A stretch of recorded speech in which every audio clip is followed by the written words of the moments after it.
pays off in what is it? What is the saying? What is the saying? I know. I'm sorry. I'm drawing a blank. The saying is hard work beats talent if talent doesn't work hard. I think that's what the saying is. Hard work pays off. Hard work beats talent any day. Okay. Okay. Hard work beats talent when talent fails to work hard. That's what it is. Yep. That's what it is. Thanks, Cash God. Hard work beats talent when talent don't work hard. Exactly. Every coach says that to you, and that's the reality. You can be the most talented athletic athlete. But if you squander your position, look at Antonio Brown. He squandered his position. He had good time in the NFL. He had great time in the NFL. He won a Super Bowl, but he squandered his position.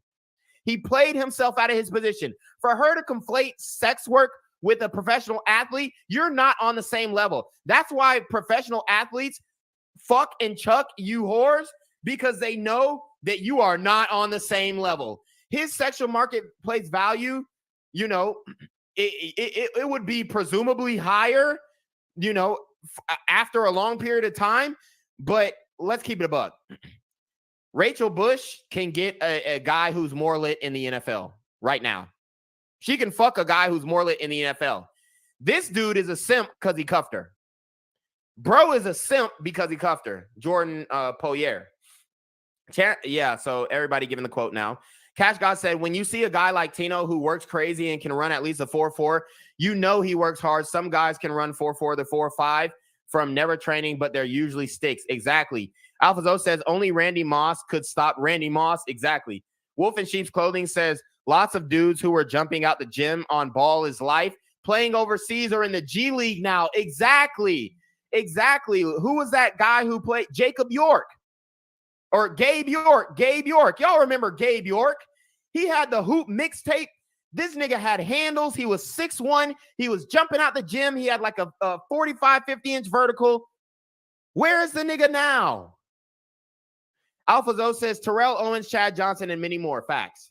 And I also have to ask, your Instagram thought comment. Obviously, I'm on Instagram. I post bikini. She's hurt. Pics. TikTok. And TikTok thought, whatever it is. Am I Instagram TikTok thought to you? I mean, am I the person you're just, when you say that, am I the category? Or is that's how you make your money, right? That's how you butter your bread. What is a thought to you? Hold on, let me come back. Let me come. What is a thought to you? That hoe over there. And yes, ma'am, you are that hoe over there. Why don't these women just stand on it? Stand on it. Stand on it. Stop acting like you're not a fucking whore and stand on it. Y'all be weak in the knees. Stand up. Stand up.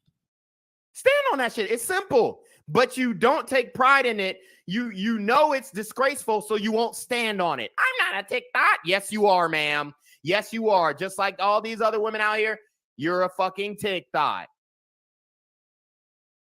Point blank period. Point blank period. Let me give you guys an example. What makes her different? What makes her different? Give me 1 second. Gotta log in real quick. What makes her different? Oh, now they're asking me these questions. Two objects that are the same. All right, TikTok verification process we're getting through. What makes her different? Please, somebody enlighten me. What makes her different than her? The only difference is this woman's boobs are real. What? Oh, never mind. She said fake #fake body. So I guess her boobs are fake too. What makes you different from her? Younger boys, older boys. So she's fucking with it. Oh, the older men. What makes you different from her? Obviously, the only difference is these women look a lot better and they're a lot younger. What makes you different from these TikToks? Please, what makes you different? Let's not go to her IG. Let's not go to her IG because it really irked me that she tried to compare what she does She tried to compare what she does to professional athletes. Ma'am, you are mistaken. You have made the fatal mistake of thinking that you are as valuable as a professional athlete. You're out of your fucking mind. So we went to her TikTok earlier. This is ridiculous. Come back and answer something here. When we talk about athletes and male athletes, I actually addressed this, and I addressed it this morning. Far more. What male athletes tend to fall into the same category as female. Far more what? In male athletes, bruh. Coach, don't do this, bruh. Don't do this, bruh. Do not make this analogy. Male athletes are the pinnacle of physical. If there is a personification of masculinity in the physical form, that's what male athletes are. That's what basketball players are. That's what specifically football players are. They are the pinnacle of masculinity when it comes to physicality. Do not conflate that with sex work. People who get attention. However, I think they're no. Professional athletes is a respectable profession. Being a football player, nobody's going to try you. You're going to be respected by all. way upper however, echelon. watch this. Yeah. Watch this. What percentage of men are successful female athletes versus Successful female. I'm sorry, successful male I was gonna athletes? say, Sorry. today. What percentage of, let me Now say we're this again. another can of worms here. Yeah. Let me say it again. What percentage I'm of the best WNBA player out there. correct? Yeah, Facts. correct. I knew it. Let me say it I'm again. the worst NBA player. What percentage of males are Yes. successful male athletes? Very small. 0.0001%. Very, very small. Now, what percentage of young girls jumped on TikTok? 60%. 60%. The hottest girls in our age group, and I'm just speaking for Gen Z. I've already told this. I've already said this. I've already told you guys this. Generation Z women have the digital footprint of an adult film actress. Yes, ma'am. Yes, ma'am. I said it. Generation Z women have the digital footprint of an adult film actress. And guess what? Allie Ray is not even Generation Z. She's a fucking millennial, and she has the adult the digital footprint of an adult film actress. So, like, bruh, it's the hottest girls in our age range. It's a 50%. It's a 50% chance that either she's going to be a good girl and study, or she's going into sex work. Stop it. And went on there and got 100,000. What do you consider successful though? Because there's a lot of people that have millions of followers, and I know some of these girls, they don't make nothing. Nothing. Like I that's know not. that too. That's and that's why. the trap. Well, that's I don't even have that much followers. They would never think I make. The but money that I make. is the trap What that the I'm trying fuck? to make. Bitch, you have 150,000 followers. I don't even have that many followers. You literally have more followers than a 5-star D1 phenom prospect. You're aware. See, we showed No. a 20-second clip, and you're trying to jump all of this, and you're saying, "What about this and what about that?" Well, you said we live in- Instagram thoughts. You said TikTok thoughts. but that so doesn't mean I like you're to know making what- money. That doesn't mean you're making money. You could just be getting attention. And Is that a attention- problem if a woman gets attention? Men's get attention from various things. No, it's a problem when you're getting attention from spreading your legs and showing your cooter cat. That's where the problem lies, ma'am. Wolf in Sheep's Clothing says lots of dudes who were jumping out of. Oh, yeah, we already read that one. LiAngelo Ball, too, went through a lot of trials and tribulations before the league. Exactly. And he just got released by the Charlotte Hornets. Right? Cash God says the point of the stream is to stand on what you do and say. Wolf in Sheep's Clothing says funny thing is that a lot of OF that are hella vague when you ask them what they do, yet sex work is respectable work. Stop the cap. Van Lee says, don't forget you also can't be corny like Russell Wilson either, and you better can fuck. Exactly. Cash God says, everyone looks at football players as strong and built. Come on, bro. What is she saying? Exactly. Chancellor says, yeah, these girls turning 18 and are starting in OF. Facts. Was that a problem? very small percentage of men get attention in comparison. She's like, oh, what the hell?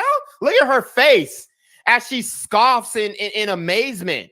And look, Hafeez, guess what Hafeez did? He shut the fuck up because he knows that he knows that he has no place in this argument.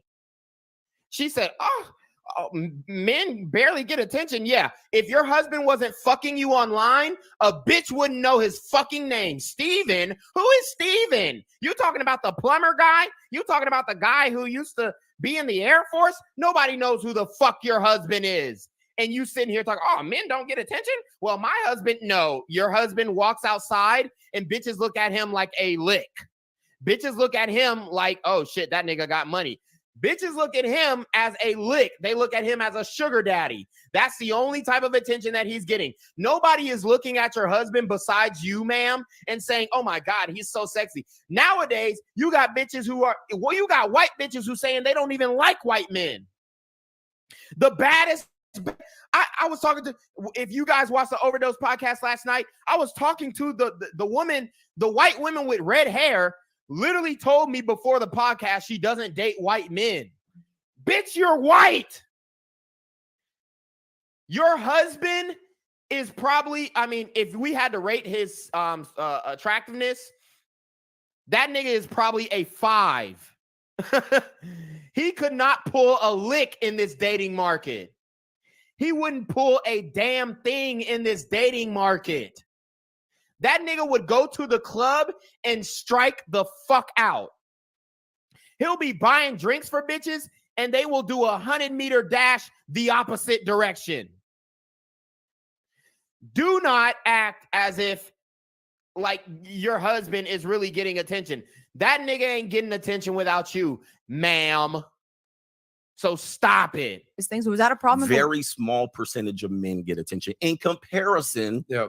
I mean, this is not even an argument. I mean, listen, you could probably agree. No, I would agree. This as is a woman. absolutely agree. The normal average woman can get way more attention than a male, normal average male, which puts the percentages at, if we just want to be general, 70% of the men are consuming and paying attention to a majority of women, as opposed to the opposite. Yeah. Okay, so we got some more comments. Alphazo says, I can't even date seriously because 98% of the day's digital footprint of a sex worker. Imagine dating a girl and all her sex tapes get exposed. Exactly. Millennium says, these OF girls take fast money for slow problems, and I don't care because they bring it on themselves. Jim, here we go. Jim's back in here. Guys under 6 feet don't deserve any cat. I mean, that's your opinion, but I would say that fat bitches don't deserve dick. And we all know that Jim is fat. Jim is a fat black woman.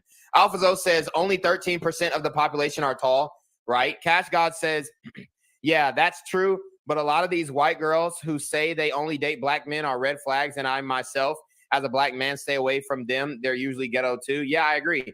But I'm just saying, they're like the super hot white girls. Even a lot of them are saying they only date black men.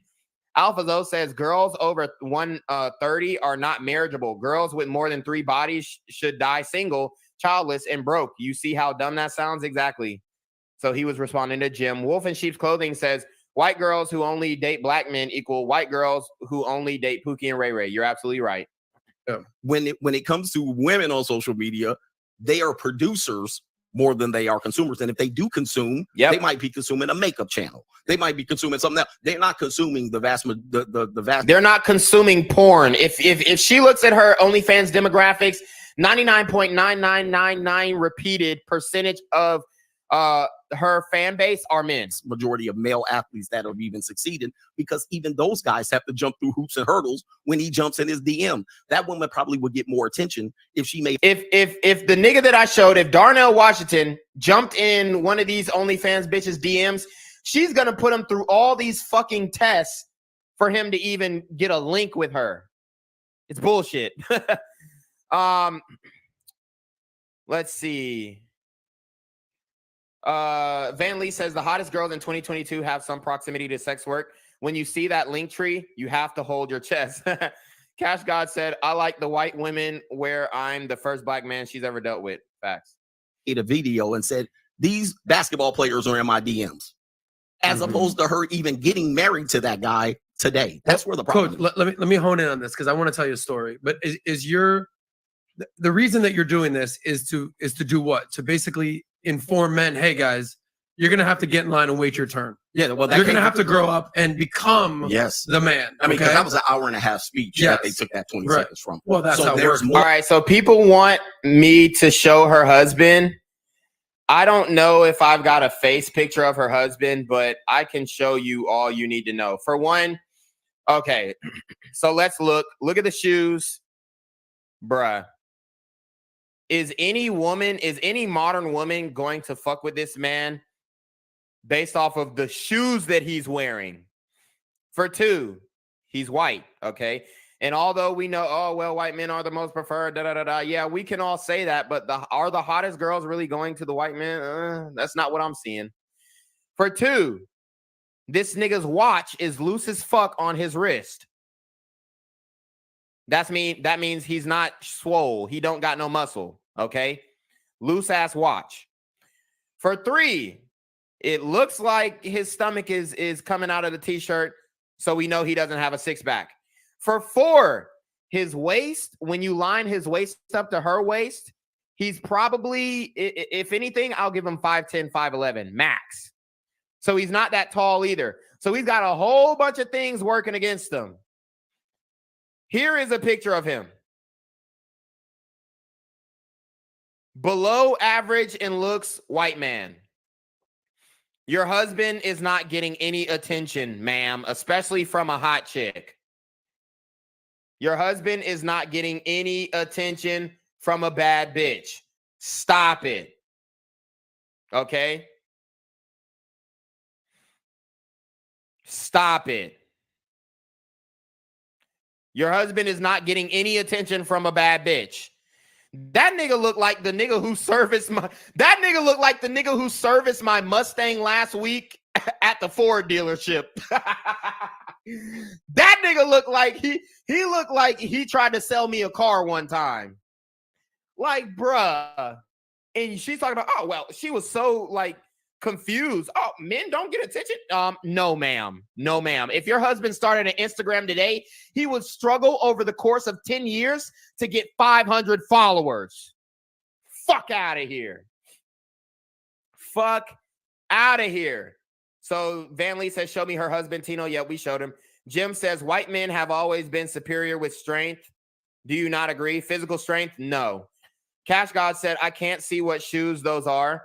Jim says he's taller than you are, correct or not? I don't know. I don't know how tall she is, but it doesn't matter because, like I said, if you like, I'm pulling way more than he is just based off of the fact that I'm black, I got dreads, I got swag, and I'm swole. He's not pulling shit because it's not solely based off of the fact that he's white, but he's white. He's a little overweight. He's below average in the face and below average body. It doesn't matter about his height at that point. That's just like saying, oh, well, every 6 foot guy is going to pull more than you. Well, I know fucking 6 foot guys who are fucking virgins. And when I lost my virginity, I fucked 2 girls in the same day. So it's not the same. Cash God said, these bitches always think someone wants their man. Meanwhile, he's working at McDonald's out of shape and vapes all day. Exactly.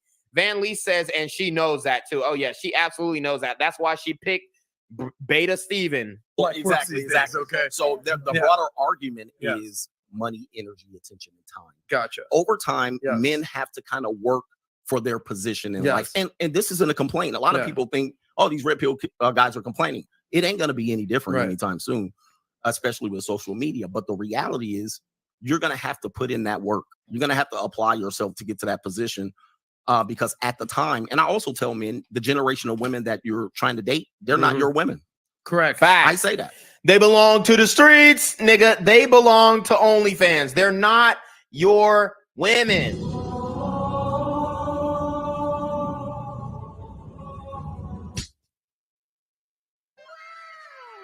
She belongs to the streets.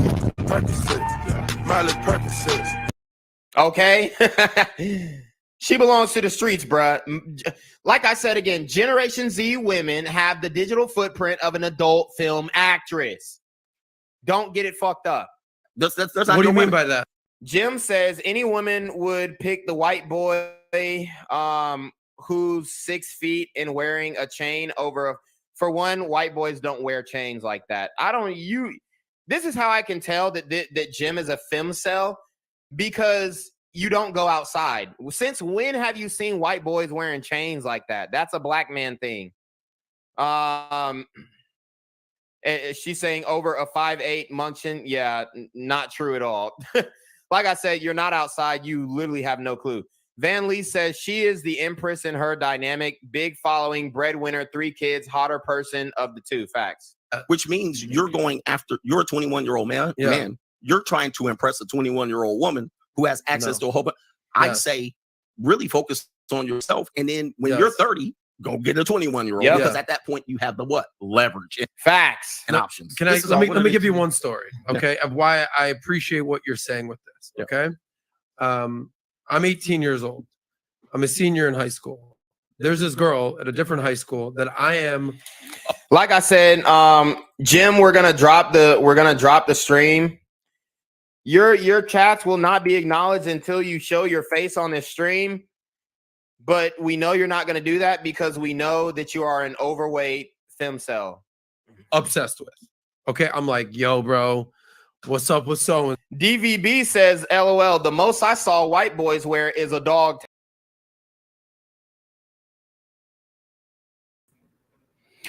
What's good, cyberspace? It's your boy Reclaim Your Throne coming at you with another crazy video. But first, my goal is to get to 5,000 subscribers by the end of the month. So make sure you go ahead and like, comment, share, subscribe. And you already know, Reclaim Your Throne. So we outside. We're about to get to it. I want to break down another video of Hafeez. Dog. I mean, it's getting funny out here in these streets. It really is. Guys, let me know if the sound is okay. But it's getting funny out here in these streets. You know, Hafeez, although I believe that he means well, it's not giving what it's supposed to give, okay? I feel like he pretty much built his following on the red vitamin, and now he is parting ways with it. Okay, so what we're going to do is we're going to break down his interview with Just Pearly Things. So let's get right into it.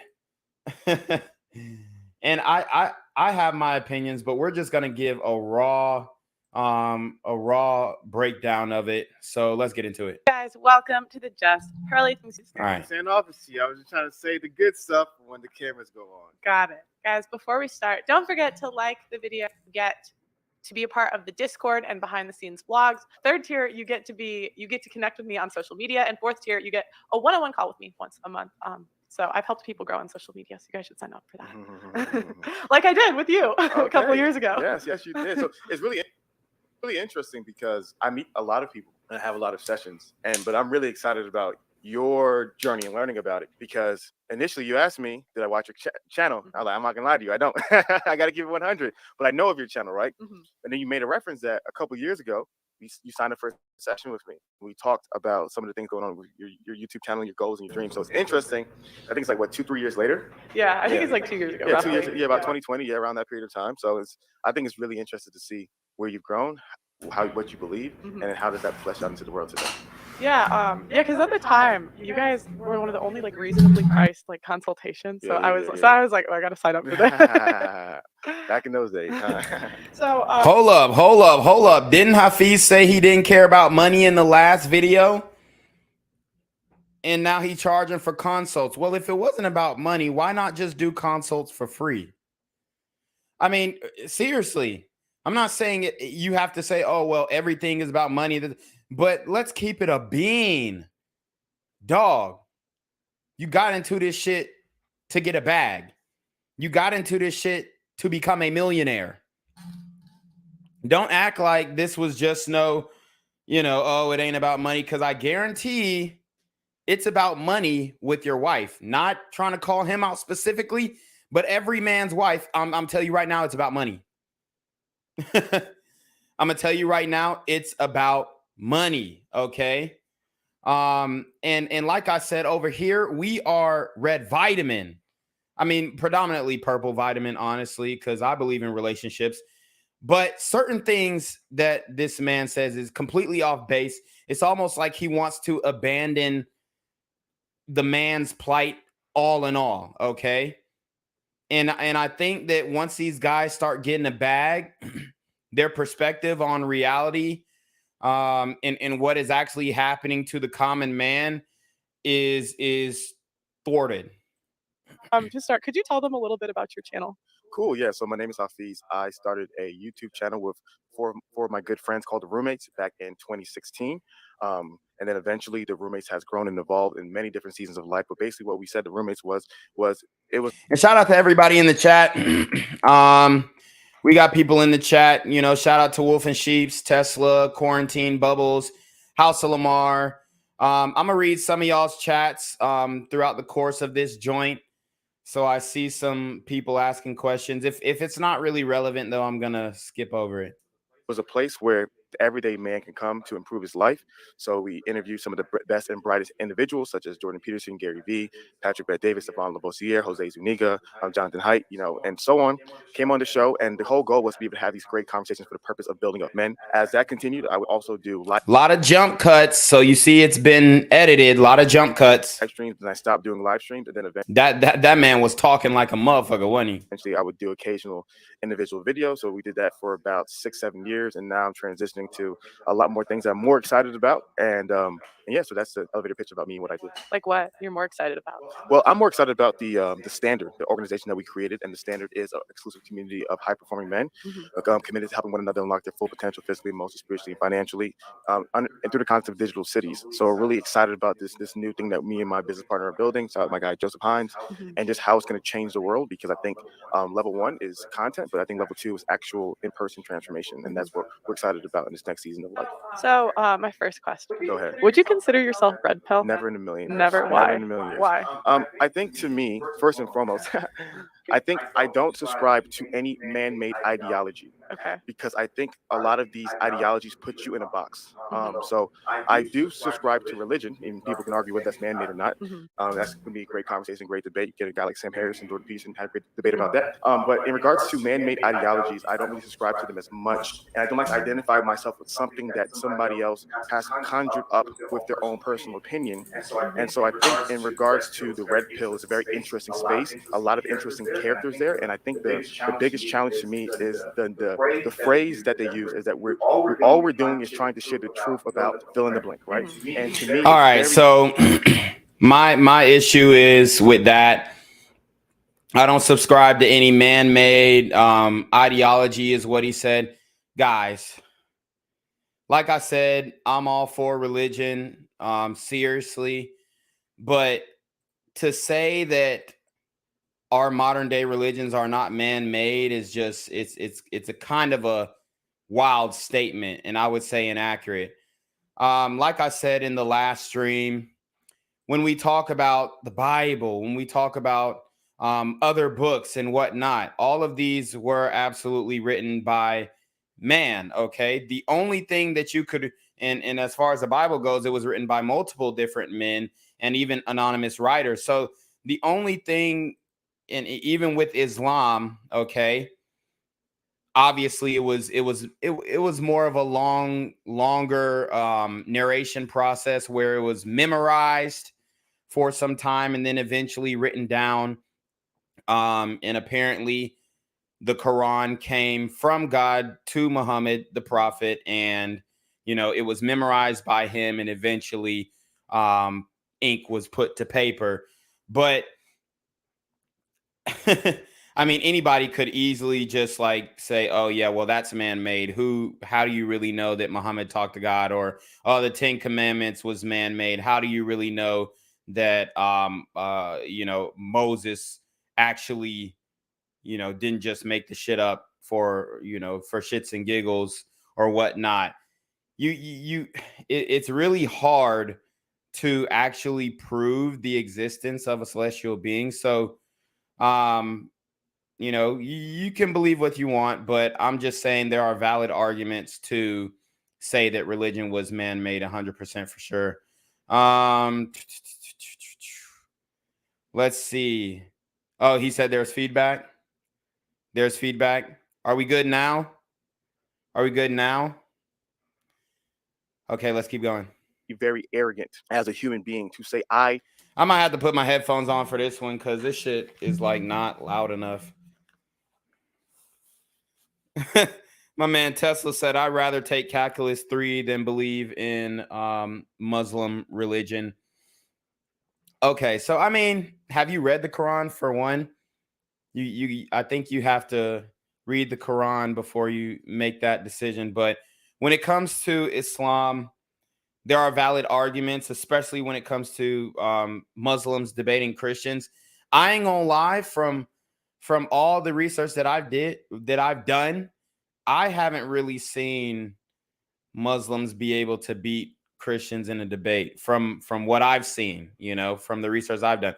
But I always think those debates are very interesting and whatnot, and everybody can have their own opinion. But I haven't seen it. So if you guys can point me to something, then let me know. But from what I've seen, the Muslim scholars, when they do end up debating Christians, I ain't gonna lie, a lot of times they be eating they be eating them for real. Pause. So let's keep going. Myself am the orator of the truth. I know the truth. My studies are the accurate studies. My ideas are the accurate ideas. I am the only individual who knows these things. And so to me, that ideology seems very cult-like, in my opinion. If you believe in them, they give you praise words like, oh, yo, you're red-pilled, you're an alpha male, right? And if you disagree with them, they give you the curse words, right? You are blue-pilled, you are a beta male, right? Are you talking about like the comment section? I'm just talking about the idea of... He's talking about the comment section. He's talking about the comment section, and maybe other YouTubers like myself. Obviously, I put in the comment or in the title that Hafeez is blue pill and whatnot. But I really do think that this is what I think. I think that Hafeez started his channel. Obviously, he said all the roommates, to improve men and all that kind of stuff. Yeah, that might have been a little bit of it. But I think ultimately he started the channel, of course, because he wanted more for himself, but also to get the chick that he wanted. All right, let's keep it a buck. There were some phases of the Roommates podcast where you could interpret some of his reaction to having red pill rage. Okay, so for him to just completely say, oh, well, I'm not a part of it. I mean, I get it. That's what a lot of content creators are doing now in the manosphere. So you can say, oh, I'm manosphere, but I'm not red pill, or, I'm manosphere, but MGTO dub, or I'm manosphere and I'm black pill or whatnot. And I think all of it kind of comes to a common, thought process. But ultimately, I just kind of find it disingenuous that he built his platform, he built his following on these red vitamin guys who are, searching for male leadership, but also searching for advice on how to deal with women. And now you see him kind of just denouncing the whole thing in totality. And now it's almost like he's actively attacking the red vitamin and not putting a name on it, not specifically calling out any specific content creators, but in his recent interviews, he's directly attacking the red vitamin space. So let's see. Let's see. So somebody says, do you have a good debate basis for the Christian religion? I do, but it's gonna require you throwing a substantial, not a substantial, but a decent amount of the books that are in today's Bible to the wayside. Okay, because from my perspective, it's like, in order to really see, it goes back to how do I say? You have to follow it from the beginning. So you have to know who wrote each book and if they were actually men of God, okay? Because I mean, there are certain individuals in the Bible where they pretty much were described as righteous men, but they did unrighteous things, like King David. Obviously, we know the story of King David. We know the story of Lot, okay, who, if I'm not mistaken, ended up smashing his daughters after they got him drunk. So there's I'm pretty sure it's locked. Hold on. I just want to make sure I'm good on this.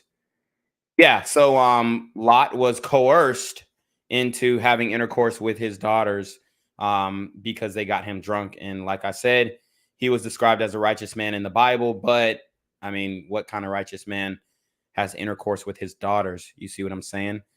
So very interesting situation there. So like I said, you have to understand who wrote these books. If there is an anonymous author, then it's almost like I'm not going to say it's hard for me to take it seriously, but when you do have an anonymous author, it kind of dilutes the message and it makes you question it more and it opens up for more critique. R. Berry says Christianity isn't that different from Islam. Yep, you're absolutely right. The difference is that Muslims tend to actually follow the religion. Ooh, that was a deep burn. Yeah. Wolf in Sheep's Clothing says R. Berry is that is true. And then I guess he says especially women.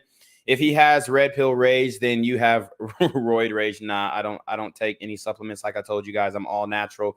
Intermittent fasting is the name of the game. Quarantino Bubbles says you're a passport bro. No, well, I'm not actually a passport bro. I just, support the movement, but I do have a passport, but I don't like actively travel. I got too much business here in the States to get up and go at this moment. R. Berry says most Christians pick and choose which parts of the Bible to follow. True.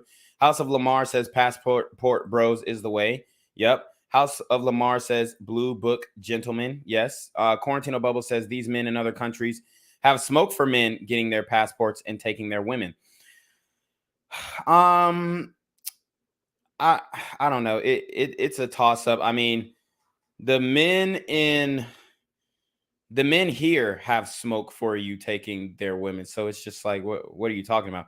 And plenty of people, obviously, America is a melting pot. So that's just like saying, oh, Americans have smoke for people coming overseas taking their women. And yeah, they might. Like you might see some white guys, oh, we don't want intermixing in the race and all this kind of stuff. You'll hear white guys say shit like that. Even black guys like Dr. Umar say the same shit. But I think ultimately, most of these guys are not going to bust a grape over you smashing a girl that they didn't know at all. Alphazo says red pill equals freedom. I think Hafeez going down the purple pill path is the reason roommates is splitting up. Chris seems more red pill while Hafeez wants one-itis. Yeah. And I mean, in this podcast, Hafeez actually said, oh, well, I'm moving away from the content. I'm moving away from creating content. So what does that mean? That means he's creating a movement. He's creating a movement where it's a paid membership movement. I guess it's like some what's that thing? Like a mastermind of guys who pay him $10,000 to spend time with him, and now they all just self-improve and network and all this stuff. And I'm not saying that you can't find value out of that. I'm just saying he's talking about, oh, it's not the money for me. I guarantee the club or group that he's promoting, I bet there's a high barrier to entry. Quarantino Bubbles says, David beating Goliath is my favorite story. A big life lesson was learned from that one. Yeah, I love it. House of Lamar says King David was deemed righteous after the incident with Bathsheba once he received his judgment and repented. No, King David was deemed a righteous man before that. He was actually deemed a righteous man as a child. Alphazo says, I just hope Hafeez's wife don't switch up on him 10 to 20 years. Every woman has a different exit strategy, and some are able to hide their hypergamy more than others. Yeah, absolutely. I mean, they didn't sign a prenup, so I mean, it's OV. Q Bubbles says a lot of people in the black Christian churches believe in some wild stuff. Yeah, you're absolutely right. And then we've got some spam, so we're going to block that. Let's keep going. The philosophy, right? Okay. So the people who subscribe to their worldview are red pill individuals, right? Their minds have been opened up to the truth, right? The people who disagree with their ideas are considered blue pill, right? You have rejected the truth, i.e. the matrix, right? The guy in the matrix, he said, I want to go back in the machine. Even though I know it, I want to go back in the machine. So to me, that seems very cult-like in regards to the ideology. And so there's a lot of different reasons why I don't subscribe to it, but those are the... He said it seems cult-like. Ain't nobody... Nobody is forcing people to watch this content. It's not a cult-like thing. Obviously, people enjoy the content creators and support the content creators. But I mean, you could say your favorite musician is a cult. Okay, you could even say the Roommates podcast was a cult. Like anybody who has followers is a cult. Like you can't just say that. Oh, it's a cult. Like, bro, for one. a cult is more centralized. Okay, so you can't have a cult and then you have all these different fucking talking heads to the cult. You see what I'm saying? Like there has to be one message within that cult, and there's not one message within the Red Vitamin when it comes to different content creators. From my understanding, Tesla says, "Did you pray to God before exams in college?" I mean, maybe a little prayer. House of Lamar says, I know that, but David was redeemed. You can fall short and be forgiven. Domino's Pizza. Okay. Few things. I just cannot hold myself to an ideology that a certain individual or individuals are communicating without understanding the fullness of those ideas. Okay, so shout out to Hafeez. He says 990. He sends a 999 super trap. He says the Bible and Quran are very red vitamin. All of the red vitamin philosophies can be traced back to those books. Hypergamy, be careful of promiscuous women. Men first, focused on success. Don't marry or wife 304s. Oh, say that. Yeah, you're absolutely right. As a matter of fact, Hafeez is actually triggered by the term or the, I mean, I guess you could call it an acronym, but it's really, I mean, it's not really an acronym, but he's triggered by the word 304, right? So we'll see that later on in this podcast. Yeah, because they would say it's a praxeology, not an ideology. Yeah, it's very easy to use words like that, but then you break down what does that mean? Yeah. So my question to you, I don't have any problem with people saying, "Oh, the red vitamin is an ideology." I really don't. Like, as long as you understand the basic tenets, that's really all you need to know, man. No free validation. Like Alphazo said, understanding hypergamy, understanding being careful of promiscuous women, not marrying 304s, staying focused on success. I don't have a problem with people saying it's an ideology and them trying to change that. Oh, well, it's not an ideology. It's a praxicology. Guys, stand on your shit. You stand on your shit. All this, being wavering and all this kind of stuff, it doesn't help the movement. So you can describe it however you want. I would just say it's a way of life. It's a way of life and a way of understanding. Tesla says, I always pray before an exam. Do you think I should? I am Christian. Yeah, if you feel like that'll help you, then go ahead and do it. Alphazo says Proverbs and Ecclesiastes will red vitamin by themselves. House of Lamar says Domino's is all right. I like Papa John's a little better. Yeah, definitely Papa John's. Pizza Hut is good too. Okay, people talking about pizza. Okay.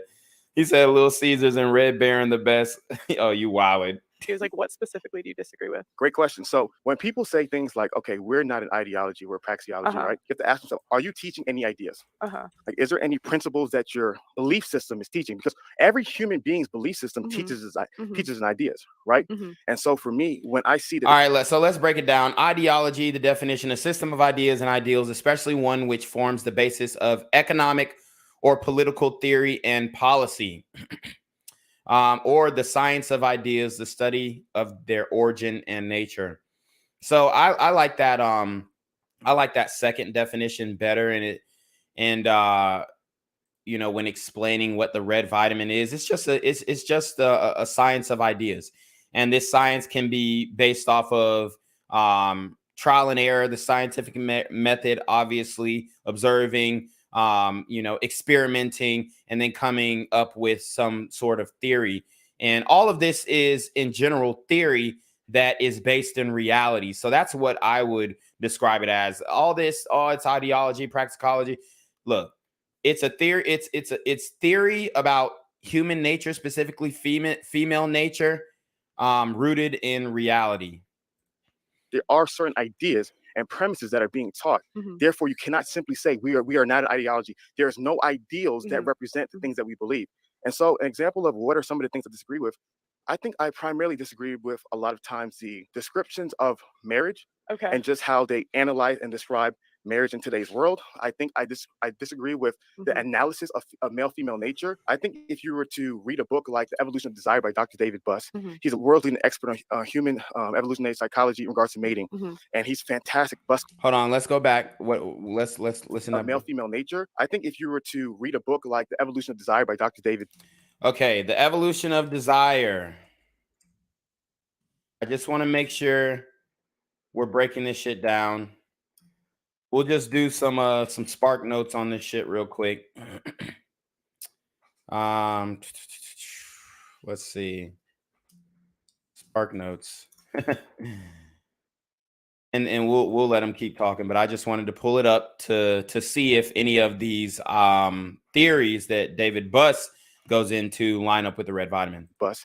He's a world-leading expert on human evolutionary psychology in regards to mating, and he's fantastic. Buss School of Psychology is amazing, and you actually read a person who's like a world-renowned expert on this topic, and you hear about all the nuance. And I love Dr. Buss because Dr. Buss understands the nuance and the cross-cultural studies and so much data. And you were to read some of the more red pill, doctrinal books, you'll be like, wow, like it's literally like reading Dr. Seuss and reading something like Hamlet. It's like night and day difference. And so to me, okay, so he's calling out red vitamin authors as well. So just he said the red vitamin authors are Dr. Seuss. So he's calling out Rolo, he's calling out Coach Greg, he's calling out other content creators who have books. He's saying that shit is Dr. Seuss, and then Dr. Buss is Hamlet. So I mean, those are shots. And my issue is like I said, and he says that, oh well, I'm not gonna call out a content creator if I'm not in front of them, sitting in the room with them. But I say, like, bro, you need to put a name on it because you're speaking in generalities as well. Let's see. Alphazo says, depending on how much I like a girl determines the type of pizza I order. Pizza Hut and Papa John's go to the baddies. Mid, get Domino's. 304s and 30s, get Little Caesars. No cap. Red pill overdose reaction. Shout out to Don J. Says, facts. It's exactly what you just said. Smash that like button. Yes, sir. Quarantino Bubbles says, Zoe, we give the eaters a quick Little Caesars. Okay. Alphazo says, red pill overdose reaction in the chat. Yes, sir. Cash God says, Zoe, did you major in psychology? Okay, let's keep going. I think I acknowledge that a lot of their ideas are truthful, like any ideology, right? Or whatever the heck word they're using nowadays to convince people that's not ideology. Yes, those things are, there's truthfulness in it. See the jump cuts, peep the jump cuts. You know that nigga was talking a storm up. But there's a whole lot of lies and a whole lot of information that is not statistically accurate. And that's why the lies and information that's not statistically accurate. Okay. So let's break this down. And this is a summary of the evolution of desire. So the evolution of desire, let me just bring this to you. And this is by an individual named Farah. And this is just a summary so we can get a general idea of what this is. The evolution of desire by David Buss discusses the different mating strategies implemented by men and women based on evolutionary psychology. Sounds like the red vitamin to me. Sounds like Rollo Tomasi's book. What's that shit called again? I forgot that nigga's book. I'm bad. But anyways, regardless of what men and women are wired to desire, there are still many ambiguities concerning the right strategy to choose. Such a strategy is informed by geographical location, age, social standing, and availability of options. Okay, so geographical location, that's very important. Where does that geographical location point come from? The rational male, that's what it is. Okay. Where does that geographical location idea come from? That comes from the black pill. That comes from the black vitamin. They call it geomaxing. And that's what the quote unquote green pill passport bros, travel bros are doing now. They're geomaxing. So yes, so let's say, okay, women in the States, they want a man that's over 6 foot. Well, if you go to the Philippines, you're going to be hard pressed to find a nigga over 6 foot. So you're going to eat there if you're, under 6 foot. Or, let's say Mexico, guys in Mexico are shorter. So you go to Mexico and you're going to eat there. So that is attraction based off of geographical location. Whereas if those women came to the United States, their attraction to you would be totally different because maybe you were a taller guy in their country, but then they come to the United States and they see in these motherfucking giants and they're like, oh shit, well, I could get him, so why would I be with him? And I'm not saying that's going to happen for every guy who's in a situation like that. But what I am saying is, that's geomaxing, and this is pretty much a concept that was explored in Dr. David Buss' book. And I'm not trying to simplify his book, but I'm just trying to give a general summary of what this is. So it sounds like to me that David Buss is red vitamin. For sure. Let Let's go. Some men are very reluctant to get married. Some prefer casual sex. And today, there are online dating apps like Tinder that facilitate this short-term strategy. What the fuck? This is where I got to stop this nigga, bro. If you, as a man, get on Tinder right now, you're not going to be having casual sex, bro. For the average guy, now, I'm not saying you can't clean up on Tinder. I'm not saying you can't do great on Tinder. What I'm telling you is if your average ass behind get on Tinder, you're not going to get a match. So, to act like men are the arbiters of casual sex on dating apps is so off base. It's so off base, and it's just inaccurate as fuck. Even if Hafeez with his $1 million right now got on Tinder and even posted pictures from his Instagram, that nigga is getting 1-2 matches a day. Max.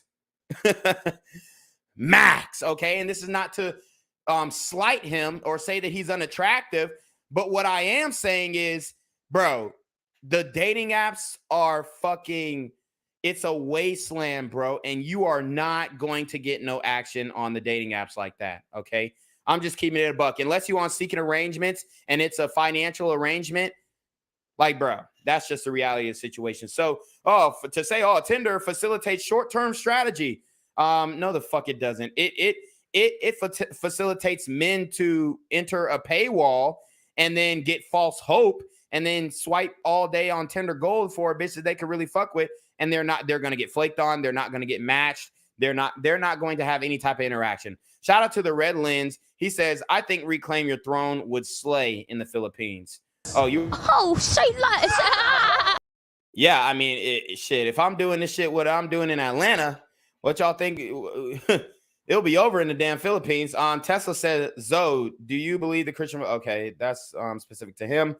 Hispanic women have the most racist, I had to spell it wrong, families toward brothers. I wouldn't deny that. I really wouldn't deny that. Red Pill Overdose says, yo, Reclaim Your Throne. What are your thoughts on passport bros and geomaxing? I'm for it. Wolf in Sheep's Clothing says, yeah, well, you can't comment on this topic unless you have a PhD. Okay, that's bullshit. So you can't comment on a topic unless you have a PhD. Yesterday, I read the George Floyd autopsy, and I'm not a doctor, but I can read the autopsy and see what the fuck they're saying. Alphazo says, I don't like religion. Religion is man-made, but yes, I am a believer, and based on studies, there are many parts of Christianity that can be fact-based and traced historically. Yes. Wolf in Sheep's Clothing said, women on the OD podcast say men clean up in the club. It's cap.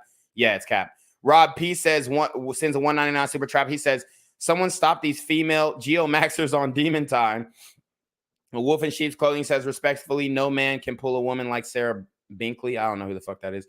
Alphazo says, I'm all for passport gang. I'm a foreigner who came to the States young. I don't believe in shaming men who want to travel, gain life experience, and if they happen to find feminine women overseas. Exactly. White men been traveling since the beginning of time and taking over countries, and then once black men do it, it's a problem. It's cool when they do it. It's a problem when I do it. Fuck them. All right. Quarantino Bubble says, wait, I thought you had a girl. You still in the streets? No, I'm not saying I'm in the streets, but I'm saying like when I was in Atlanta, or I'm still in Atlanta, but when I was like single in Atlanta, I was eating. Alphazo says, don't travel for women, become Red Vitamin and travel to gain insight and experience. Yep. And for the currency exchange. He says only a select few men can clean up in the club, right? Quarantino Bubble says, yeah, but black men are fairly new in the world. Past 300 years, bro. What do you mean fairly new in the world? Like traveling? Because you could make the argument the first travel bros were the ones who came through the transatlantic slave trade. Those were the first travel bros. Okay. So yes, women degrade men for their hesitancy to commit, and these concerns make sense given the large asymmetries in the cost of sex. Women not only have to choose men with sufficient resources, but men who are willing to commit those resources specifically to them. But we know they're not doing that. They're fucking around. So why is he acting like, it's just about the resources? No, it's about looks, bruh. It's about looks. And that's why I fuck with the black pill, because their main tenet is when it comes to dating, looks is the most important thing. I 100% agree with that. Since sex is one of the most valuable reproductive resources a woman can offer, they have evolved psychological mechanisms that makes them resist giving it away indiscriminately, which they're literally giving it away. I'm not going to say they're giving away indiscriminately nowadays, but they're giving it away indiscriminately to the Chads and Tyrones, okay? Requiring love, sincerity, and kindness is a way of securing commitment of resources, but I guarantee if you ask some of these modern women if they've ever been in love, they'll say no. They'll say no. They will literally say no because all they're doing is fucking around. They're not looking for security and commitment. As a matter of fact, I did a show one time where the guy said, do you prefer relationships or one night stands? And he asked all black women and they all said one night stands. So he's trying to act like, oh, well, this, that, and there. And I get it. Like biologically, yes, they're looking for security and commitment and all this stuff and resources. I get it biologically, but is that really how they're moving nowadays? No, not likely. So he says that is proportionate with the value of resources that women give to men. In the process of exchange of resources between men and women, there are some deal breakers. These are simply the inverse of what each sex desires. For women, these inverse qualities include a lack of resources, drive, ambition, status, intelligence, dependability, or emotional stability, or being small, weak, or feminine in appearance, or being unhealthy, asymmetrical, mean, cruel, or lacking love, specifically for the woman who is engaged in mate selection. Guys, I'm telling you right now, bruh, these women don't give a fuck about you being nice or you not being cruel. As a matter of fact, you'll probably eat more if you're mean, cruel. And I'm not telling you to do this. I'm just saying, like, that's what they're responding to nowadays. They want a toxic guy. They want a fuck boy. How many fucking podcasts have I done? How many shows have I done breaking down that women want fuck boys nowadays? Most women are unwilling to settle for men who are less educated, less intelligent, and less professionally successful than they are, which is, I mean, that's some bullshit too. That's some bullshit too. Less educated. But why, if women are unwilling to settle for men who are less educated, why do they say so much? Oh, well, you know, these men are intimidated by a strong, independent woman. Okay, how does it make sense? And less professionally successful than they are. Men are less exacting on precisely these dimensions, choosing to prioritize, for better or for worse, other evolved criteria such as youth and appearance. So here again, they're trying to frame the narrative that men care more about looks than women, and I just wholeheartedly disagree. Of course, men care about looks, but women care way more about looks than men do, in my personal opinion. The good news is that educated women and men who choose each other tend to have happier, more stable, and more affluent marriages. And to back that shit up, you know, you see all these in shape, skinny guys with fat ass women. You see this shit all the damn time. You see it all the time. Men are not doomed to have affairs because of insatiable lust for sexual variety. Women are not doomed to dismiss men who lack status and prestige. We are not slaves to sex roles dictated by evolution. Knowledge of our multifaceted desires and the costs and benefits of different strategies gives us the possibility of choosing from a wide-ranging mating menu. Both sexes want cooperative, trustworthy, and loyal mates. Because fertilization occurs internally within women, ancestral men confronted the problem of uncertainty over their fatherhood. As a consequence, men have evolved particular mate preferences for sexual loyalty, a psychology of jealousy centered on sexual infidelity, and a proclivity to withdraw commitment when cuckolded, all of which differ in design from the mating psychology of women. So we'll read the rest of this. And just to give you a background on David Buss' ideas, no woman wants an unfaithful man because of his desires for novelty. No man wants an unfaithful woman because of her desire for emotional closeness. To assume that both genders are the same psychologically as traditional social science insists goes against what we know about evolved sexual psychology. So he's literally saying everything about the red vitamin. Like I haven't seen a point that was quote unquote blue vitamin. Like everything that he's saying is red vitamin. And just because he doesn't call himself red vitamin, Hafeez is just like, oh, you know, well, this guy's not red vitamin, but it's like, bro, everything that he's saying is lining up with the shit. Men and women also differ in the proclivities for sexual or casual sex without emotional involvement in their desire for sexual variety and in the nature of their sexual fantasies. Internet dating sites reveal modern expressions of our evolved sexual psychology. Tinder is deluged with more men than women who want casual sex. Bro, the fact that they're assuming that the men want casual sex is fucking crazy. The men who get swiped right on want casual sex, but the other men, no. Okay? No. The men who get swiped right on want casual sex, but the men who don't get matches at all, I guarantee they just want one girl. They just want one relationship. AshleyMadison.com appeals mostly to married men, and that's a majority of men.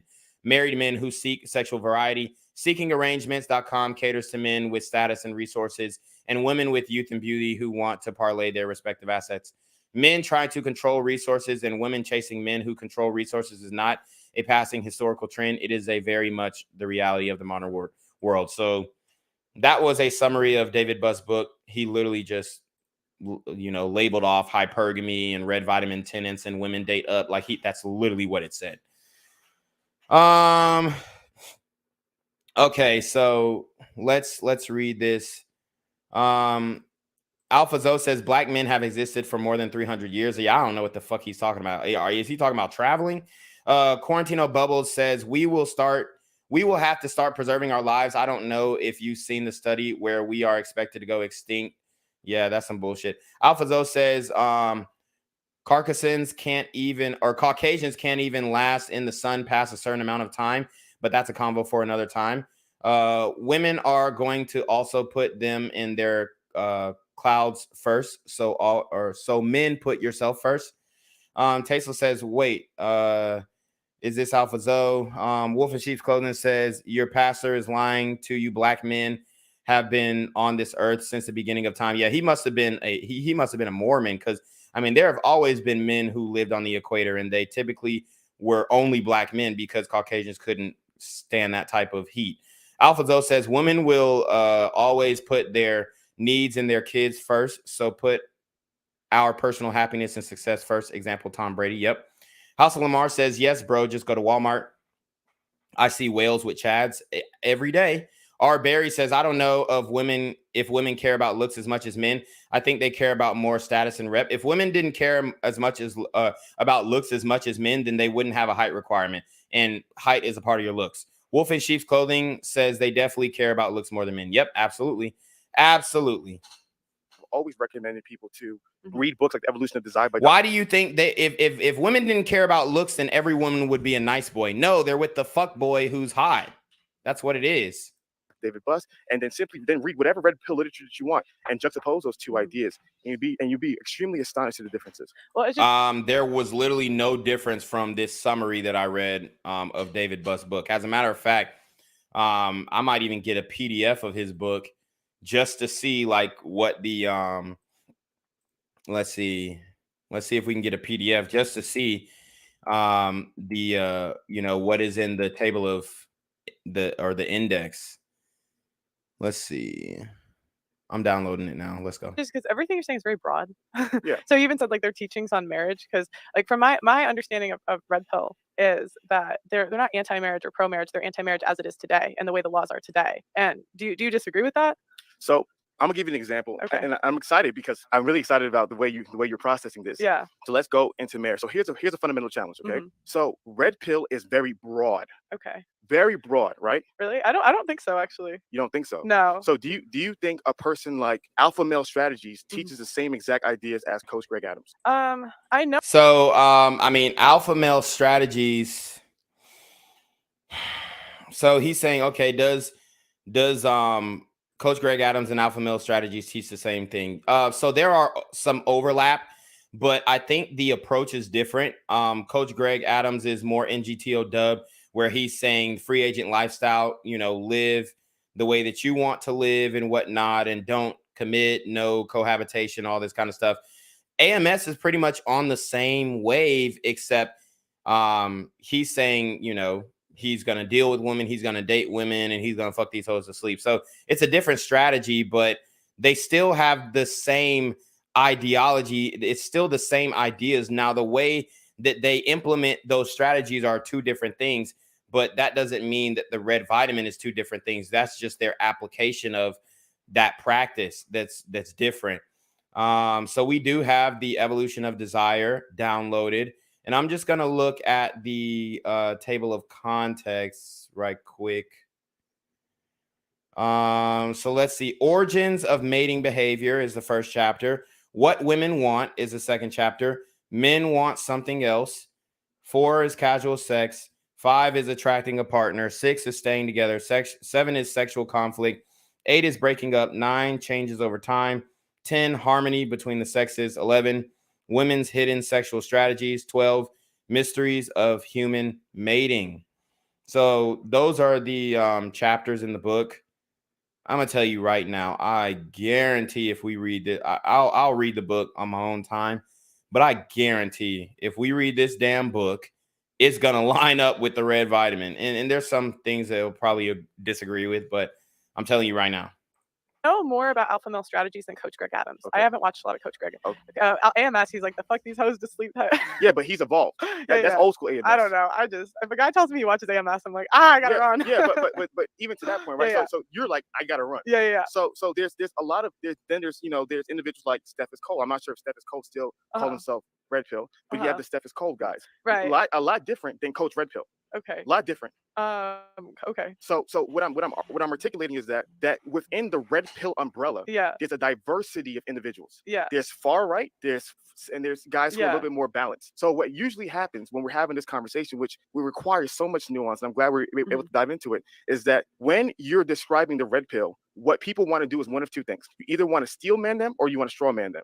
The argument that you're probably feeling like, and some people may feel like, is I straw man them, right? You pick the worst ideas of the red pill, the worst content creators, and then you define the red pill as that. But damn. So is he saying that Coach Greg and Alpha Male Strategies are the worst content creators? See, he said he wasn't name dropping, but he just name dropped and then associated with them with being the worst content creators. I'm trying to figure out which content creators he has a problem with. From my understanding of his talking points and what he's saying, I would say he has a problem with AMS, especially when they did an interview together. I think he has a problem with Fresh and Fit. Obviously, he's not going to say that online, but I think he has a problem with Fresh and Fit. Obviously, we saw he has a problem with Coach Greg Adams. I don't really know anybody else that he interacted with, but he mentioned Steph is cold. Maybe he has a problem with Steph is cold. I don't know. But he said, I don't know if Steph is cold still identifies with the red vitamin, but da-da-da-da. So, I mean, he's taking shots there. I think he's taking shots. Cash God said black men are dating out. Yeah. House of Lamar says the dating market is women that are 4s/10s chasing the 7, 8, 9, and 10 out of 10 men. And those 10 out of 10 men are fucking all the women. Cash God said you need to cite your source using the APA style, or what you're saying does not matter. What are you talking about? I literally just read a summary of an article. What are you saying? Cash God said Elshika Thompson is an absolute idiot then, because everything I see says we are going to be more popular than ever in the future.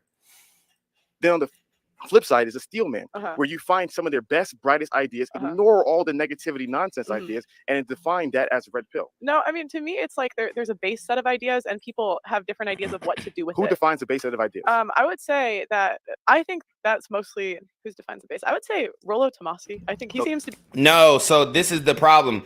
You can't put one single man on who established the ideas. The ideas are rooted in biological fact. That's how you frame that. That's how you answer that question. No one man frames the ideas of what this red vitamin ideology is. The ideas are based and rooted in biological fact. That's the answer that was supposed to be given. Okay, Cash God, you were talking to somebody else. Okay, gotcha. Be like leading that like today, but before it seems like it was Patrice O'Neal possibly. So you think Patrice O'Neal was? Man, hell nah. I can't give it to Patrice neither. I mean, I like Patrice as a comedian, and he says some funny shit, but I don't agree with half the shit that he was saying for real. And Patrice O'Neal definitely was going through red pill rage, even into his death. So, and he's not like, you know, he's not the most masculine man. You feel what I'm saying? Like he was over. You know, guy rested dead and whatnot, but he was overweight. You know, he was funny, but he was overweight, bro. So he wasn't like really at the top of his game. When it comes to masculinity, I think that you have to be in shape. You have to at least be in shape. No, I think a lot of like, it seems like a lot of ideas derived from him, but it seems like it goes around Rollo Tomasi. That's what it seems like. So the interesting part of the conversation, going back, and he don't like Rollo, so that's another guy that he's beefing with. Back to the red pill conversation, because I know you want to talk about this, is that there is no single source, there's no doctrinal source. There's a lot of individuals who've written their books and shared their ideas as red pill, and depending on what school of thought you're in, a lot of individuals will say, well, that's not red pill for me. Well, I mean, we could say the same thing for the Bible. Oh, well, there's no individual source, multiple different authors for one message, but then, you know, you got different types of translations of the Bible, NIV, King James Version, Catholic Bible. You've got the Apocrypha that are pretty much redacted books of the Bible that, you know, the Roman Catholics felt were not applicable. So you have a lot of these things that cannot be pinned down to just one creator. He's not red pill for me. Maybe in your world, he's red pill for you. And some people red pill for them might be Coach Greg Adams. People red pill for them might be Fresh and Fit. People red pill for them might be AMS. People red pill for them might be Coach Red Pill. People red pill for them might but be. they all seem to say the same ideas. Well, yes, it's like, so I'm just like, if we're gonna say they're different, like what is different? Okay, so in regards to each individual, I can't get into the nuances of each individual. So there are some individuals who are, when it comes to marriage, are explicitly marriage. I think the whole institution of marriage in the Western world is done. Damn, it's hella jump cuts. It's over. It doesn't work. It's a failed system. X, Y. I agree. X, Y, and Z. Cool. So that's why red pill aligns to you, because those emotional sentiments. And you know what? This is the thing. Like, I'm gonna use me for an example. Okay, if I proposed to my girl today and we got married and whatnot, of course, like, I think that I could make it last. I think every man thinks that they can make it last. I'm not saying that she would leave me. I'm not saying that I would leave her, but I definitely think it's doable to sustain a marriage and whatnot. The issue comes when these women get those outside sources, you know, giving input on their marriage. They start wanting to go to girls' nights out. And they use some of the feminist talking points to shame the men and make it seem like the man's being insecure for not wanting his woman to do unwifely things. And I think that's the main issue. And that's going to be the speed bumps that you run into with modern women. So specifically for Hafeez's situation, okay, we've seen Hafeez girl. She's a very attractive girl. I'm going to tell you what. Do you think Hafeez is, you know, just letting his girl go to girls' nights out or, you know, dress all scantily clad and sexy in a club? But I'm telling you right now, most modern women are going to argue for that. Most modern women are going to argue for that. Okay, so let's get into it. A rock with you. So then it's not emotional. It's because of the way it is legally.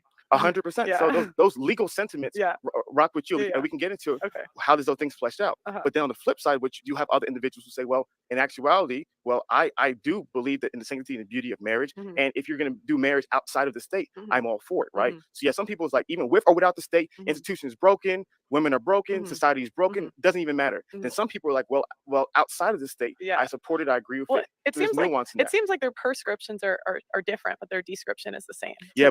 Typically. So like they'll say these are the flaws in women, these are the flaws in marriage, but like they have different prescriptions. So some people will still go through with it with a prenup, and other people will say screw it all together. And so prescribing a behavior is telling people what to do and telling people. The only thing that I would say about Pearl, the verbal cues, you know, saying okay, I got it. I mean, I get it. She wants to, you know, appear like she's actively listening. I'm sure she's actively listening for sure. But I don't think you have to say it after every sentence that he says, like, okay, gotcha. Like, I mean, you know, you can use nonverbal cues, maybe nodding your head or, okay, you know, squinching your brow or something, looking intently like you're understanding what he's saying. But I just think that kind of, I would just say it doesn't help for the podcast quality, but all in all, it was a good show. All right. Noel D says Hafeez makes good points sometimes, but lately he's been taking a lot of L's. Yeah. House of Lamar says, I don't agree with that. A lot of fat motherfuckers are masculine. House of Lamar says, I see what you mean, bro, but I don't think we need washboard abs to be or even look masculine. Yeah, I didn't say that you have to get washboard abs, but you got to be in shape, man. You got to be in shape.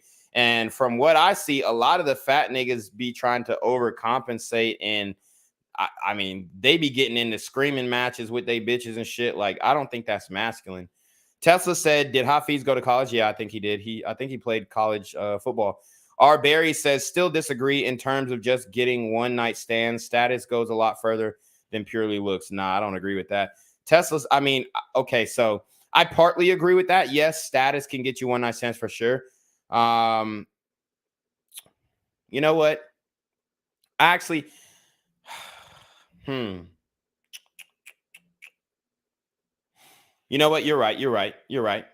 But I would say, like, when it comes to just like pulling in general, because a lot of girls like kind of get not upset, but they'll like use your status against you. But as far as looks go, like, it's just a natural attraction. So like, you know, you could say whatever, like you could be an asshole guy, have status, and a girl's still gonna fuck you because of the status. Yeah, for sure.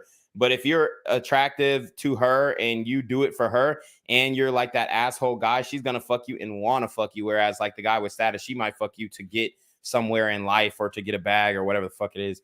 Tesla says men should encourage girls' night out as long as she's loyal. No. He said, I agree, but hate it or love it. The underdog's on top. House of Lamar said, hell nah, bro. Said screaming matches. LMAO. Yeah, I see it a lot. AlphaZo says status will get you the girl. Masculinity and being a man is how you keep her. Yeah. What to do also creates a form of an ideology. So if I say I have 10 rules that I believe men should follow, and then say I have no ideology, that doesn't make any sense. So to me, an ideology isn't a bad thing. I have an ideology. You have an ideology. Every human has an ideology. So my biggest argument is not that the ideology is bad, but don't lie and say that you don't have an ideology when we all have an ideology. So in regards to your original question about the red pill, I believe a lot of what they say is half truths. And like I said, for example, if you really analyze human and male nature and female nature, there's a lot of really dark and disturbing things about female nature when you can get to the rawness of it, right? Yeah. And if you were an individual and you were simply communicating those raw, dark truths about what was true, it could be very simple to realize that, wow, man, these are really, really bad things. I'll give you an example. Felons have 30% more children than non-felons. I love it. Yeah. So I don't. So you just threw out a number. Yeah. I've never heard that. Okay, so he's denying the fact that felons have 30% more children than non-felons. So let's look it up.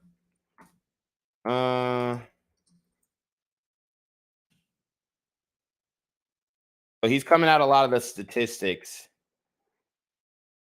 Let's see.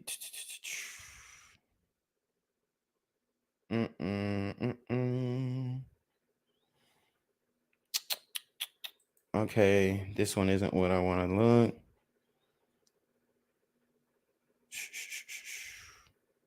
All right, let me find this stat before we go into it. You have nothing to back it up. So another example is, I'm sorry, we got to stop there. What happens in this community? What happens with the people who have this school of thought? They'll throw out numbers. Where did that stat come from? Where did it come from? Where did it come from? Off the top of my head, I don't know, but it's easy to Google. I know. Like if you Google it, it's like at the top of Google. It's easy to Google, right? But the reality of the matter is, when people are sharing their statistics and numbers, a lot of times they don't know. They can't even tell you the primary source. So right, because it's like off the top of your head, you're not going to know. Okay, so this comes from the University of Michigan, and the University of Michigan does a lot of studies. They actually did a study that debunked that women were better drivers than men, and they also debunked that. Yeah, so basically that study, and then there was another one that I read last week, but I forgot exactly what it was. Nearly half of U.S. kids live in homes with criminal justice involvement. Okay, so it says 4 in 10 children in the United States grow up in households in which a parent or co-residing adult faced at least one criminal charge, were convicted of a felony, or spent time in prison, a University of Michigan study shows. Let's just get through it all. This dwarfs estimates from the Bureau of Justice Statistics that less than 1 in 40 children have a parent in prison in a given year. Okay, says Michael Mueller-Smith, assistant professor of economics and faculty associate of the Population Studies Center at the UM Institute of Social Research. Prior efforts to quantify the extent of crime and justice spillovers within households have been hampered by severe data limitations. He says federal data collection fails to capture non-incarcerated events, track intergenerational spillovers within families that depart from the nuclear family model, or follow children over time. Data limitations have left us in the dark or just how many kids grow up in a household with justice involvement, Mueller-Smith said. That we find estimates with close to half of U.S. children have intergenerational exposure to criminal and justice is a wake-up call to the failures of our public policy to date. Even if the justice system were completely overhauled today, we will be living with the damage done to current and former generations for decades to come. Using data from the U.S. Census Bureau, Treasury Department, and Criminal Justice Administrative Record System, Mueller-Smith and colleagues were able to overcome data limitations that have constrained this area of research for decades. In addition to finding dramatically higher rates of intergenerational exposure overall, the researchers found that child exposure is heterogeneous in the U.S. population. More than 60% of Black and Native American children and kids from households with below median income have intergenerational exposure to the justice system, twice the rate of white children. So you hear that. If more than 60% of Black and Native American children have have a parent who has, come in the face of the criminal justice system, then, I mean, that's just Black kids. And we're twice the rate as white kids. But even then, there's still a high percentage of white kids whose parents have faced the law. Okay. Circumstances during early childhood play an important role for a range of lifetime outcomes. It is quite alarming that the modal experience for minority children in the U.S. is one of indirect exposure to the criminal justice system. So, I mean, from what I would say, from this data, and this isn't separate, differentiating between the men and the women who come in face, but we know that men are more likely to commit crimes, or at least be caught for their crimes and convicted. So we could probably skim that number down to 40%. And this is just in the Black and brown community. But I would go as far as to say, yeah, 45% of those men, are involved. But if it's more than 60% of Black and Native American children from households that have exposure to the criminal justice system, then that's a fucking lot. And that's saying that a lot of these thug niggas are having kids, and we all know that to be true.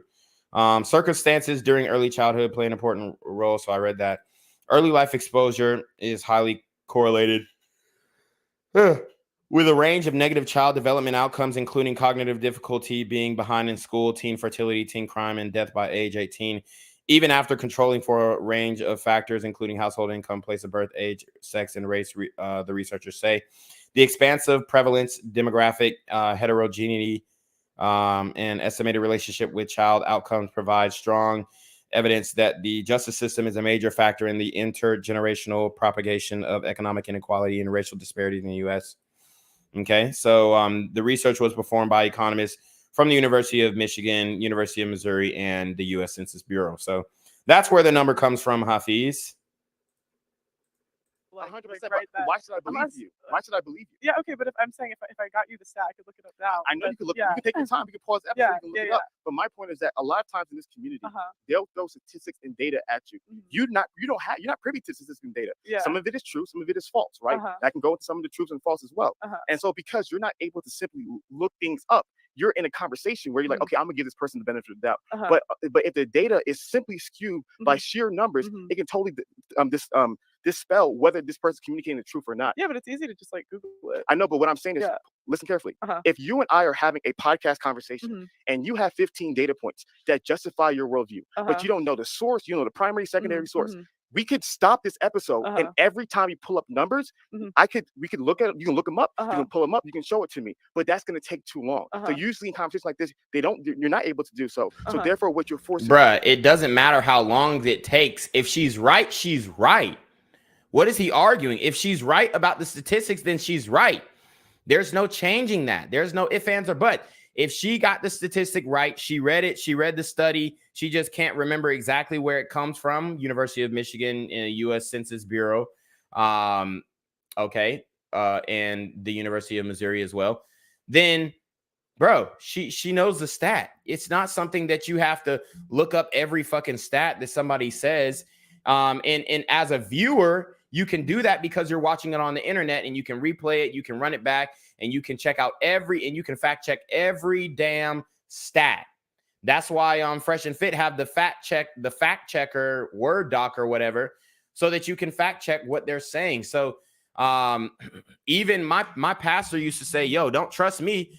Go read it for yourself in the Bible. Go to the Bible and read it yourself. So, I get it. Yeah, don't take what they're saying at face value. But at the same time, if they're saying the truth, then it's the truth. And you can't change that just by saying, oh, why should I believe you? Doing these conversations is whenever someone gives you a statistic, Mhm. the individual's called to believe it. And I've seen that happen myself because I'm a data person as well. You've consumed my content, so you know some of it. I'm a data person myself. So when I share data, there's times where I'm like, oh, well, that number was wrong. But because we're in the middle of a conversation, people simply believe me. Yeah. And so to me, Which is fine, then you just update it. I know, Yeah. but in the midst of the conversation, when we're having these conversations and when we're sharing all these data, Yeah. a lot of people will spew data and numbers I that they don't understand. even, Sometimes, it could be truly false. I understand. Sometimes misinformation happens. 100%. Yeah, And it's not perfect. I'm not saying you're trying to deceive me. Yeah. But what I'm saying is that there has to be a level of accountability when we're saying this is the truth. So for one of the things that I've been improving on in regards to my speech is that if I share a number, if I really don't know the primary source or I'm not willing to pull it up immediately, right, I'll say, well, you know what, I think this is the number, or I'm not sure this is the number. Jesus Christ. Now you can't, it's like you can't. I mean, I get it. He wants the sources to be cited, but at the same time, when you're having a flow of conversation, you can't cite every damn source. But what happens is when you say 110%, this is true. The divorce rate in America is 50%. It's true. And then you share these explicit narratives. And then when you simply analyze them and break them down, you realize that's not the case. Yeah, but then you switch it. But I don't think it's wrong to just say a number. It's nothing wrong. And then I look it up and it's right. Like I've looked that up before. But that's not what I think you're getting lost. You're getting lost in the specific point. I'm talking about the meta point. The meta point is that when people are communicating statistics, the audience is totally dependent upon the orator. And if that person says, I am the bearer of the truth, a lot of times in the midst of a conversation, a lot of people communicate numbers that may or may not be true. Yeah. So my biggest thing is that when a lot of these individuals are communicating numbers, I'm the kind of person where I'm like, hey, let's stop, let's analyze them, and let's see whether they're true or not. Is there a common talking point that isn't true that you're thinking of? I think one of the biggest conversations that is not discussed is how marriage has changed from the 90s till today. Okay, go on. If you look up the divorce rates, divorce rates have been decreasing from the 1990s until today. There's a lot of different studies and a lot of different analyzation. Go on.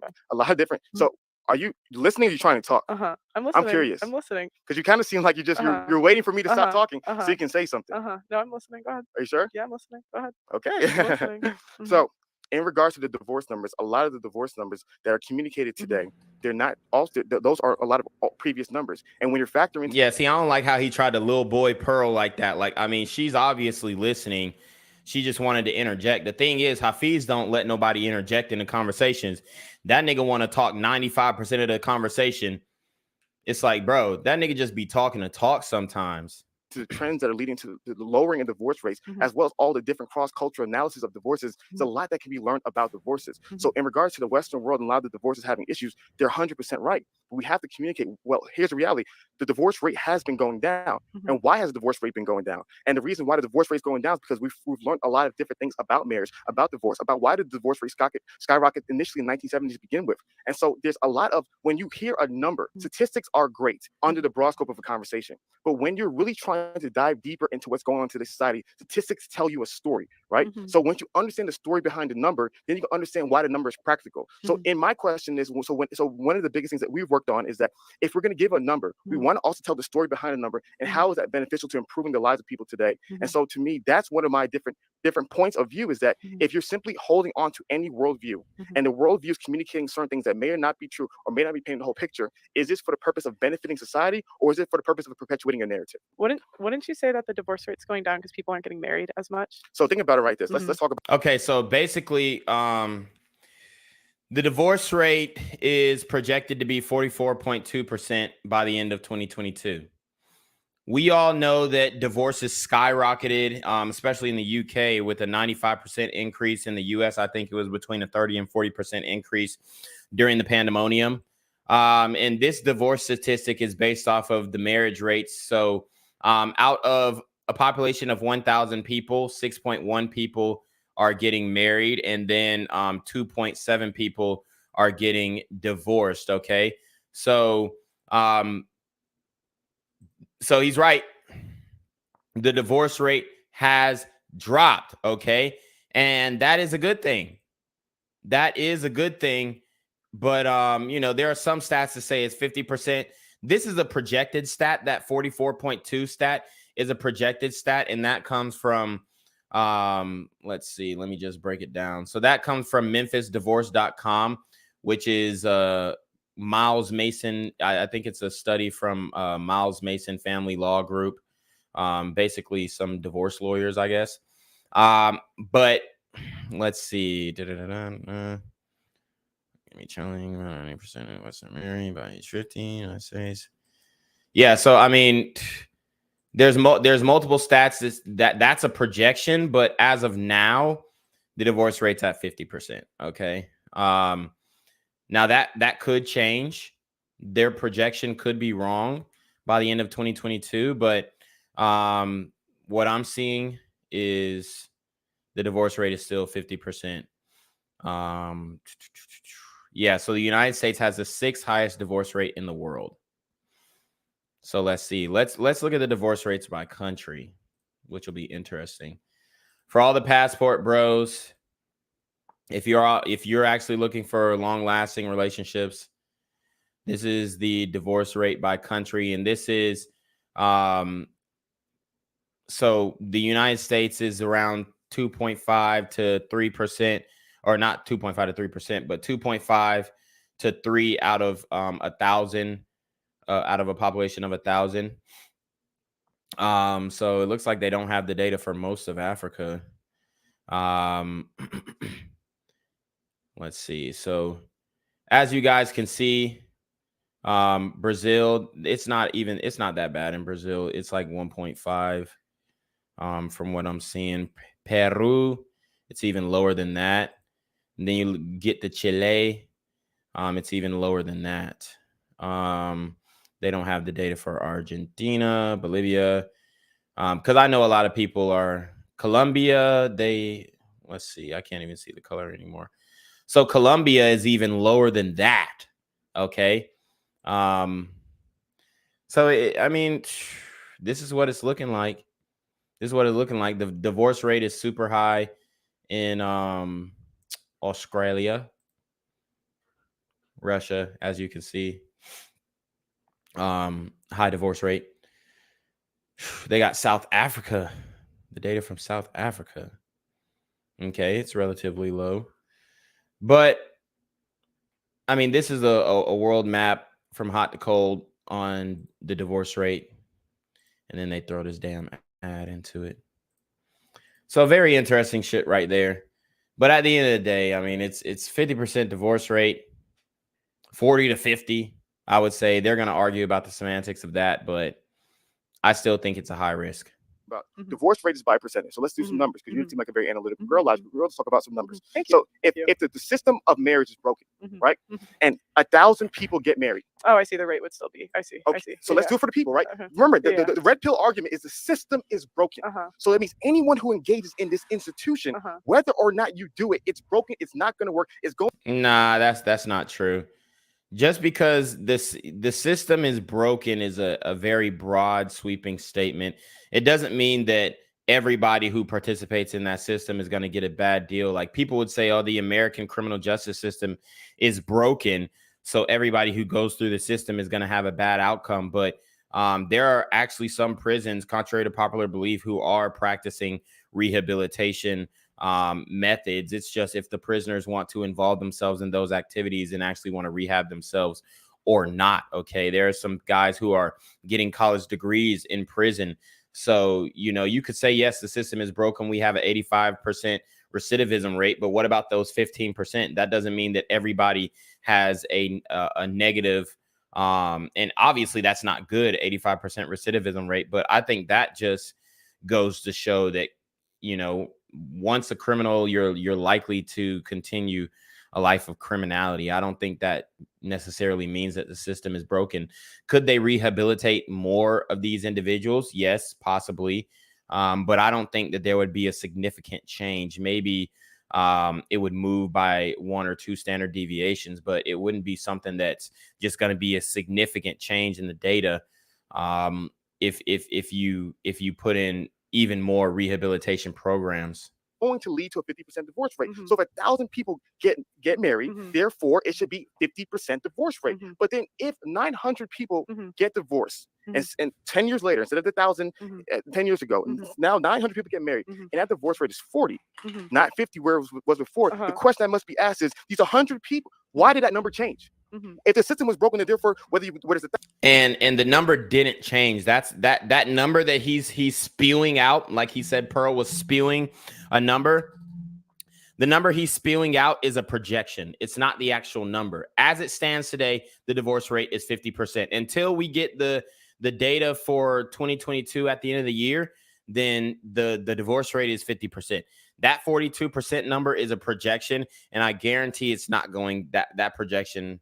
I would say that projection is probably going to be inaccurate, especially when holiday season comes.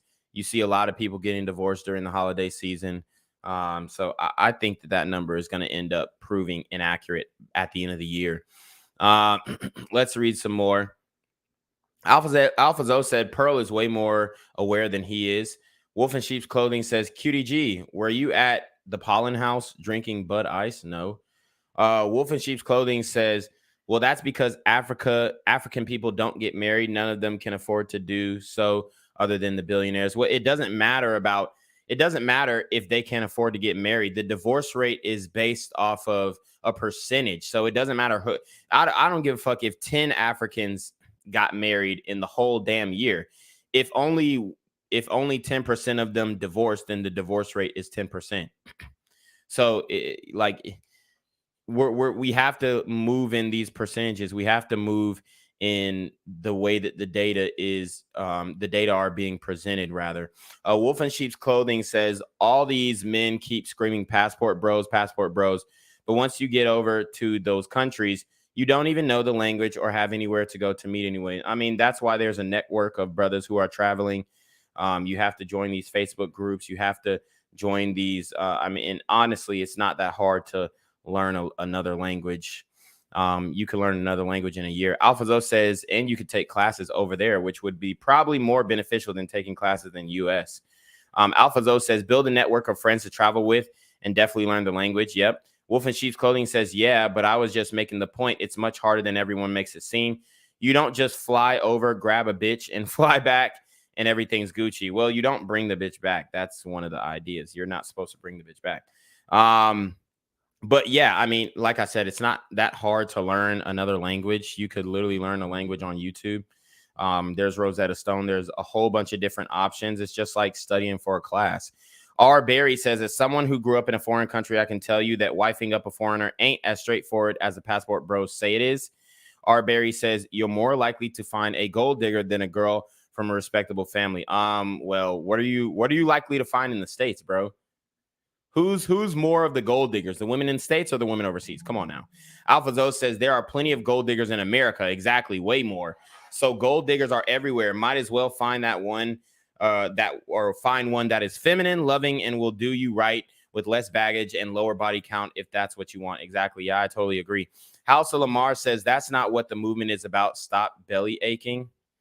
Quarantino Bubble says, you're talking about analyzing data, dude, but can you even translate from percentage to decimal? Bro, are you a hater or supporter? I just did that. Alpha Zoe says English is actually harder and difficult to learn than other languages. Yep, you're absolutely right.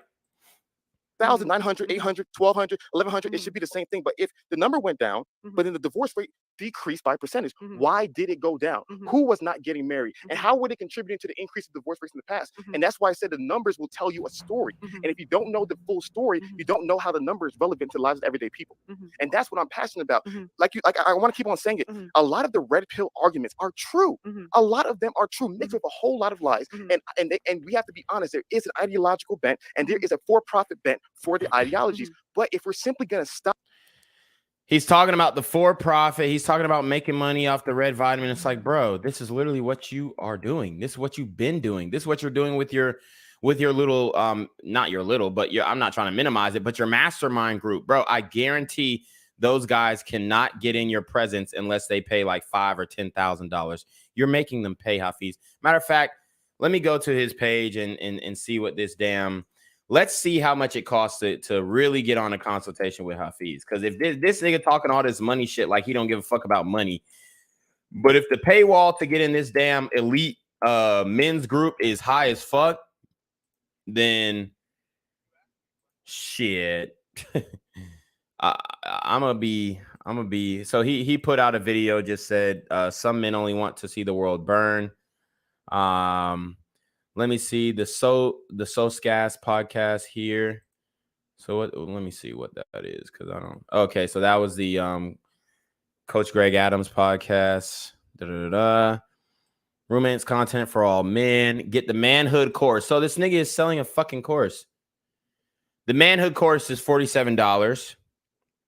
So you guys don't think that I'm bullshitting. Bruh. I mean, dude.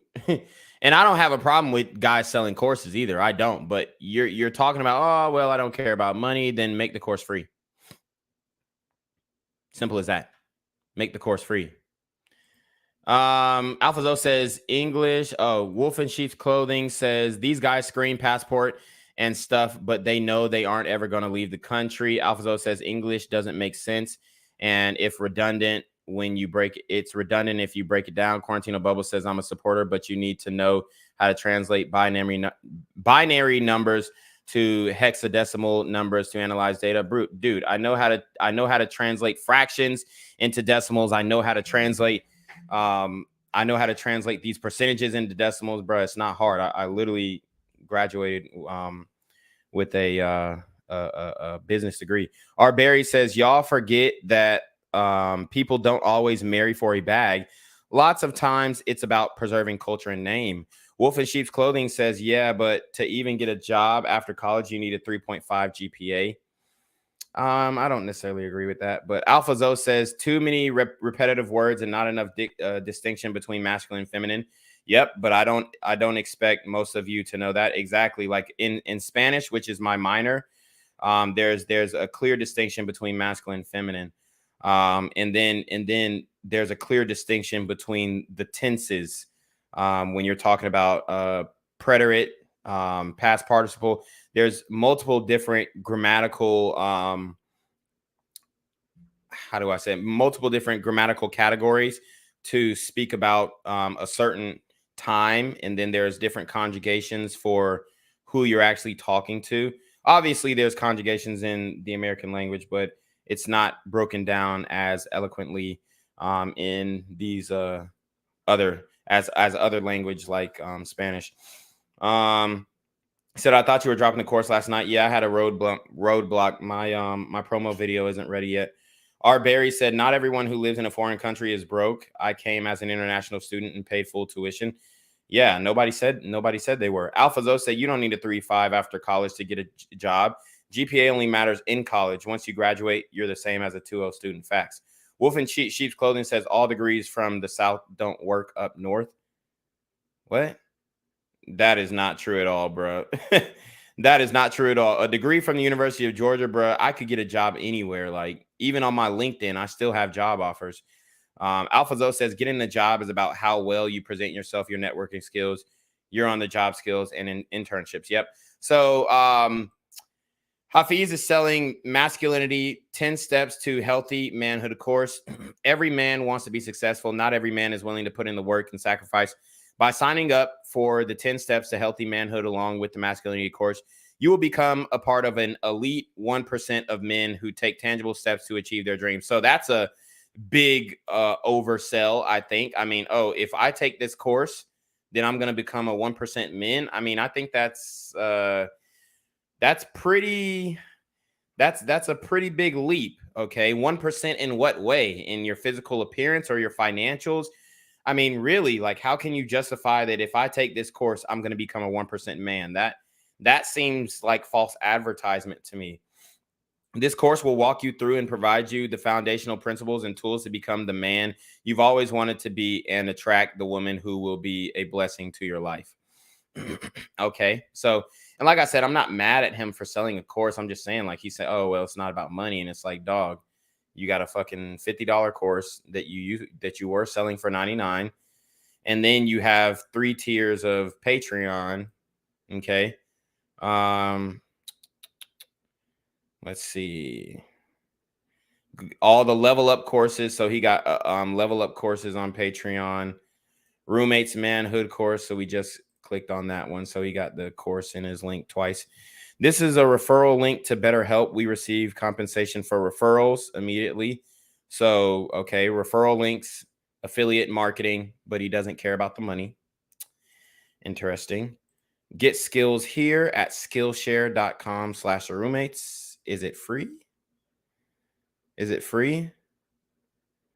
Okay, so it looks like he's using Udemy, which is a course sharing. Oh no, this is Skillshare. I'm tripping. One-on-one sessions. Let's see how much they cost. And I want to see like the men's group. So a one-on-one 30-minute session, my nigga. Like I said, I'm not mad. And this is coming from a Squarespace link. A one-on-one 30-minute session with the nigga Hafeez is $300, bro. But he don't care about money. Why isn't it $3, bro? Why isn't it $3? Wolf in Sheep's Clothing said, have you ever had any internships? Yeah. He said, wait, so at UGA, did you only do the least amount of work in the class to be eligible to play ball? No, hell nah, nigga. I graduated with good standing. AlphaZo says, I've done plenty of internships. It helped me skip the line and get jobs over people that didn't. Facts. So to get your internship, what was the requirement? Did you have to have a certain GPA or be the best in the field at your school? No, bro. All you do is apply for the internship. Like, bro, it's not that hard to get an internship. Tino, are you smashing on your OF? No, I'm not. It's content just like this. I'm not doing any sexual content on my OnlyFans.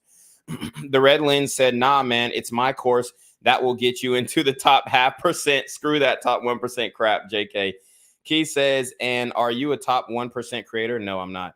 AlphaZo says athletes are expected to perform phenomenally in their studies. No grades equals no play, and not everyone will make it pro. So you better pay attention as an athlete to excel in your field of study. Absolutely. Key says, Alpha, I played a college sport. Like I literally got academic scholarship. So I didn't get a athletic scholarship. I had to walk on. Now I was preferred walk on, but I was a walk on nonetheless. So I didn't have football was not paying for my tuition. I had to maintain a certain GPA for my tuition to get paid, i.e. the Hope Scholarship. So Key said, Alpha, I played a college sport, and if an athlete was failing, he would be passing by game day without him doing anything. I don't know what y'all talking about, but shit, if you fail, you fail. Like you're not playing. The Red Lens said 300. What the fuck could he possibly tell you for $300? And it's for 30 minutes. I would understand if it was an hour. But $300 for 30 minutes, my nigga is charging $10 a minute. And if that's what he thinks his time is worth, then hey, I respect it. But don't say that you don't care about money when every link in your damn description box is guarded by a paywall. Fuck out of here. He said, didn't you say you were doing foreplay on your own? Man, when the hell did I say that goofy ass shit? AlphaZo said, have good grades, reach out to your advisors, professors, and jobs in your career field in the area where you go to school. Use the internet to accept roles that are posted online. Facts. AlphaZo says, not all athletes get that benefit. Key, don't live your life by the flip of a coin. Exactly. Nah, they have ways to make the athlete pass by game days. Times have changed. you could say that, but I'm gonna tell you right now, if you're not passing, you're not gonna play at any D1 school. Yeah, you can say that shit. House of Lamar says Mr. Lucario selling similar courses for $4K. Why would you pay a nigga $4,000 who's literally having his bitch fucked by another nigga? That's crazy. Stop there and not do a deep dive analyzing the study. If we don't sit down and analyze every single statistic number and juxtapose it with the leading experts in the world who are also studying these things, we don't have a full, complete message to share to men and women for the benefit of society. Because to me, if we're genuinely saying that the red pill message is the truth, if it is indeed the truth or attempt to convey the truth should only make society better. It should only make men better. It should only make women better. It should only create a better world for us. And so to me, when I see an ideology, when I see a praxicology, whatever the heck they're calling it nowadays, when I see a worldview and I'm looking at it, I'm analyzing it, and I'm understanding it, and I'm seeing all people who are leaders in it, and I'm seeing the inconsistencies in what they say and what they do, I'm saying that there's a deeper conversation with the numbers, and there's a deeper conversation with this type of information that is not being discussed. I'm glad we're doing it right now. To me, it's like if it goes from 50% to 40%, who cares? Mm-mm. That's right. Don't do that. Let me Don't do that, though. let me Go ahead. because to me, people aren't getting together. They looked at the getting married rate is lower than it's ever been. So it's like to me, it's just like men are getting a bad deal today. And there's Yeah, so she is right. The marriage rates are low. Therefore, so what I would explain it like this: the marriage rates are low, so therefore, the people who are actually getting married and then getting divorced, out of that percentage, the people who are getting married with even more intent. Okay, that's why, or at least that 8% where it's projected to fall are getting married with more intent. That's why that divorce rate has fallen. So basically what's happened is I think people are being weeded out of marriage just by virtue of the information that's going on online. And then so the people who actually do get married, it's for a better intent, which isn't necessarily a bad thing, but that's how I would interpret that data. and they're signing a contract where women are paid to leave and take the kids. And to me, that's just, and especially in the UK, like I live in London, like girls, like your child support's literally dependent on how much you have the kids. So you're literally paying. Yeah, and remember, after the pandemonium in the United Kingdom, divorce rates went up 95%. Paid to take the kids away. Okay. So like to me, it's just like a bad deal. And even if you sign a contract and it's a 40% versus 50%, that's still not great. You first and foremost, let's not be deceptive, right? Okay. You cannot. I'm not being deceptive. If you understand statistics, you cannot say a 10% decrease in the likelihood of something happening isn't a big deal. If there was a drug or if there was a disease, and we say, the disease has a 50%. Let me finish. You told me not to cut you off. I'm not gonna cut you off. Okay. I understand what you're trying to do right now. I was under the impression of this would be a certain kind of conversation, but I'm getting what you're doing right now. So if you want to make the conversation the way you want to make, now he's applying intent to what Pearl is saying. I mean, he tries to preface it, but we're having fun. You'll see. This conversation is no problem. So like I was saying, the way I want to make the conversation, like I was saying, if there was a disease and a disease had a 50% fatality, and we're probably going to do a part 2 tomorrow, guys, because I don't think I can get through all of this today, but we'll do a part 2 tomorrow. I'll get through an hour and 12 minutes. Rates. And all of a sudden, 10 years later, even if the an hour, 12 minutes, and 18 seconds was where we'll stop next. The amount of people with the disease went down by 2%, 3%, 4%, whatever numbers you want to give. But then all of a sudden, that disease has a 40% fatality rate. The fatality rate went down 10%. Well, we ask ourselves, how did that happen? No one says, 50%, 40%, no big deal. So everything's the same thing. No, so I agree with him. When you see, a 10-point drop or 8-point drop in the projections of a data point is significant. I absolutely agree with that. But like I said, you have to look deeper. You have to interpret it. And it's pretty much the explanation that I gave earlier. Now, there are less people getting married, for sure. So the people who do get married, they are getting married with the intent to literally see that shit all the way through. So that's why you could, you could see a drop in the divorce rate. Also, that 42% number that he keeps citing is a projection. So it's not true until the end of 2022, and we're not there yet. We're in the last quarter, but you can't really say that number is set in stone until we see the data on the back end. So the Red Lynn said, back in the day, I called a girl and it was $2.99 for the first minute and 99 cents each additional minute. Now that was worth it. So that's a back and forth conversation. Chancellor says, Hafeez be talking all fast and with his hands, he must think it makes him look smart. Yeah. Tesla says, is there such thing as attending office hours too much? No, I don't think so. Arbery says, Hafeez time is not worth $300. Alphazo says they have something called academic progress rate or something similar where they take the total GPA of every player on the team. You can only skate for so long because the school gets a bonus. Yeah.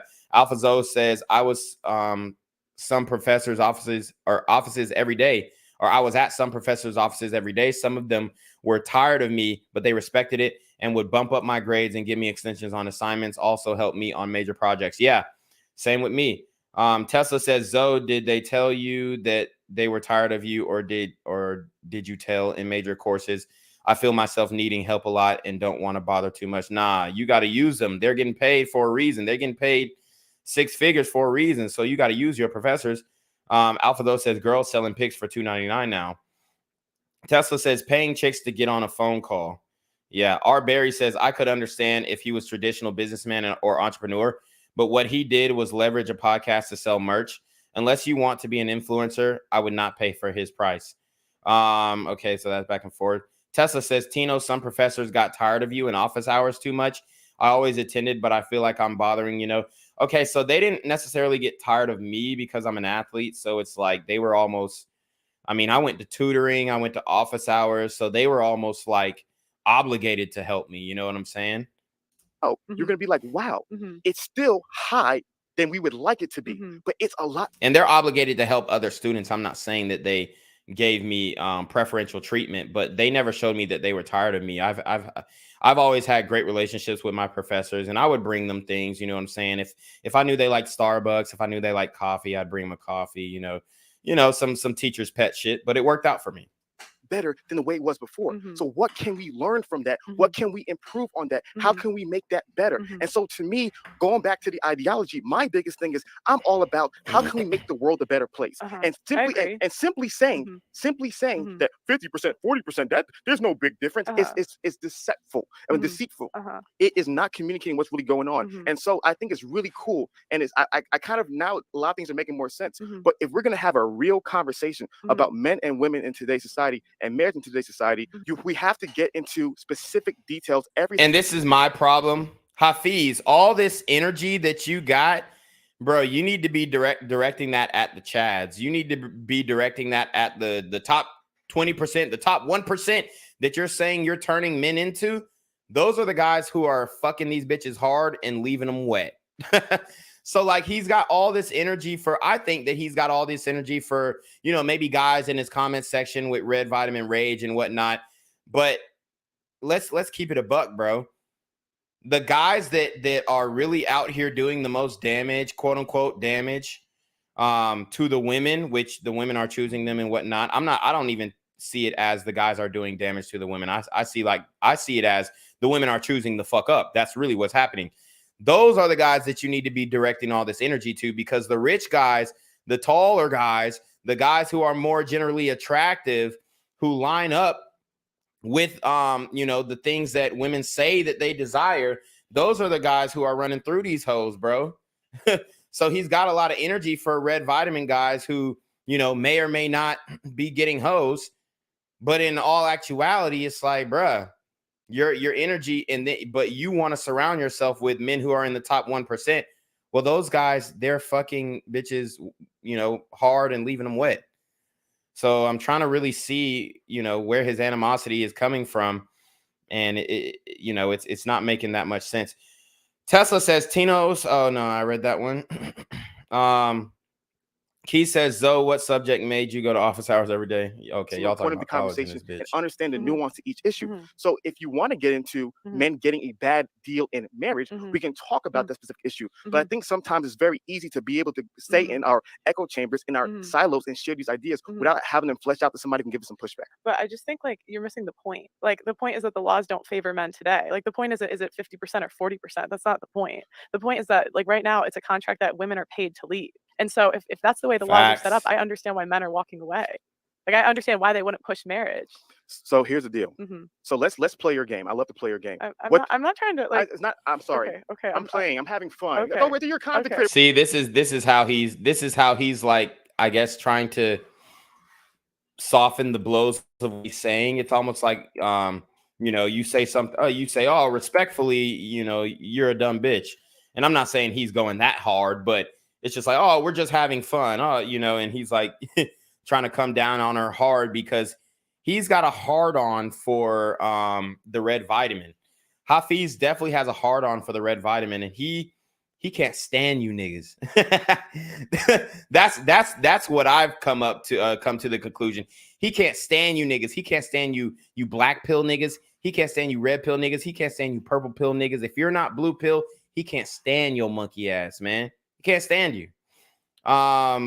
Wolf and Sheep says, I graduated with a degree and never used it once. It was a bio degree.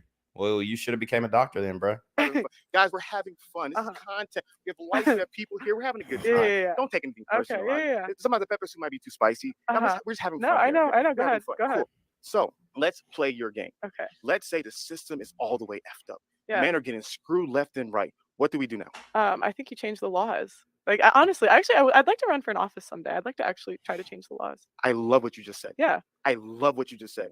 My question to you, you're very smart. When we said we should change the laws, Yeah. how many people are getting into law? How many people are doing content to be able to change the law? Well, there's a lot of men who are getting into law. And the thing is, bro, this is what Hafeez doesn't understand.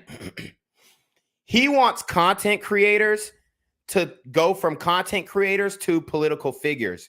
It's not going to happen. It's not going to happen. You can't make this type of content and then be elected for public office. You can't. You can't. You can't even, you can't even curse online unless you're a woman and be elected for public office. Okay? See, the women, they have that ability to be able to make mistakes in their past. AOC was a bartender. You got Christy Mack, I believe, who is a senator in Rhode Island, and she was twerking on TikTok and whatnot with her big old fat ass. So, like, you can't, the things that these women are able to do and then run for political office, a man can't do. You can't discuss these ideas. You can't discuss red vitamin content. Dude, and I'm not saying that Jordan Peterson couldn't run for office. I don't know if he's American citizen or not. I think he's from Canada, actually, so he couldn't run for American office. But I'm not saying that he couldn't win an election or, be the mayor of some city and whatnot. But he's one of the more refined guys. There is very few guys who could actually run for political office and their past content would not be held against them. Now, the red vitamin is to enlighten men. So maybe the reality is, like, what's happening. He wants red vitamin content creators to get politically active, take action to change the situation and take action to change the situation and stop complaining online and go out there and take action and whatnot. This is what he wants people to do. But what he doesn't understand is that there are professionals who watch our content. There are lawyers who watch our content. There are people in the medical field who watch our content. There are people in political office who watch the content, and they are being awakened because of their own experiences, and then that might inspire them to change laws and them to actively work. So like Tupac said, I may not change the world, but I'll inspire the next. And I'm not a huge fan of Tupac. I enjoy his music, but like as far as his personal escapades, I'm not really big on. But I can acknowledge when a nigga say some shit that went off. And he said, I may not change the world, but I'll spark the mind that changes the world. So what you have to understand is red vitamin content creators are sparking the minds of men who are in positions of power, who can change the world. Now he's going to go in on, who do you think is actively changing or trying to change the world or trying to change the laws and whatnot? So I have an answer for that as well. I love what you just said. My question to you, you're very smart. When we said we should change the laws, Yeah. how many people are getting into law? How many people are doing content to be able to change the laws, or versus how many people are doing content simply complaining about the laws? Okay. So he wants her to name content creators who are talking about the law and changing of the laws. Let's listen. In your personal opinion, all feelings, no facts. Shout out to Andrew Schultz. What % of people are actually trying to change the laws? Versus people complaining about the laws. All feelings, no facts. No, there's no All analytics. feelings. There's no logical I data know. for this. I know. Okay, so guys who are maybe in the position to change the law, he's literally overlooking the lead attorney, who's also in Atlanta, which I think Hafeez is still in Atlanta.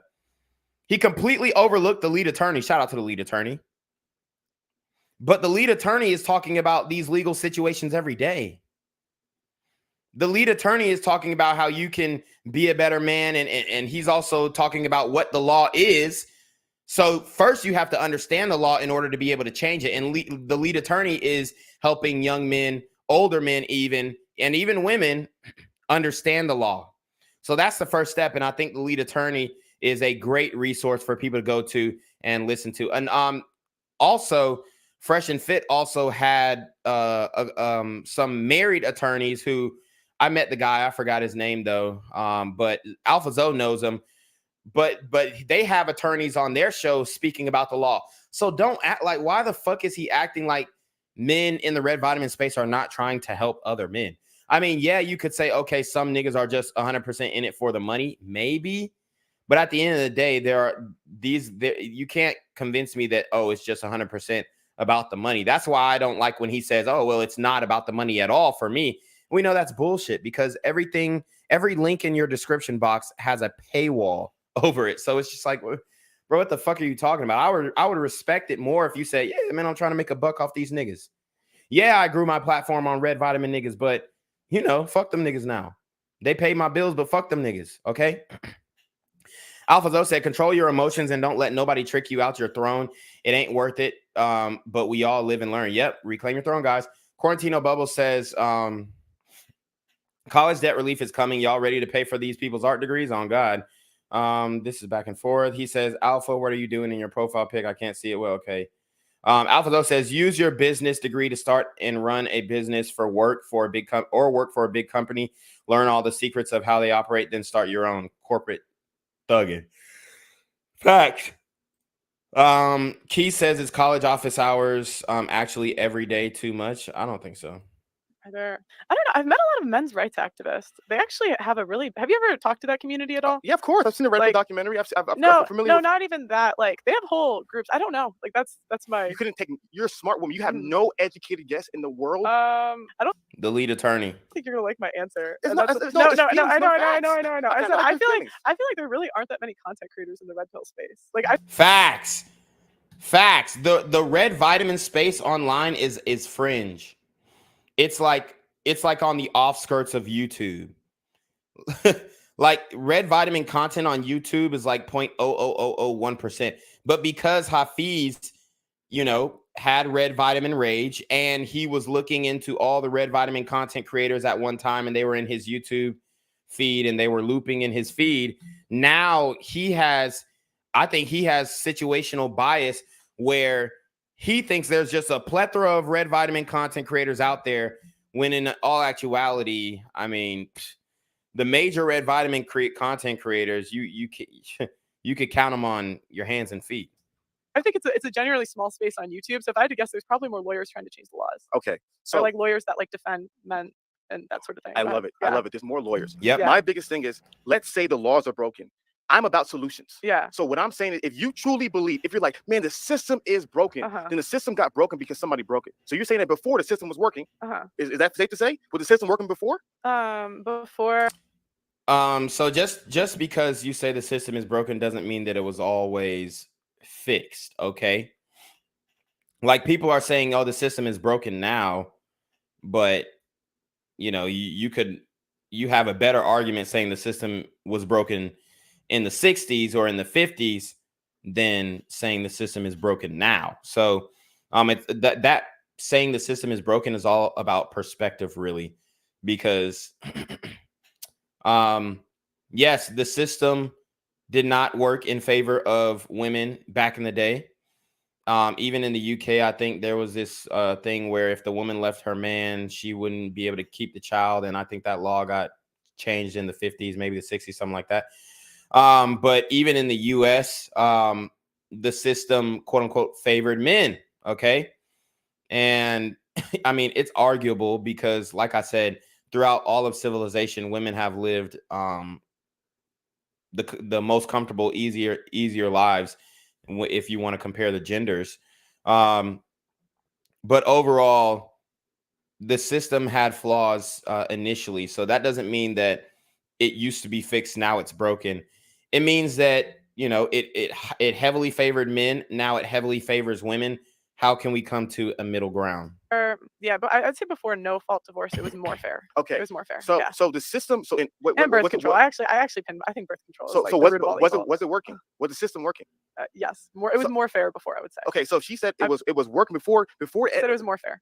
Was it working? If it's broken now, it must have been working before. Yeah, it would. See, I think that's a fallacy. That's just not a good representation of this argument. Oh, if it's broken now, then it used to be fixed. Like, nah, that ain't it. Or was it always broken? It would seem like that. Yes. I'm asking you the right question. Was it broken? If you're telling me right now it's broken, those are your words. You said this. A lot of jump cuts. System is broken right now. So therefore, if the toy was broken today, does that mean the toy was not broken yesterday?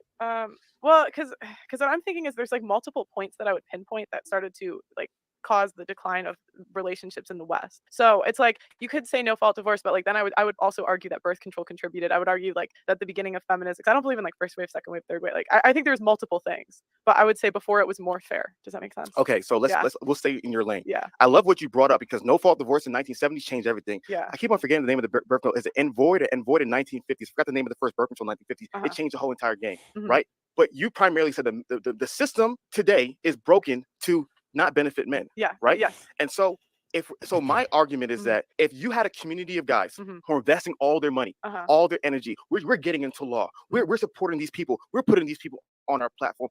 And we're putting these champions who are going to go into Congress and going to go into the local places. That's a good idea. You should do that. No, let's stop. Let's stop right here. Yeah. You said it was a good idea, right? Yeah. Why aren't those people doing it?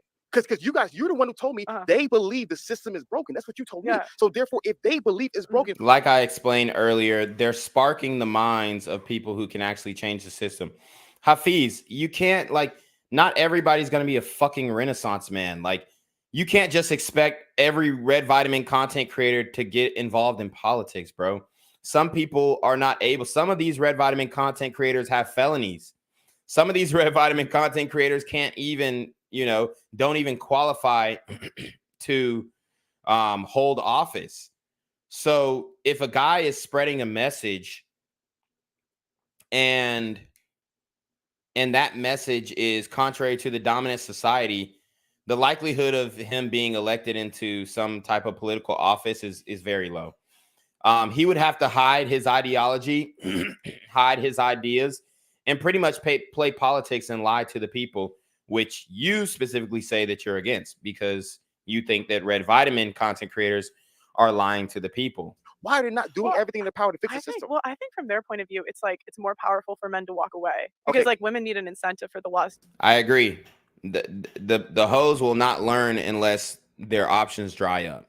To change. Okay. So if men walk away from relationships, I mean, I could think of like 10 girls off the top of my head that are mad because they won't get a ring. Okay.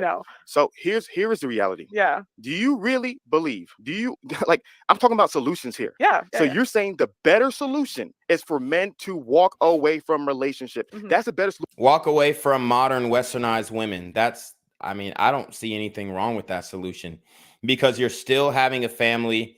Like, I'm trying to figure out who specifically he's advocating for. Like, this nigga must have a sister who's having a hard time dealing with fuckboys or something. Because, like, I'm trying to figure out who he's advocating for because it's like, dog, you can literally find better women in different locations. And when it comes to the MGTO dub shit, just because you're quote unquote going your own way doesn't mean that you're not gonna fuck with no bitches for the rest of your life. Going your own way literally means going your own way, whatever you deem as the best option for your life. So if that means going monk mode, then you're gonna go monk mode. If that means being in a relationship, then you're gonna be in a relationship. If that means casual sex, then you're gonna do casual sex. what fits your lifestyle. So I think it all comes down to individual personal choice. But as far as quote unquote walking away from relationships, most men don't want to walk away from relationships. They don't want to walk away from women.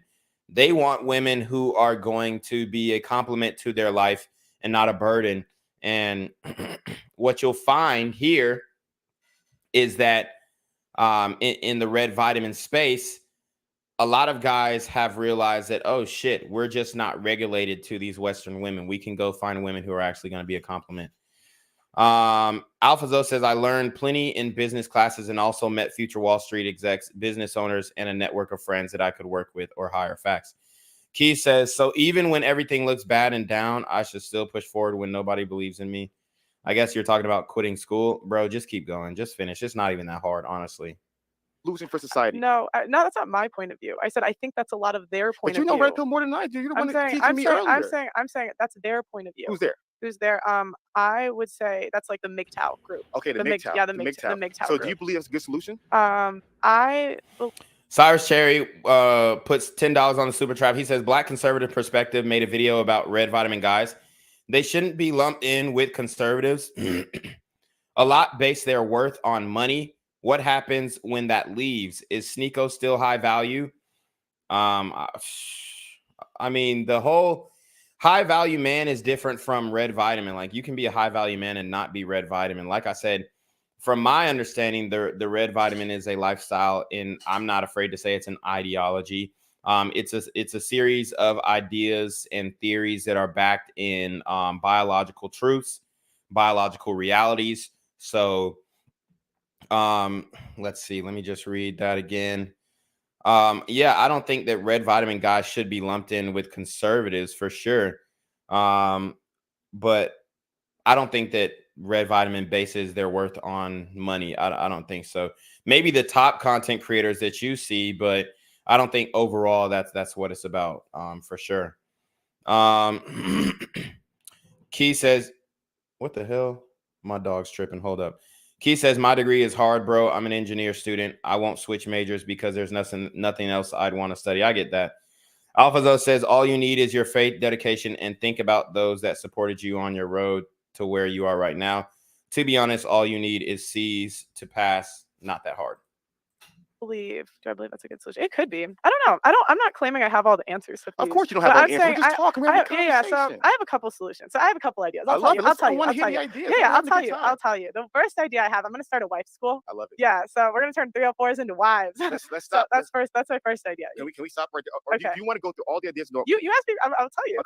I want to talk about that one. Don't forget that one. I want to talk to you about that. Yeah. I got you. Rapid fun, guys. My second idea is I'd like to run for an office someday, because I feel like in order the laws to change for men, women have to do it. So, if this was Pearl's world, I'd get rid of birth control. I'd ban it, but that'll never happen. A lot of men won't like that.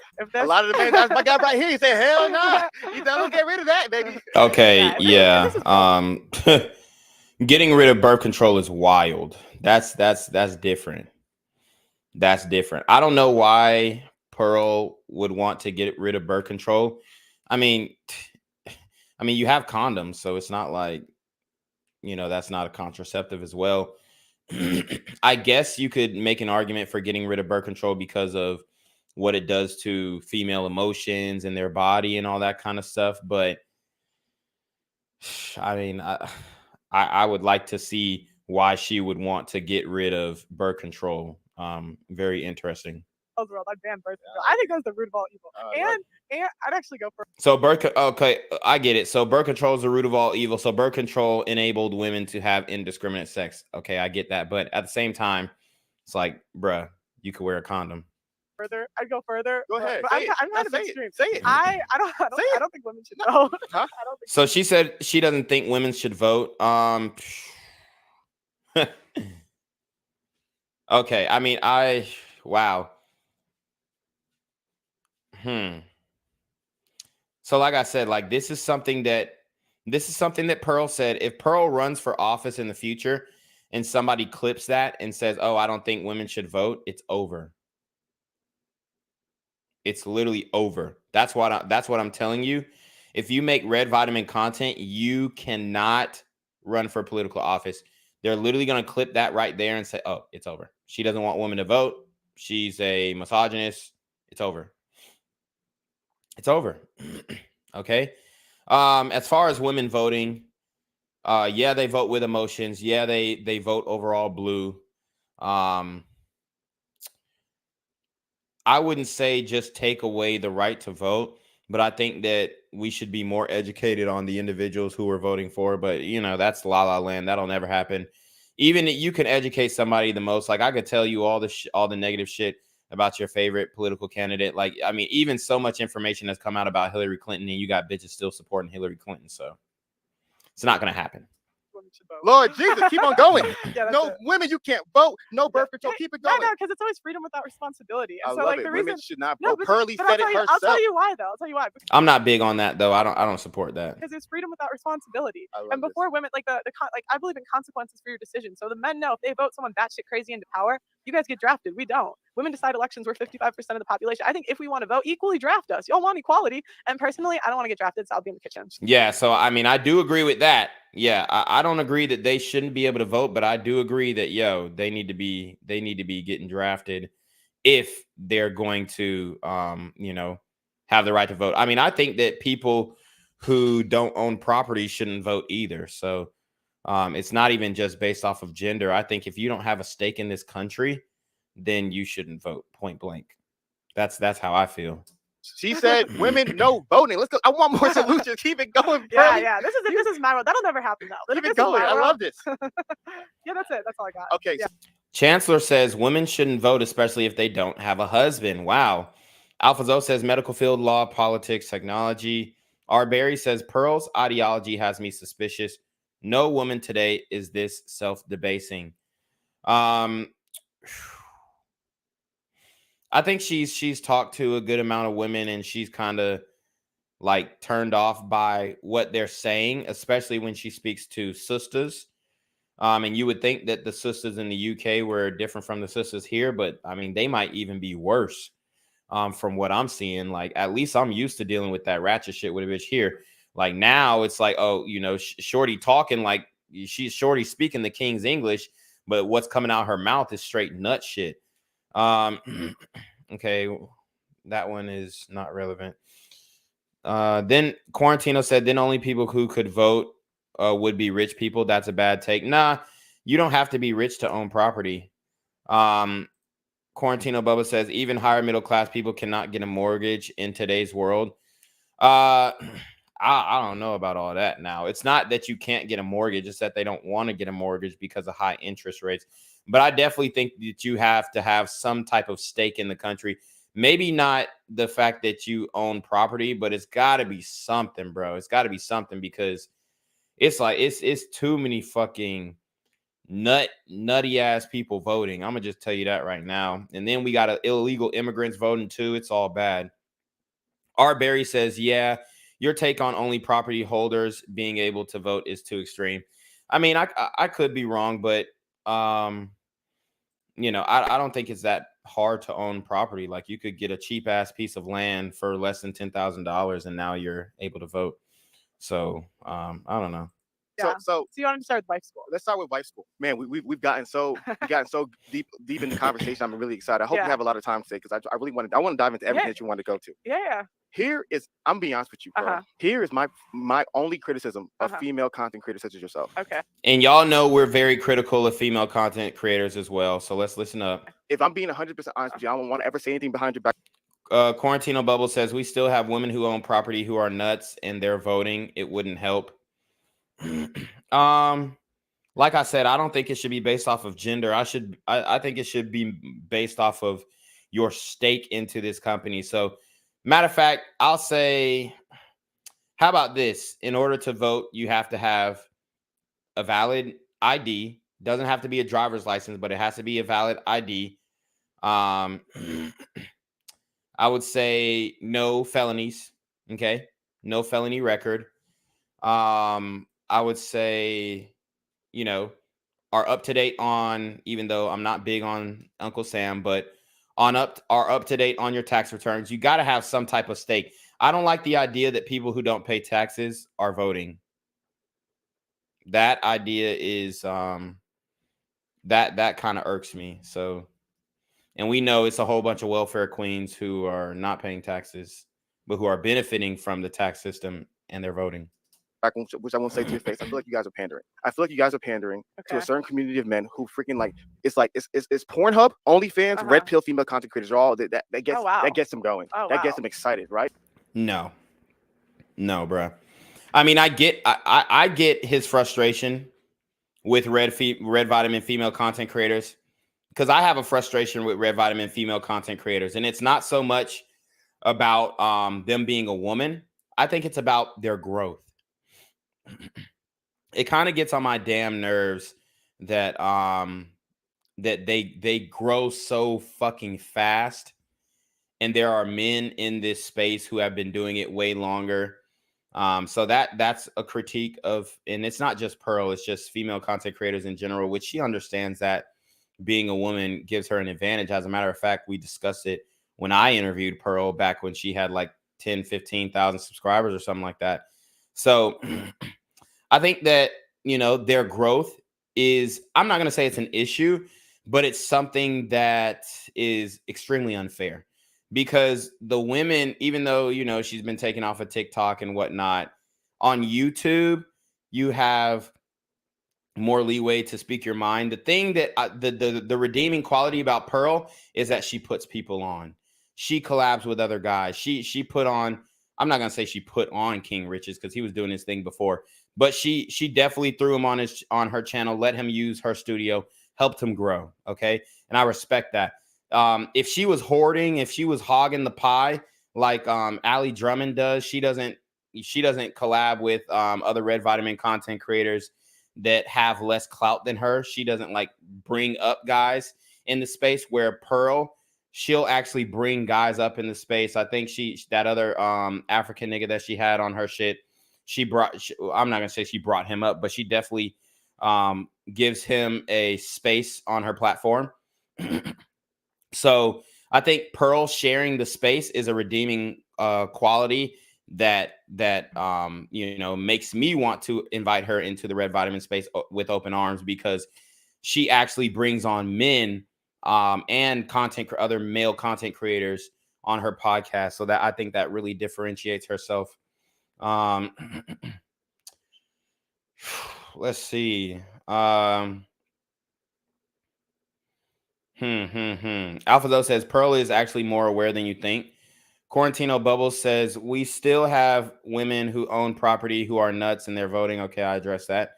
He said, then why is Bezos voting? He barely pays shit, but he filed his taxes. I'm not saying you have to pay an exorbitant amount of taxes. I'm saying just have a recent tax return. Jeff Bezos uses the tax code to avoid paying taxes. He uses tax loopholes, and I'm pretty sure he has some really good CPAs to avoid taxes, like making charitable donations to certain foundations. Maybe these are foundations that he might have a financial stake in, who knows, but making donations, owning property, you get to depreciate 27.5% of the value of your property off of your taxes. So even being a business owner, you get to write off a lot of those business expenses. So I don't have a problem with Jeff Bezos barely paying taxes per se, in the sense of, him abiding by the law. My thing is file a tax return, at least have a up-to-date current tax return filed. I'm not saying you have to necessarily quote unquote pay those taxes. Alpha Though says Bezos pays who he wants in office. Yeah, that's also true. Alpha Though says women get attention solely for existence. Anything they do, people will support. There is a female content creator who talks about guns, and she exploded in a few years. In every thumbnail, her ass is poking out. Yeah, I totally agree. Alpha Though says female gamers get hundreds and thousands in super chat just for showing their face and sometimes playing in a bra. Yeah, and they be sucking too. They suck. Cyrus Cherry says there are plenty of reformed felons and many lunatics that vote. They haven't been caught. Yeah. And, I think that if you do have a felony and I think there's like a 7-year period where you can get that expunged if you stay out of legal trouble. If I'm not mistaken, y'all can correct me if I'm wrong, but I think there is some way to get that shit wiped off. I'm not completely sure, but I know you can get a misdemeanor expunged after 7 years, but I'm not sure about the felony. But if you're reformed, then I don't have an issue with it either. R. Berry says, think parts of the red vitamin goes too far. When I hear guys like AMS say that they'll be playing the field their entire life, I just shake my head. I mean, what's wrong with him playing the field for his entire life? Like, some people don't want kids. Some people don't want a family. So what's the issue with him playing the field? I'm just curious. So I'm on really on the same OnlyFans. No, I didn't say, no. Yeah, see, he's saying that men consume female red vitamin content creators like they consume the Hub and OF, and I totally disagree.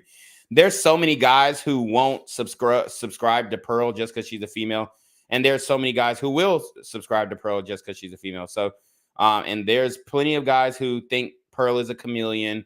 And we break down different chameleons on this page on this channel as well. So I wouldn't liken them to adult entertainers. What Pearl does is a respectable profession. It's a respectable endeavor. Okay, I'm slightly below it.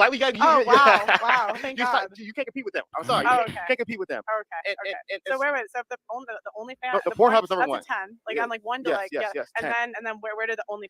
Depending on what she's doing on OnlyFans, it can go from anywhere from 9.5 to 8. Okay, so let's do 8. So then where do we fall? I would say the men love your content so much, it'd probably be about 7. A 7? Yeah, Okay. about a 7. Okay. No. I mean, yes, men love female content creators for sure, but it's not like Pearl is like dressing to get attention. As a matter of fact, I think she does the opposite. I mean, she has a sweater on right now. I think it's like a sweater dress. I mean, it's not showing cleavage. It's not like it's like super short. She's crossing her legs. I mean, dude, like you can't liken OF and the Hub to a female podcaster unless she's talking about like these what's that call her daddy, unless she's talking that type of shit, or Angela Yee's lip service.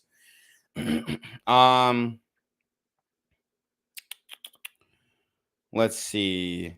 House of Lamar says, I think that Femme Sapien girl is a chameleon. Yeah, no, for sure.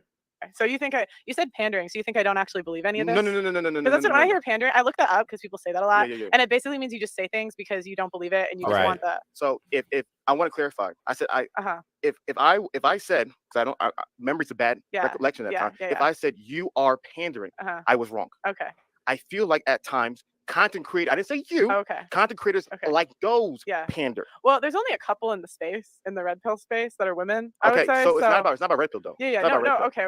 So to me, let me give you an example. Okay. I genuinely believe that there is a lot of nuance to your ideas.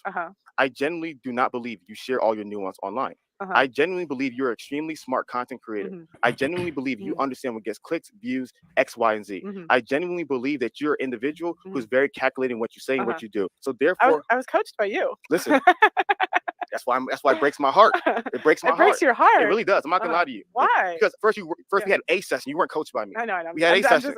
Yeah. So she paid the $300 for 30 minutes. R. Barry says, I think you should be selective with who you get in a relationship with, but swearing off relationships entirely is too much. I want to die with family and loved ones around me, not sugar babies.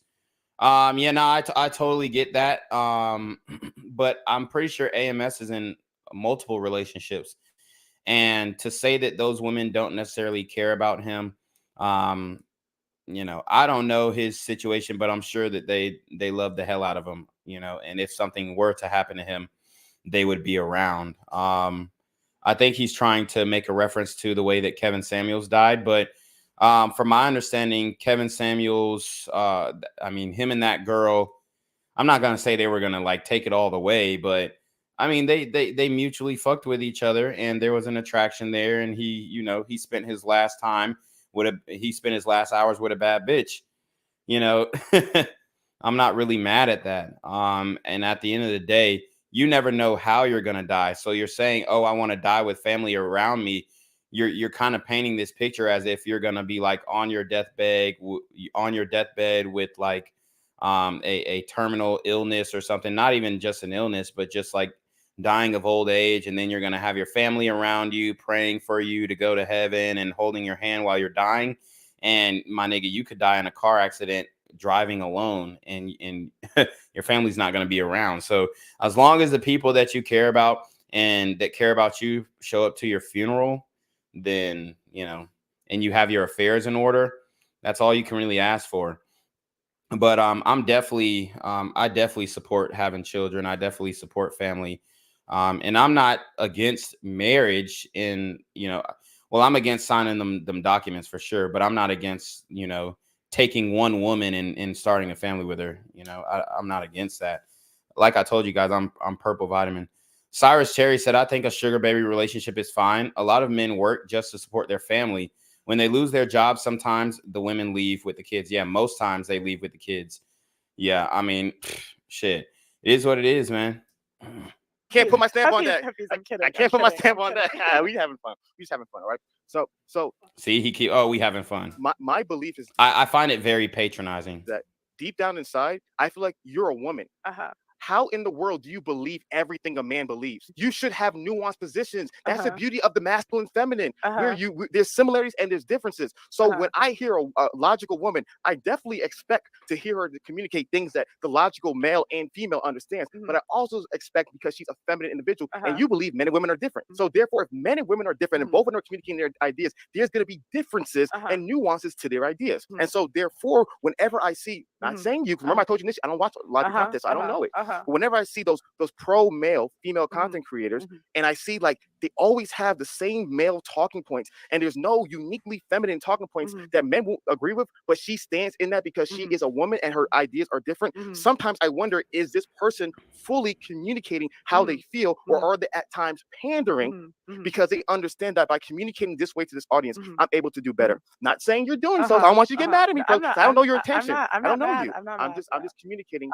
So when you brought up do you want to respond to that? I was leading to the wife school point. Oh, to the wife school. Yeah. I was just going to say that I think it's more having like a father presence in our lives, most of us. What about your mom? What do you mean? What about my mom? Do you have a motherly presence as well? Yeah, I did. Shout out, Jen. You calling your mom by your first name? What are you doing, girl? Yeah, shout out, no Jen. respect. That's a white girl stuff. Boy, call mama Jen. Girl, what the heck? No. I mean, it's like I don't know. It's funny. I mean, imagine if she said, "Oh, that's that nigga shit." Like, I get the joke. I get the joke. I think it was. I'm not gonna say it wasn't funny, but imagine if she said, "Oh well, I don't know what's some shit. I don't fucking know." Anyways, if he would have said something and she was like, "Oh well, that's some black shit." Like, I don't like how black people so easily weaponize race when they wouldn't want that shit done back to them. I don't like that. I find that distasteful.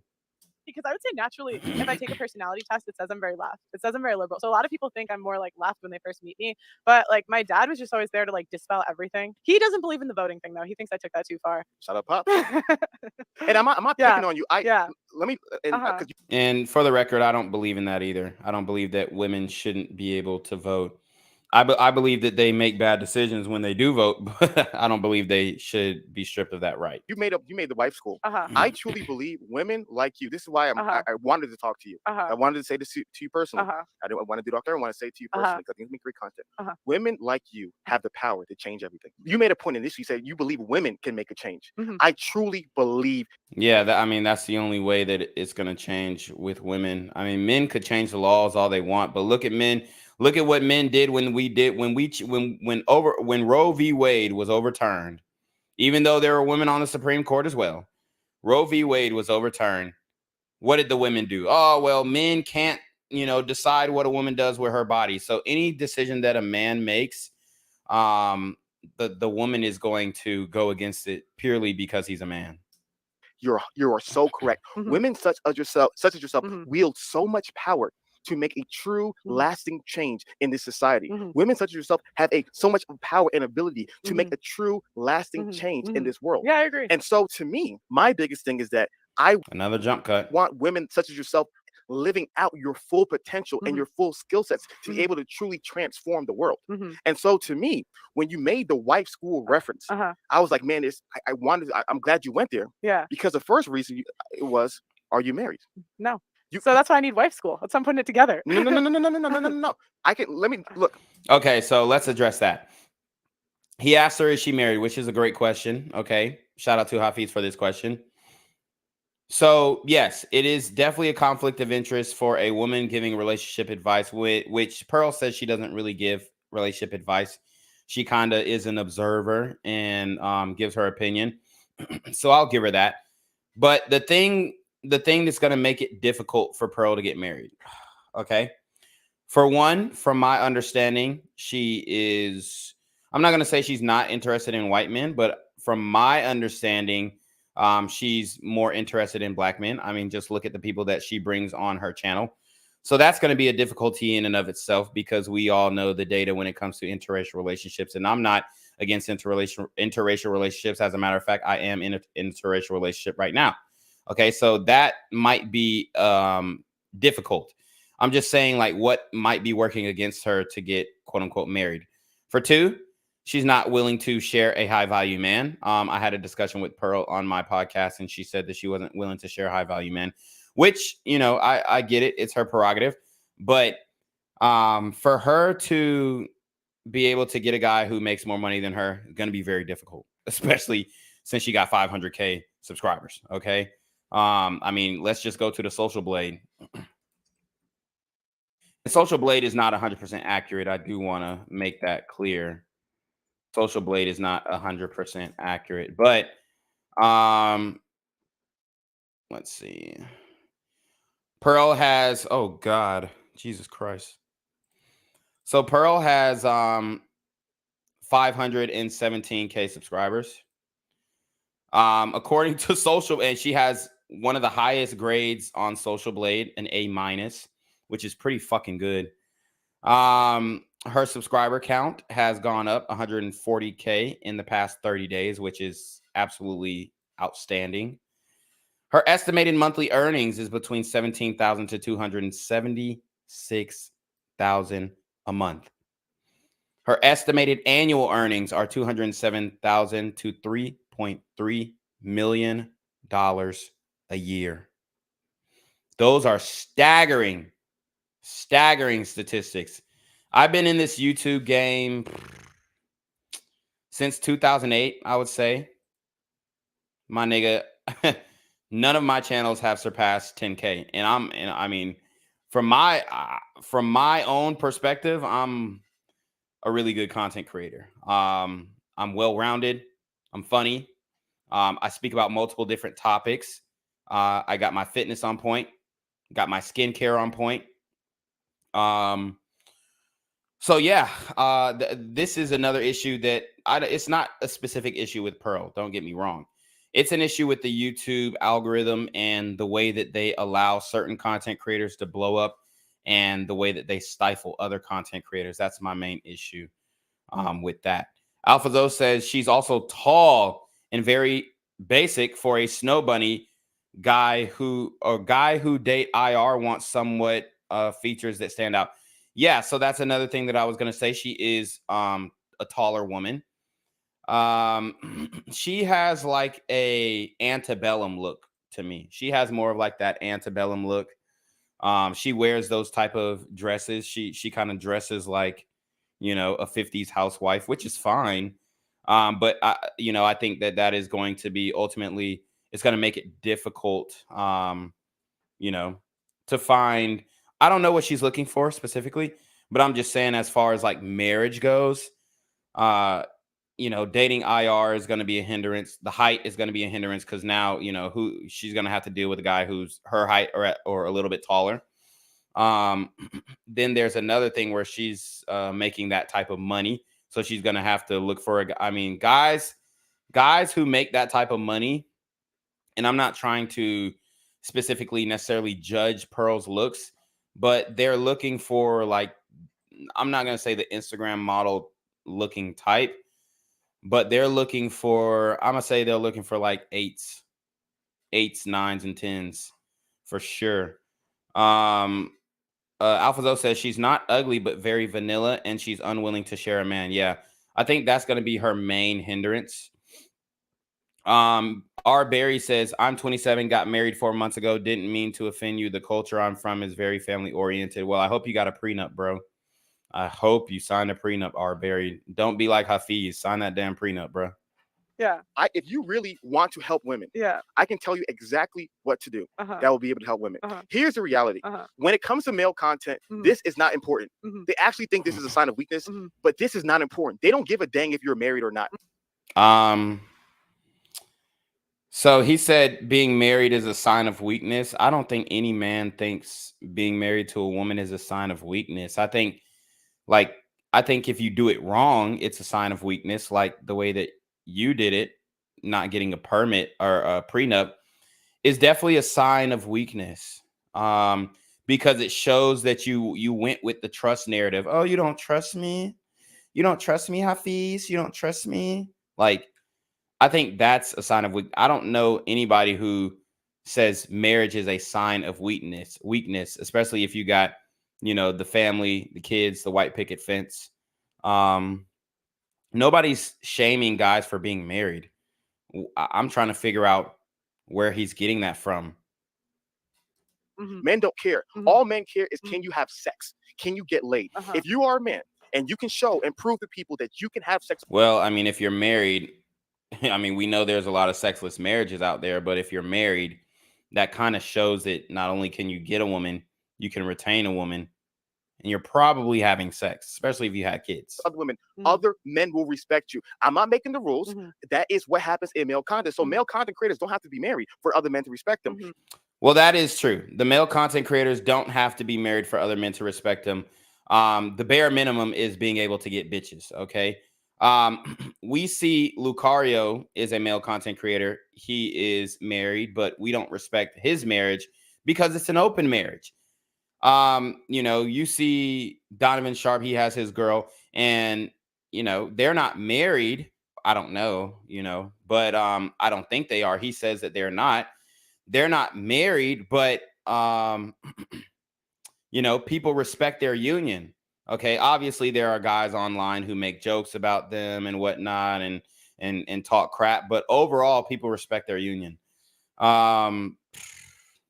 I'm trying to figure out who else is in a relationship in the Red Vitamin, like who's in a monogamous relationship. It'll come to mind. Oh, Rolo Tomasi, he's married. The critics disrespect him. Okay, the critics are the ones who are going to disrespect him. It's not necessarily the Red Vitamin community. As a matter of fact, I think his following respects the fact that he's married and respects the fact that he was able to keep his marriage going for so long. So I don't think it's much about, oh, we don't respect that you're married. No, it's how you do it. And people are definitely looking side-eyed at you, Hafeez, because you know all this information and you didn't get a prenup when you got married. And it's like, bro, if you lose half of your shit, even though he said he doesn't care about money, let's not even say he lose half of it. Let's just say she takes it all. Let's say she's able to take it all because he didn't sign a prenup, and she's able to tout emotional abuse and he's too controlling and he moves his hands too much when he talks and it's threatening. Let's just say she comes up with those basic excuses. And I'm not wishing anything on the marriage per se, but I'm just saying, let's just say that she comes up with those excuses. We're going to be looking at you sideways, bruh, because you're going to be coming back to your following and say, hey, hit my GoFundMe because this bitch took everything. Not calling your wife a bitch, but I'm just saying in general, this bitch took everything. Okay. So it's like, bruh, I think that was a misstep. I think that was a miscalculation. Even in the podcast on Valuetainment, he said, well, I'm only getting married once. So why are you only getting married once? Because you understand the statistics that if you get divorced, there's a 72% chance that you're going to fail in your second marriage. That's why he's only getting married once. And he wants to deny the data. all that, or he can deny the data all that he can, but it doesn't change the fact that is the reality and it's true. That's good. All right, let's see. Cyrus Cherry says, I think diversity is actually holding you back. You got this pop channel, the news channel, and the community channel. All three of your channels could be done by 3 different people. I don't really know. I would need some more context to what you mean by holding me back. Are you saying I should drop one of my channels? I'm trying to figure out what you mean, Cyrus, but I do respect your opinion. So just let me know what you mean. Clarify. If they show some receipts, they show girls on yachts, they show girls on parties, they show whatever it may be, other guys will respect them and listen to them because that is the litmus test for success. And men, not my rules, is what's going on in today's world. Women is different. Women respect this. Women listen to this. When you're able to be like, yo. If you think women listen to married women who are telling women to get married, you got to be out your fucking mind. You women, you can either be like this, like me, or be like this bitch. Yeah. When you're able to do stuff like that, you're not familiar with my content. I don't really give advice, but okay, I know, but go ahead. You said wife school. Yeah, but it's not taught by me. Huh? It's not taught by me. Who's gonna build a wife school? Yeah, I'll put this is. See if you let me give the elevator. Go ahead, before you critique the idea. Please. So that's what I was thinking. I was like, oh, you know what we should do? We should bring in like wives from around the world that actually are married and are actually in those positions. And you could like go through different classes for like how to dress like a wife, how to cook like a wife, how to clean like a wife, like all the things that like wives have. And that's what I was thinking. I was like, well, I can't teach it. I'm not a wife. And I was like, but I'm like really good at bringing people together.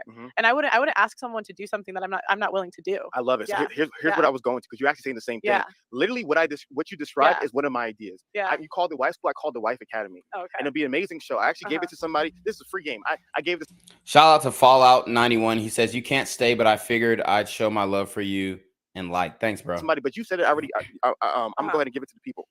Wife Academy would be a podcast where a woman who's married brings in other women who's married and talks to them about what does it mean to be a wife. Because the school is cool. But the school, how many people can be in the school? 100, 200, 300, 1,000 is limited. But well, it would be filmed, so it's like I love it. Yeah, so let's say it's gonna be filmed. Unless those women have nothing but good things to say about their husbands, then I don't know if that's going to be a good idea. Like if they're over here airing out their grievances with their husbands, I don't think that's a good recipe.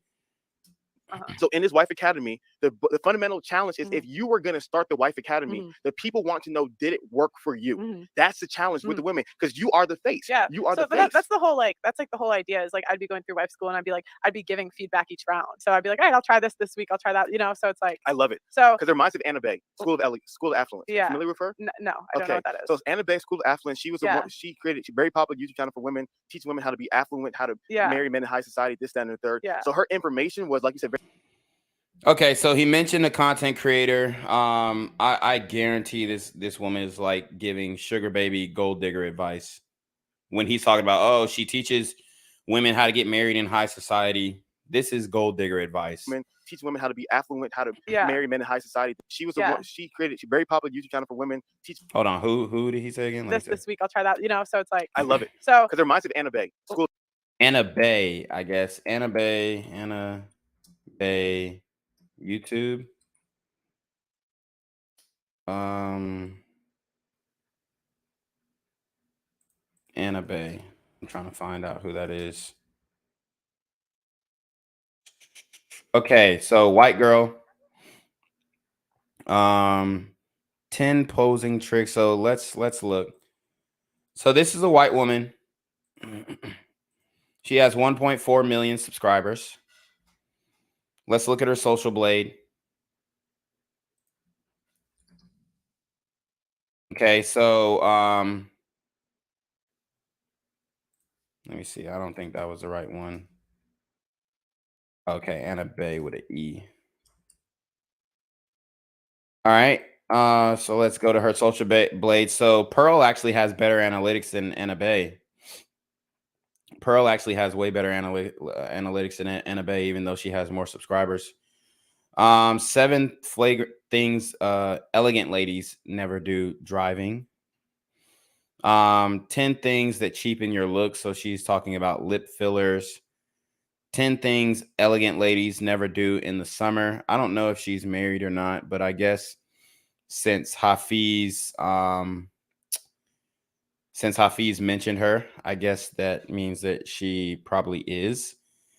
So she also put how men try to manipulate you, and she used the Tinder swindler.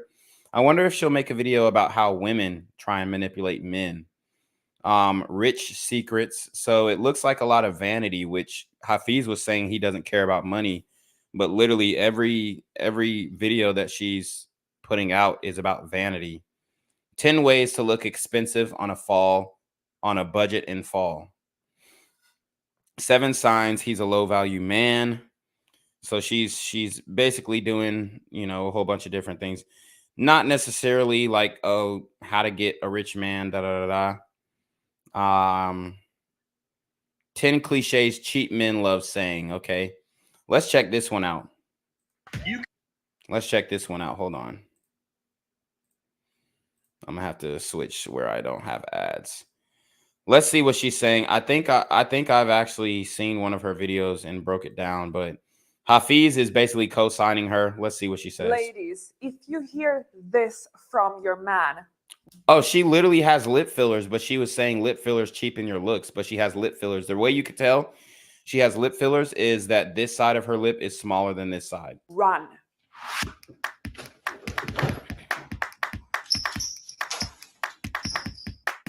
Because the chances are high that this cheapskate or / freeloader is just here for his own benefit.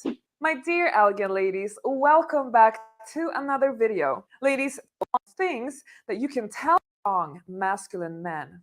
I love men who look after their women and treat their woman like a goddess. I've seen this video There's nothing before. more attractive than when a man steps into his masculinity and really looks after his woman like a true gentleman.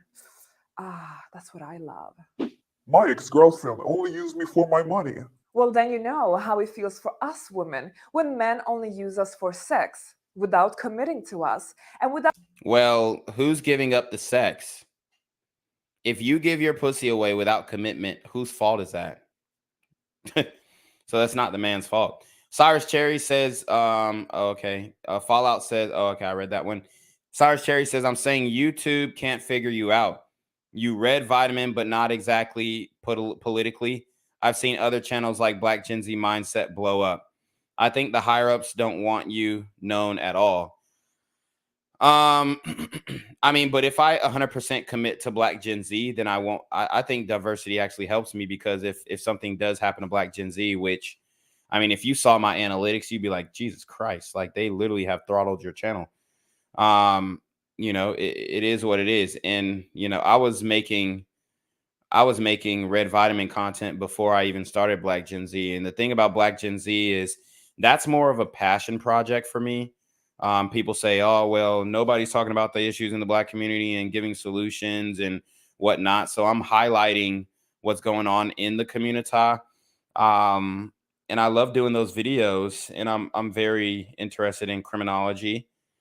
But I mean, every video on Black Gen Z is demonetized, and that's my highest subscriber count channel. So I'm pretty sure they would rather me make Red Vitamin content than the content on Black Gen Z. I guarantee. Without ever taking full responsibility by providing for us like a true gentleman would do. Well, this is how we women feel used. If I pay for today's date, will you pay the next? What? Oh, so this is who Hafeez is co-signing.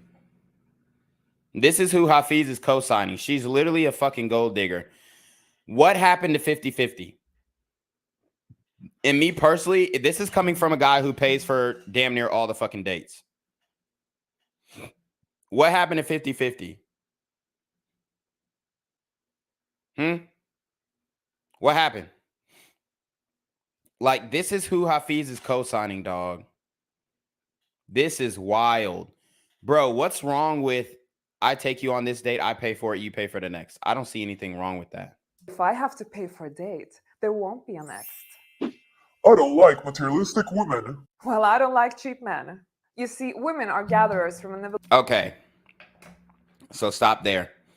Just because Oh, men, bro, just because a man doesn't like a materialistic woman doesn't mean he's cheap.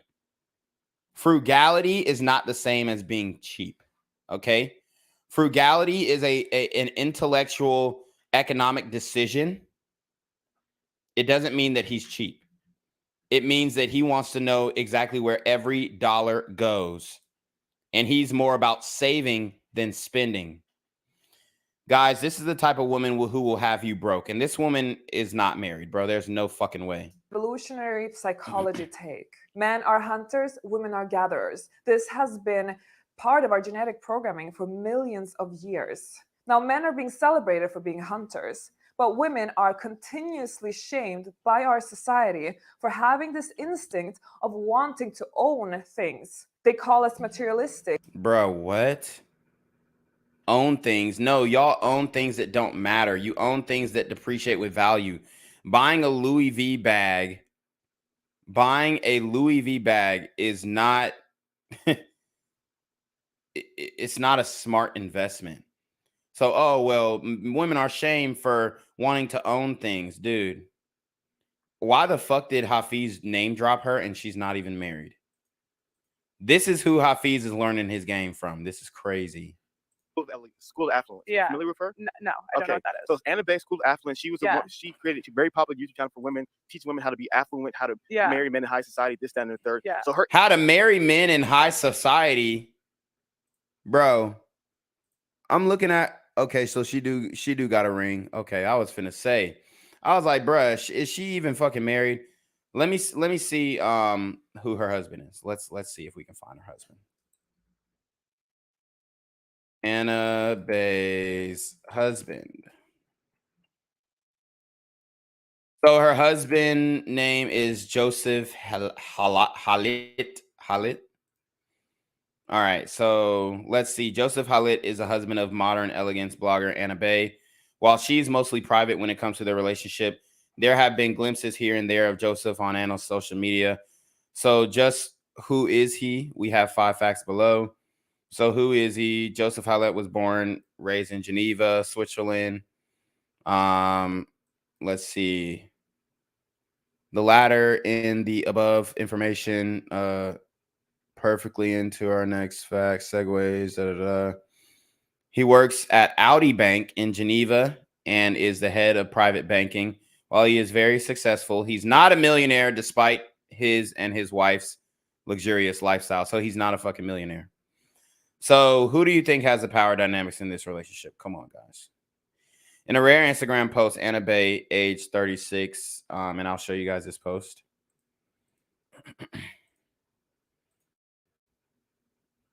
Okay, that's not it. Here we go. So it looks like she actually might have taken this down. When was this article written? So this was June 14th. And when did they get married? I'm trying to see on her profile. It looks like she actually took that video or that picture down. Let's look at the ring. So yeah, I actually. So when did this video drop again? June 14th, and then she's not wearing her ring in May. Very suspicious. I'm looking through social media right now, guys. I don't see one picture of her man. Okay, I see. There we go. Did she tag him? Damn, she didn't tag him. So she says, a rare glimpse of my husband and I've shared in an old YouTube video why I don't ever share him on my social media. Life is easier this way. Plus, he prefers having his anonymity. We'll see if from time to time I can show some pictures like this where you don't see up close. I'm gonna tell you right now, yo, this is hilarious. Dude, Hafeez is like, bro. Let me tell you something about Hafeez, bro, that he's not getting. The reason why her husband doesn't want to show his face is because he doesn't want to get called out by the bitches that he fucking. Let's keep it a buck. It's not about anonymity and da-da-da-da-da and all this bullshit. No, bro. It's about he doesn't want to get caught up with his hoes.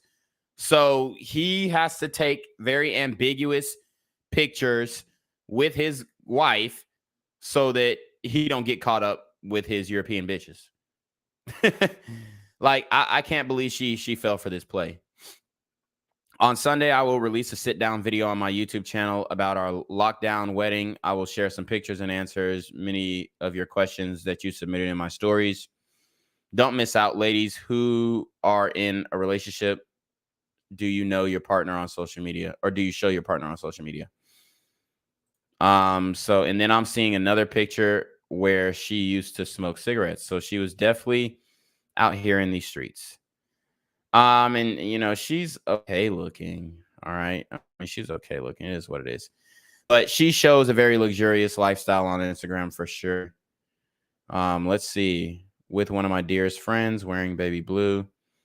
So it looks like she is, you know, she has successful guy friends, which is a red flag.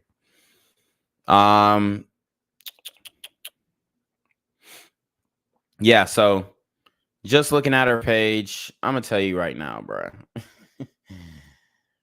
I don't know about this one, Jack. I don't know about this one. They met being set up by a friend on a double date, okay? And they're literally kissing with mask on. So she has I don't want to get too deep in her situation. She breaks down how they met, their astrological signs, lockdown or shit. So she literally just met this nigga during the pandemonium. She don't even know this man like that and already got married. That's crazy. That's crazy. Anyways, Hafeez going and citing this woman who is pretty much teaching women how to be a gold digger. Information was, like you said, very biographical. As Gary Vee says, document, don't create. I'm not there. I'm documenting the journey. And then eventually she gets married, gets all types of credibility. So you're 100% right. If you're going to go that route, where it's like, hey, guys, I'm not there yet. I need to learn. I need to grow. I need to improve. Here are these expert women. But the point that I was bringing up was that the true power in it, when you go bananas, is when you're like, yo, I went through wife school and I got married. Yeah. Because you're the face of it. You're the one bringing everybody together. You are the face. No matter what, you can bring some amazing women onto wife school, wife academy, whatever you call it. But you're going to be the face. But when you're able to come in that room and be like, yo, ladies, welcome to wife school episode 1. I'm your host, Just Pearly. And ladies. I said I'm not. I'm going through it. No, I'm talking about in the future. Yeah. You can't, how many times you going through wife school? If you, no. What, season 1. I'm talking season 7 right now. I didn't know you're talking about season 7. I was talking about we got to do 1 before 7. Okay, I'm giving season 7 right now. Okay, I'm viewing season 7. This is how season 7 is going to begin. Hey, how you doing today, ladies? It's Just Pearly Things, and this is season 7 of wife school. As you guys know, it worked for me. You know, and then you know what I mean. You start flexing, and I'm telling you, women like women who are where they want to be. And so to me, one of my biggest things, and like I said, it just I love what you said. I want to see more of that. I want to see that. There's enough. We know modern women are delusional. We know the issues in the divorce court. We know these. We don't need more of it. We need you helping women. I disagree with you because like the one thing, I think it's common in our space of YouTube to know this, but it's not common in like the general, like I'm on volleyball teams, I'm on basketball teams. Like I deal with a lot of different types of girls from all walks of life. I don't think most girls have any idea. And that's actually part of the stuff on my channel is like I tell women. So I'll show them Jordan Peterson about the pay gap, or I'll show them like, so it's kind of like you kind of see them go through their journey like firsthand. But my thing is that, and maybe this is my criticism of doing it for 7 years, and maybe you're just sorry. 7 years. So this is my criticism of me doing this for 7 years, and also me I'm helping men since 2012 when I got my first YouTube video. I'm obsessed with solutions and the best solutions. Right. If we truly believe doing YouTube videos, showing people what's wrong in today's world is going to change the minds of the masses, you and I both know that is not the case. You and I both know that's not the case. That is not the long-term solution to society. If you were to ask me what. It's a diagnosis to the problem. So you first have to identify the problem before you can address the problem. What would change the world more? You know, Pearly Things doing a wife academy, a wife school where she's going through things that a wife needs to be successful, that she goes through herself, and then all of a sudden she finds an amazing husband, and now she's having an amazing family, and using that as an example, versus just going up to random girls asking her, do you believe in female privilege? What is most effective? I honestly can't believe he just used Anna Bay as an example. That's wild.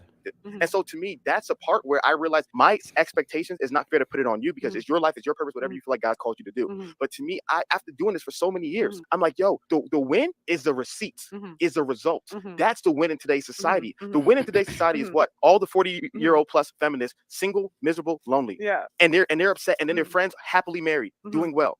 That's the win. Showing like, yo, you guys thought that 40. Bro, Anna Bay is talking all this shit about dating a millionaire, and she did not get a millionaire. So what the fuck is he talking about? Let's see. Very flexible in making sure they both still have time to spend together. So he's a banker. He's not a millionaire, but he has a respectable job. So shout out to him. But I'm gonna keep it a buck. I think that he's probably exercising his options for sure.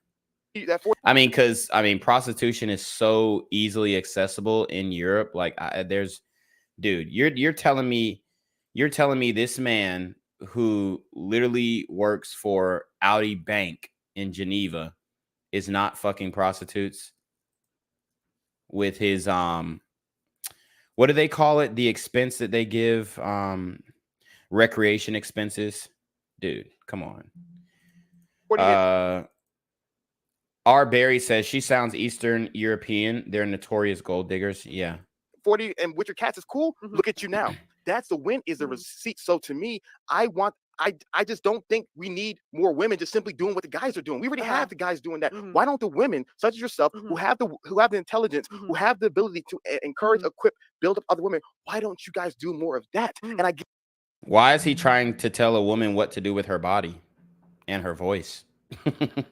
Guarantee you. That's what I'm trying to do. Where's the Wife Academy at? It's we want to launch it in like February, March. Listen. If you are for real, yeah, I'm like dead serious. No, I'm serious. Yeah. If you are for real and you are truly doing this, I want to see it in February. I'm gonna listen. I'm gonna get you information. I'm gonna put it on my calendar. I'm gonna put February, the launch of Wife School. And because what's happened is people have told me they were gonna do stuff, but they saw the views, they saw the money and the other stuff, because there's not gonna be money in that initially, and that's gonna take you a lot of time, energy, and effort. Oh, I disagree. I am entertaining. You can't not. I will make that show so entertaining. I will make it so entertaining, and it's gonna be good because I am so good at networking. I can get really good. It's gonna be good. If you really believe that there's gonna be more views in Wife School, in the way I'll do it, tell me how you're gonna do it. Teach me. It's gonna be funny. Teach me. Yeah. So basically, what I want to do is I want to bring. It's gonna be me. It's gonna be my friend Jess. Yes. But I'm also gonna bring in like the craziest 304s ever. You see, you gotta make it funny. You gotta make it funny because this is what I feel like you lose because you need to make it entertaining to reach the most people, and that's you might not like that, but it's like. The more people you reach, the better your impact is. You don't know if those girls could be saved. You have no idea. Here's the reality. You're 100% right. If you want to sell the most juice, maximum Kool-Aid, minimum medicine, and there's a balance. There's a balance. But you're 100% true. The less medicine and the more Kool-Aid, the more people will buy it. But then on the flip side, you get to the point where you're like, I want to reach the masses. I want to sell my drink to the masses. And you realize that the best way to sell your drink to the masses is do what? Give them straight Kool-Aid. Not saying you're giving them straight Kool-Aid, but you're losing me on this analogy. I need you to dumb it down slightly. So there's this phrase about putting the medicine in the Kool-Aid. The Kool-Aid is a drink that African Americans consume in two major flavors. I know what Kool-Aid is. Oh, you know Kool-Aid. I know what Kool-Aid is. So there's purple. Bro, to just act like black people are the only niggas who drink Kool-Aid is fucking outrageous, bro. And they say I hate myself. Like what was the medicine? Okay. What was cool. Yeah. I'm sorry. Okay. I'll break it down. Okay. There's purple Kool-Aid. You familiar with purple Kool-Aid? You guys might call it grape Kool-Aid. Yeah. I mean, I know. I never drank it, but I know what it is. Okay. Yeah. So there's something black people call it purple Kool-Aid. Everyone else calls it grape. Yeah. There's another drink called Robitussin. It looks very, very similar. It's good for your coughs, it's good for colds, it's good for flus. What ends up happening is that when you want your children to drink the Robitussin, have you ever drank Robitussin before? No. You never drank Robitussin? I don't know what that is. Have you guys drank Robitussin? This is why my people know. My people know. That's why this analogy is lost. I was like, I don't even know what he's talking about. Robitussin is cough syrup. Okay, cough syrup. Have you ever drank cough syrup before when you had a sore throat or had coughs? Yeah. Okay, you drank. I didn't know the name of it. It might have been. Yeah. So when you drink cough syrup, did it taste good or did it taste bad? It tasted bad. Exactly. Cough syrup tastes bad. So you put the cough syrup in the Kool-Aid. Yeah, so they can drink it, and so they can get the medicinal flavors, Yeah. but then they'll be able to digest it. Yeah. Here's a problem. It waters it down, right? Here's a problem. That eventually you realize that if you really, really, really want them to drink the juice, you have to remove the cough syrup. So it's this idea of you're right. You're 100% right. The more entertaining things are, the more views it gets. And I know this. You said this is why you lose. No, I knew this. You didn't meet me because of you didn't meet me back in 2010 just because we were just simply just giving straight facts. A lot of people met me in 2020 because of my live stream. When I was doing the live stream with the pepper soup and all that stuff, I understand how it worked. Kevin Samuels talked a lot to me about those things that he was doing as well. So I 100% know it works. But what I've also learned is that it comes a time and a place where you realize that the people, all they want is the sugar. You fed them sugar. All they wanted is sugar. They want no medicinal value. And if you're truly trying to give them medicine, sometimes you got to give them the most. You got to find that balance, and that balance is not pure entertainment. So if you are truly, which is why I'm doing the school. But when you it's got to be both. When you said you're trying to bring 30 whatever that red pill word is, 304, whatever the heck it is.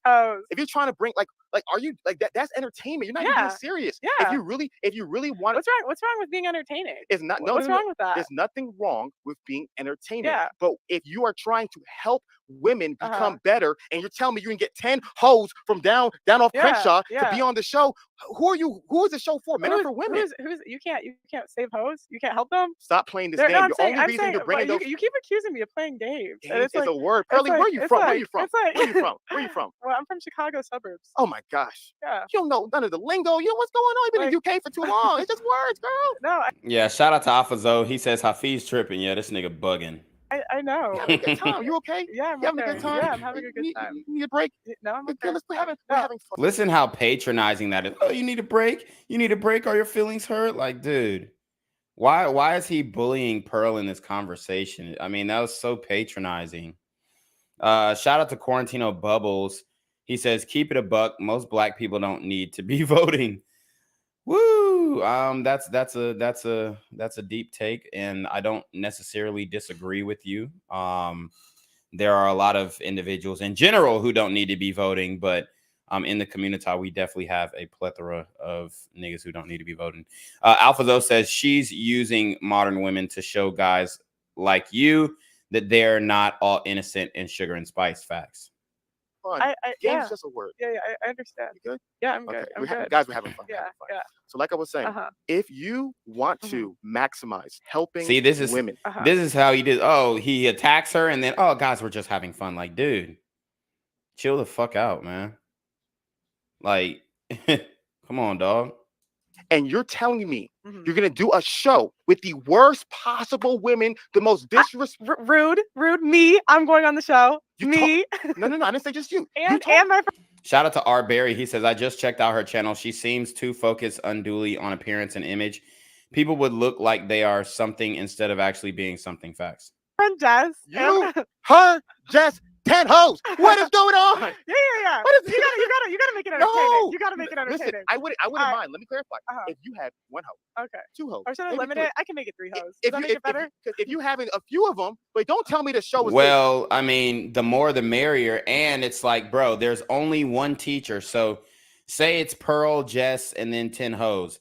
There's going to be like 1 or 2 teachers who are going to be teaching the wife school. So the married women are teaching the wife school. You have, let's just say you got a teacher and a teacher's assistant.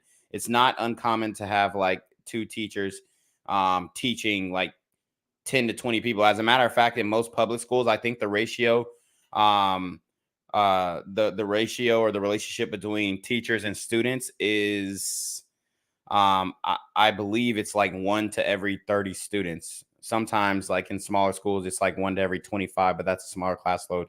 But a teacher can handle many students. So I don't see what's the issue with having more hoes if it's supposed to really be a school. And you have them all hoes. I just stop it. I said 2. Nah, now you said 2. No. I said me and Jess. That's 2 that are. And all the 304s. Yeah. We're gonna bring that back. 304 to wife school. They needed the most. No, they needed the most. Listen, that's true. Yeah.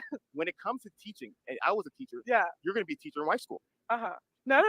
I'm a student. She's a student. What happened in season 3? Oh yeah, maybe. Okay, when she can be a teacher eventually in wife school. Yeah. Here's the reality. What's gonna happen? You're gonna realize the best student. And I do want to address something else that he said about Pearl. We don't, just because Pearl's not married doesn't mean that we don't respect her. I think overall, I mean, most of these guys in the Red Vitamin, we respect the hell out of Pearl because what she's doing isn't easy.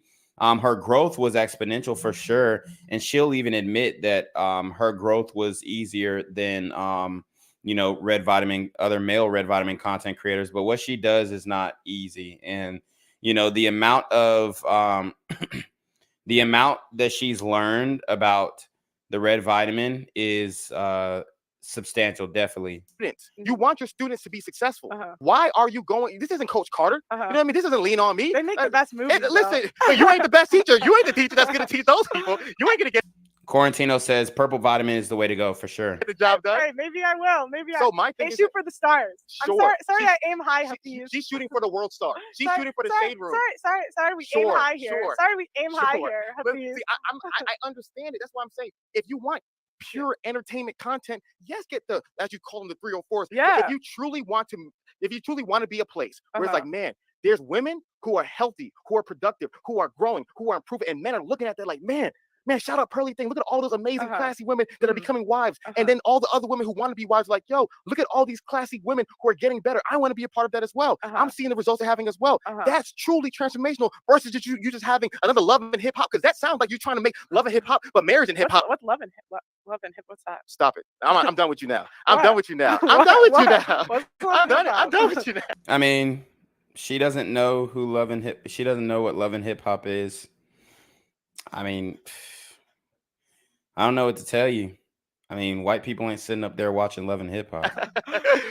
You made these references. I don't know. I'm done with you now. And now I know what game we're playing.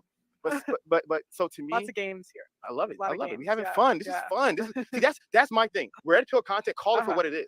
It's fun. When we're serious, Do you we're think serious. Kevin Samuels made an impact? Do you think he was trying to make solutions? And Kevin Samuels was definitely not red pill. You wouldn't say? No. Really? No. So Kevin Samuels is purple vitamin. He's purple pill. But he grew off of a red pill audience for sure. So, and Kevin Samuels he disassociated himself from the red pill for sure on multiple occasions, but he also referenced it and referenced other red pill content creators. So it is what it is. No.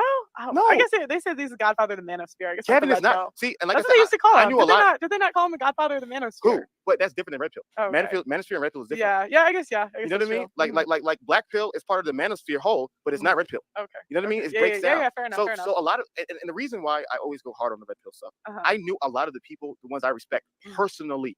I knew them personally. I knew some of the Drop some names. best content creators for men personally on my phone right now. Yeah, but can I make the point with Kevin Samuels? ahead. I don't think he would have reached as many people or had as much of an impact if he did not make it entertaining.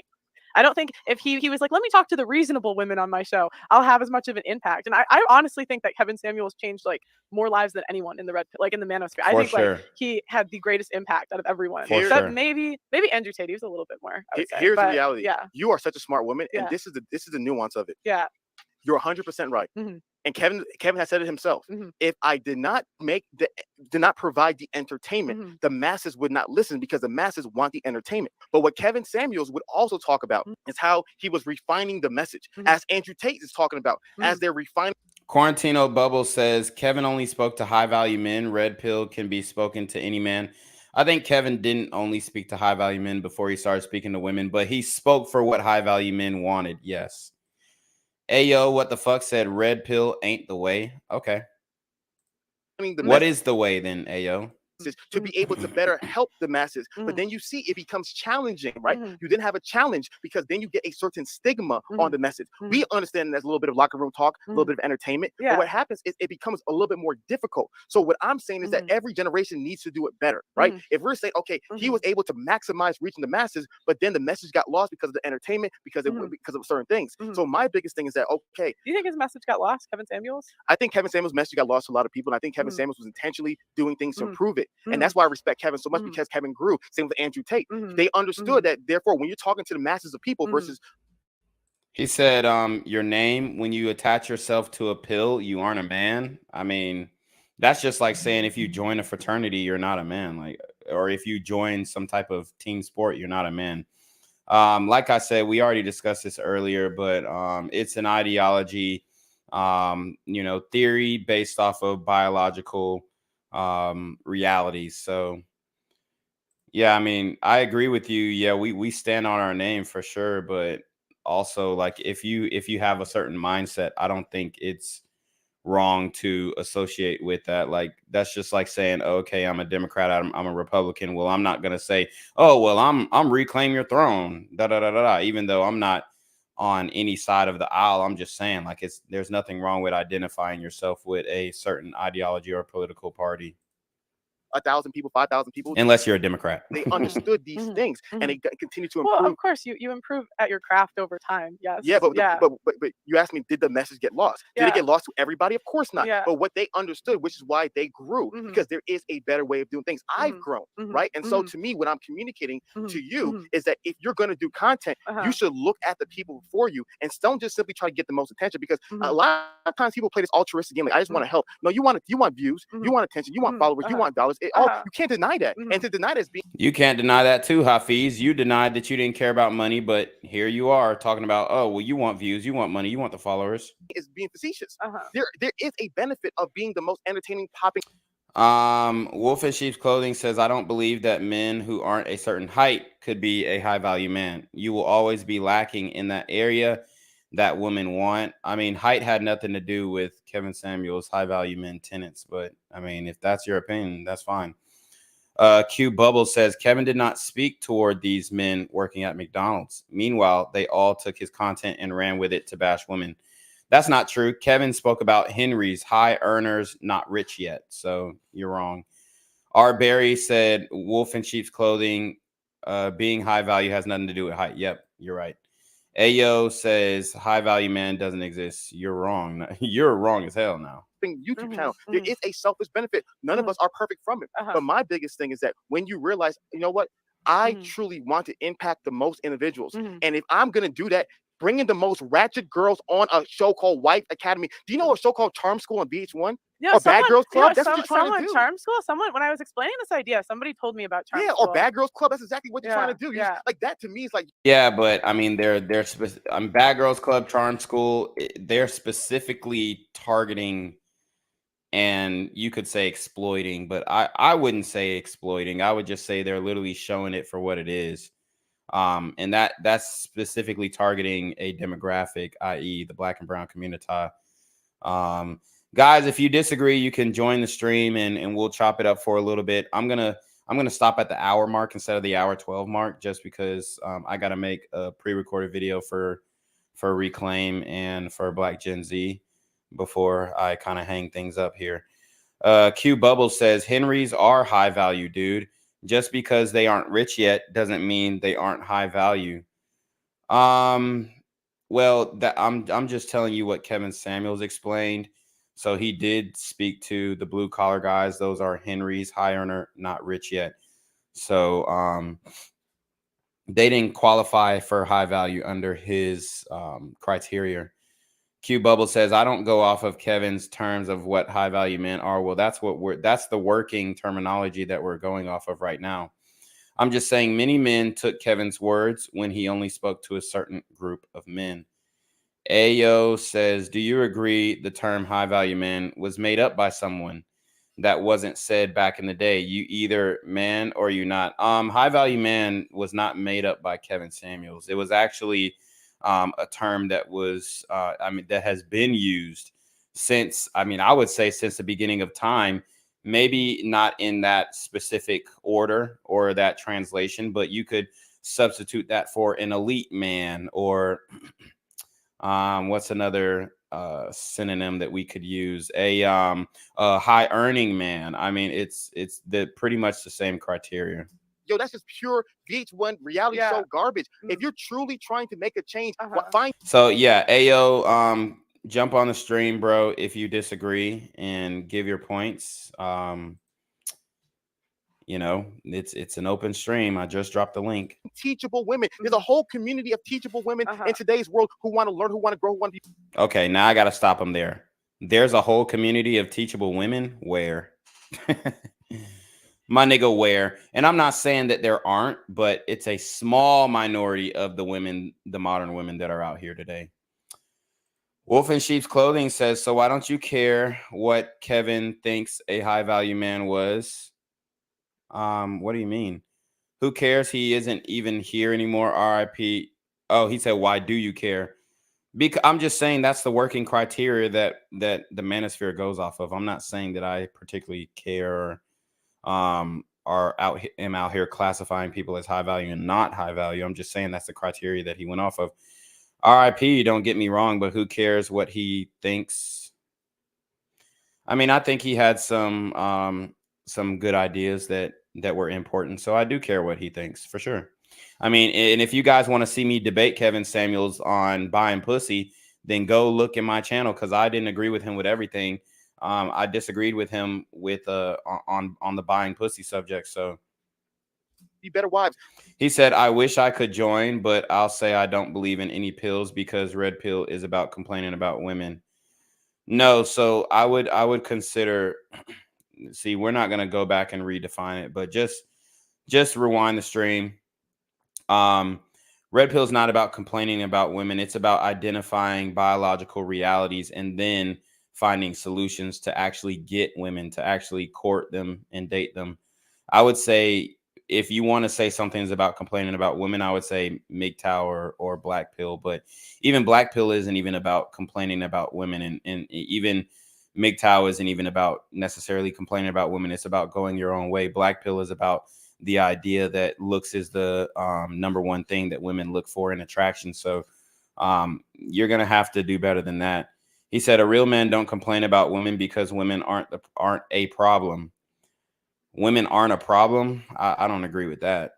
Wolf in Sheep's Clothing says, I seen your debate of Kevin, but you agree with his point of pay for play now. You was talking about it yesterday. Yeah, I actually do agree. Now, not for me, not for something I would do, but I think if you're like a fucking 25-year-old virgin, I think you definitely want to get that out of the way before you start actually getting in a serious relationship with a woman, because you're definitely going to be manipulated. He said modern women, Wolf in Sheep's Clothing says modern women are the problem. Yeah, are a problem, not the problem. There's a difference between a problem and the problem. So yeah, I definitely agree with that last comment, Wolf. But to me, it's like because if you make it the most entertaining show, then you get the people that actually want to learn. No, that's because it hits, because you hit the most people, so the one it resonates with. It's not just going to be like I told you, I'm going to be doing it. Here's too. the reality. Yeah. You and I both understand audience capture. And let's keep it 100, because either you're oblivious to how YouTube works, or you're being utterly delusional in front of your people. Which I don't believe you're delusional. I believe you're very smart women. So I hope it's not that you're oblivious to this, how it works. There is audience capture. Ayo, what the fuck says, okay, now we're onto something? You mean we're onto something? Okay. What makes a woman a problem, or in red vitamin terms, modern women? Ever heard of the modern men or the modern male? And then Wolf in Sheep's Clothing says modern women are masculine in a relationship. That makes it a problem. So y'all can go back and forth about that. And I can address your point about the modern male. Modern men haven't really changed that much. As a matter of fact, if you want to talk about the effeminization of modern men, then you're going to have to look right back at women, because they're the one who have pretty much walked the LGBT agenda straight into not only, the dominant society, but specifically the black community. So when you talk about the modern male, you have to ask who raised them, and then you'll get your answer. And that is the modern women. So, you can make an argument that, oh, these deadbeat dads. And it's like, bro, a lot of the times when these women become single moms, they fuck the guy. And not every time. We're not talking about widows. We're not talking about guys who are abusive. Well, actually, we are. We're talking about guys who were a bad bet to begin with, but they still slept with him because maybe their feeling toward him, or maybe his genetic prowess or whatnot. Wolf and Sheep says, whatever you do, Tino, don't fall into the LGBT trap, nigga. I don't think you can fall into an LGBT trap. Either you're LGBT or not. That's something that internally you have a sexual desire for the same sex. So I don't think you can fall into the trap. Either you're LGBT or you're not. I mean, the only way you could really fall into the trap is if you go to prison and drop the soap. Here, perfect example. If I am going to make Chick-fil-A, what kind of food do I want? I want chicken. My mindset going here is I want chicken. If Chick-fil-A starts serving seafood, I don't want seafood from I don't know about that. If Chick-fil-A starts serving seafood, I'm all for it. Chick-fil-A. So Chick-fil-A has captured an audience. They call that bitch fish fillet. Ooh, that shit would go hard. That wants these things. So for content creators, with the Chick-fil-A sauce and some hot sauce, god damn, that shit would bust. Wolf in Sheep's Clothing says, you may have a desire for other men, Tino, but don't ever act upon. Man, I don't have no desire for other men. You got me fucked up. Yeah, that's a wild take. If your primary form of content is, let's say, plain, Ayo says, Fresh and Fit are the perfect example of red pillars who have no experience with women. I wouldn't say that because they definitely have experience with women. I don't think that you could. How would you say that they don't have experience with women when they fucking girls like every week? I'm trying to figure out what the hell you're talking about. Video games. You're like, you know what? I'm gonna do video game content to be able to reach the masses, and all of a sudden, I'm gonna then teach my rocket science on the side. But it wouldn't just be hoes. That's what I'm telling you. I'm doing it too. I'm the main character on my channel. No, I'm the main character. Yes, I am. You literally just Yes, said it's you, your friend, and a bunch of hoes. Yes, You're yes, not being serious. yeah. Let's stop playing this game. This is why it's not a game. This is why the red pill people, you guys are acting dumb. You know what you're doing. You know you're doing this for the No, views and the I clicks and the likes. Stop playing these games. I have 100% said it is going to be an entertaining show. You're bringing hoes who don't want to learn. Come on. How do you know they don't want to learn, Hafeez? Now you're generalizing women, which you say is not a good thing. Ayo says, okay, so if a man is fucking a lot of women, does he have game? It could be a multitude of things. He could have money, he could have status, but I wouldn't even consider myself a guy who has game, and I've had, plenty of experiences with women. I just, honestly, once I get around her, if I know that she's attracted to me, then I just let her talk 85% of the time. 15% of the time, I'd be like, yeah, okay, word. And then, usually she's ready to go home. So you don't really need game to fuck women, in my personal opinion. If you look, I'm not saying that I'm the best looking individual in the world, but I do pretty well. And I have like muscular features that attract women, and I don't necessarily need game to attract them. Like, I don't have to like approach women to get women, if you see what I'm saying. So honestly, I'm not a big guy on game. Like, I'm not big on game. I'm big on looks maxing. I'm big on make yourself the most attractive that you can, and the woman will come. And from my experience, that's what comes. Like, I'm not sitting here fucking gaming a bitch like, oh, do this and do that. And when I'm in a relationship, I wouldn't even call it game. I'm just, I'm in a healthy relationship right now. So it's not like I'm gaming my girl. It's just that, shit, she fuck with me, I fuck with her, and that's that. Wolf in Sheep's Clothing said, I thought you said in the past you had, oh no, you're wilding. You're wilding. You're wilding. I'll read it though, because it's amusing. He said, I thought you said in the past you had intercourse with male models or something. No, that's not what I said at all. I said, I know that if you are in the modeling genre, especially as a man, there's going to be LGBT executives, producers who are going to try you. I had friends who were tried. Okay. I was never tried, but I got out of the modeling business because they was on too much gay shit. And it was like Hollywood shit. You know what I'm saying? So once I started seeing the signs, I immediately removed myself. But no, I ain't. I ain't never did shit. I don't know where the fuck you got that from. He said, but your muscles can't talk for you or your money. It doesn't matter, bro, because physical attraction is the number one thing that draws women to you. So it doesn't matter. You don't have to talk when you have muscles. I'm going to keep it a buck.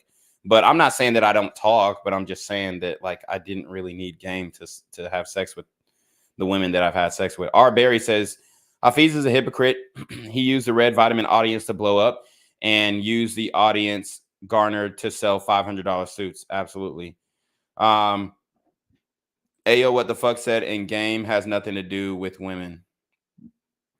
Okay, well then you could say, oh, the red vitamin has nothing to do with women too, because the red vitamin is about being awakened and knowing the truth about not just women, but politics, the way the world works, and all this other stuff. So you said the red vitamin is about complaining about women, but most people would say the red vitamin is about truth, and it's about pursuing the root causes of not only biological actions of the two sexes, but politics. You can be red vitamin politics. Candace Owens used to call herself a red pill conservative or something like that, or red pill black, something like that. Wolf in Sheep's Clothing says, I'll push back even though I agree. There's a bunch of gym bros with abs and toned arms who get zero play. I don't know where they are. He said, nah, red vitamin is all about women. Game isn't. Okay. I mean, I don't agree, but we can agree to disagree.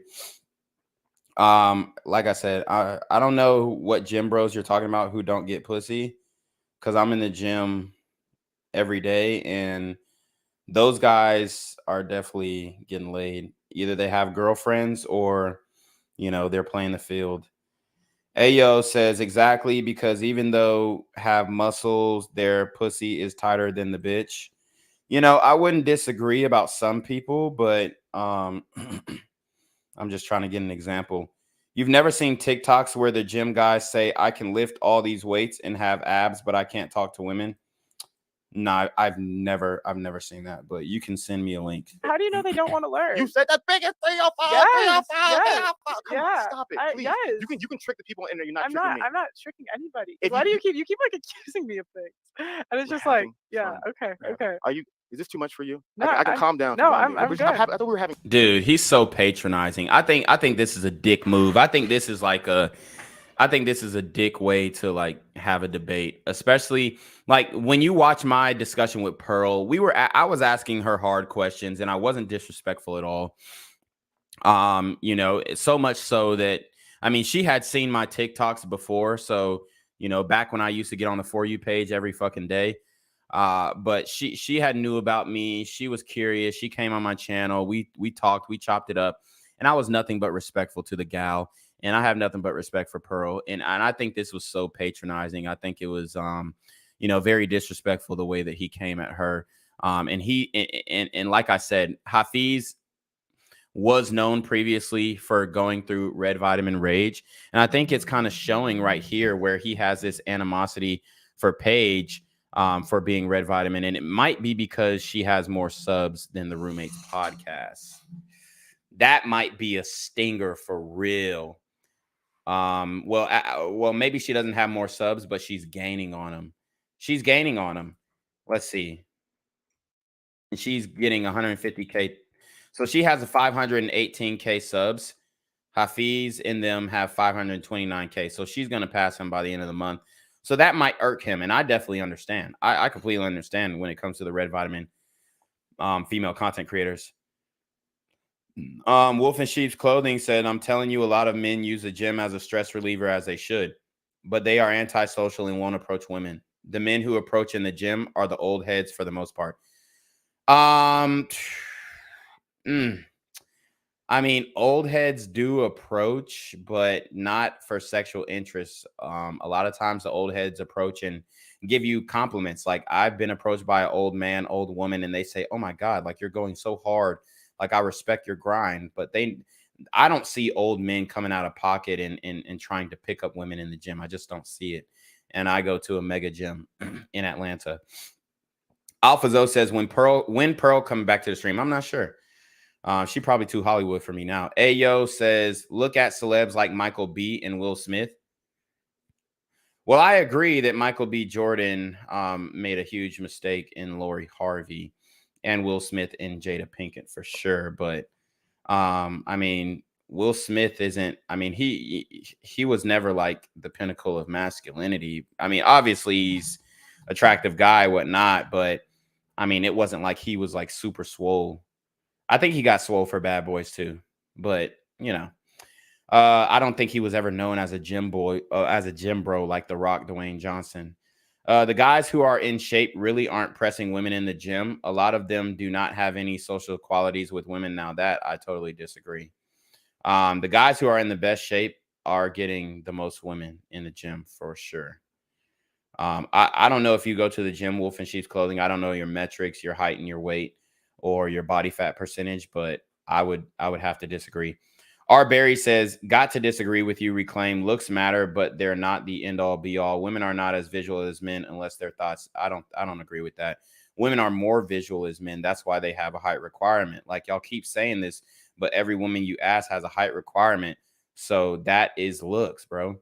AlphaZo says, even there's TikToks where like, it's like, would you take the hot 5'8" guy or ugly 6'7" guy? And the women say 6'7". So It's definitely about looks, and height is a part of your looks. Alpha said, and I'm not saying that that's what they actually do in practice, but what I am saying is, because I always say not ask who she's fucking, but understand who she's fucking. So she might say, oh, I want this, that, in the third, and a man, he got to make this much amount of money, but then they be fucking a nigga who's living on the couch. Alpha says that's why it's important to gather all the infinity stones: body, game, talk game, social awareness, understanding women, stoicism, wealth, financial literacy, etc. Yeah, I agree with that. Arbery says looks might get you laid, but they're not going to keep a woman long term. Well, that's what we were talking about. Ayo says muscles get you in the door, but what are you going to say in her crib to get her wet? I don't know. Just pull out your cock, right? No, I'm just kidding. Y'all know I'm joking. Wolf in Sheep's Clothing says, are you a Planet Fitness or Crunch or something? I'm at Crunch. I'm at Planet Fitness. I'm at there's another gym that is more exclusive that I'm not going to mention because I don't want niggas showing up. And I'm also at the rec gyms in the major colleges. So I go to the rec gyms at University of Georgia. I go to the rec gyms at Georgia Tech. I go to the rec gyms at Georgia State University as well. I'm at a Crunch, and most guys will not walk up to a woman to save their life. Maybe because they don't want that bitch. I don't know. Alpha says, I know guys who have basic bodies that are confident and have to talk that talk, or have talk that will take a jack guy with a nice body's girl. Okay. Yeah, no, I don't disagree with that. Wolf in Sheep's Clothing says, yeah, that's my point. Zoe. Alpha says, yes, there are. Body has to be on point. Women like nice bodies just like we men do. He also says, why you think girls be drooling over guys with six packs and muscles? Yeah, like, I mean, dude, it's like, it's, you know, I'm not trying to put myself out there like that as if I'm just like the most attractive dude. But I mean, if you look at my Instagram and like when bitches scroll through my Instagram, like I done had like very popular bottle girls DM me, like very popular Instagram models DM me. I've had very popular strippers in Atlanta DM me. And I'm not saying they're like the best quality women, but obviously like they're top in attractiveness at the least. And I'm not going to put them out there specifically, but I've had some like industry girls like DM me strictly based off of my looks. They don't know who the fuck I am. Wolf in Sheep's Clothing says guys with dad bods can take a woman from a guy with abs if he has a better talk game. You know, I don't disagree. I think any woman can get taken, just like I can take a man, a man's girl who, like if I can take a guy with a dad bod's girl just because she wants to feel on some abs. Like that's happened too. So anybody's girl can get stolen. I'm not saying that, but I mean, it works both ways. And I think that it works better if you're actually attractive, because it would be easier for me to take a guy with a dad bod's girl than for some guy to take my girl, if you see what I'm saying. Alpha Zoe says, but dad bods don't really turn them on. I don't any hot girl who will pick a dad bod over a guy with a nice body. Yeah. AO says, every man doesn't want to hit the gym. You're telling women to go to the gym for women? Oh, you're telling men to go to the gym for women? Nobody said that, bro. But a man should definitely be in shape. So, I mean, if you're not going to the gym and you're out of shape and you have body fat percentage, you have a BMI and your body fat percentage is over 35%, then you're fat, bro. You're overweight, you're obese. So that's not healthy. We're not telling you to go to the gym for women. We're telling you to go to the gym to be healthy. It's not about, oh, it's for women. But I'm just saying, once you get those gym results, then the women come easy. So many baddies end up with skinny men or even sometimes chubby men. I wouldn't say so many, but skinny men is better than chubby men. Okay, for sure. Because there was a whole skinny nigga bust down movement for sure. Wolf in Sheep's Clothing says the physical standard for these women is not what they say. They end up with these men who are 140 pounds. I don't disagree, but see, when they get with a man who's 140 pounds, he's usually like fucking 6'3". So they're usually not getting with a guy who's like 130 pounds and short. So it's a trade-off. So either you're short and swole, and I'm not saying it's like an either or type of situation, but you can be short and swole and pick up, or you can be tall and lanky and pick up. There's different things that different women are attracted to for sure. But yeah. Ayo says exactly. I see fat motherfuckers with beautiful women, and any other guy will say he paid for her. Yeah, I mean, most likely that is the case, though. Alphazo says you don't go to the gym for women. You go for your own health, stress relief, and some capacity to attract the hottest girls. Yeah. Wolf in Sheep's Clothing says, what type of guy would be able to take your girl, Tino? An NBA player? Nah, no guy. Alphazo says guys in the gym will compliment you a lot of times before girls do. Girls will just like your pick for sure. Wolf says, I will give you this. The in-shape guys I'm talking about who can't speak to women are usually white boys. Yeah, I'm thinking about black men. You know what I'm saying? Like, I don't know no swole black men who ain't getting pussy. Honestly, I'm really trying to think, and I don't know. I don't know one in-shape black man who's not getting pussy for real. Alphazo says the gym or staying. I already told you guys white men are the most blue pill out of any race. Alphazo says the gym or staying active is a requirement in my book. You will lose your girl if you don't stay in good shape for sure. He says that's after they hit the wall. They go for fleas, dad bods, I guess. When they are in their prime, they go for the chatting in Christian Grey for sure. Ayo says that motherfucker gonna lay that belly on her back. Oh God. Wolf in Sheep's Clothing said, you said any girl can be stolen. I was just asking what type of guy would have the best chance to take yours. Oh, okay. Well, I mean, I do agree that any girl can be stolen, but it depends on the confines of that relationship. Like if I just like completely started neglecting my girl and, you know, maybe cheated on her or whatnot, then yeah, she could probably be taken by any guy that she felt was attractive to her. So any guy who looked, you know, relatively like me. Wolf in Sheep's Clothing said, yeah, I was speaking more toward the white boys in the gym. So we agree. I don't see black brothers in shape not getting play either. Yeah. So, I mean, that just goes to, I mean, and white boys, they're missing out because they have the highest chance of getting women. So they should be the ones who are approaching the most. But I don't know. I see white boys approaching too, though. Like, don't get me wrong. They're just not approaching sisters. They're approaching other white women. R. Barry says, don't get me wrong. Looking like Quasimodo will have you struggling, but you don't need to be a 10 BF to get women. Yeah, no shit. Like, I'm not even saying I'm a 10. Oh, he's saying 10 body fat. I'm not even saying I am 8% body fat, but I'm not even saying that I'm like a 10 on a 10 out of 10 scale. I'm just saying if you have a nice body, you don't really have to do much talking. And that's kind of how I like it. Because, you know, outside of, you know, streaming and making content, I'm really not the biggest talker. I'm a doer. I'm like the security guard, nigga.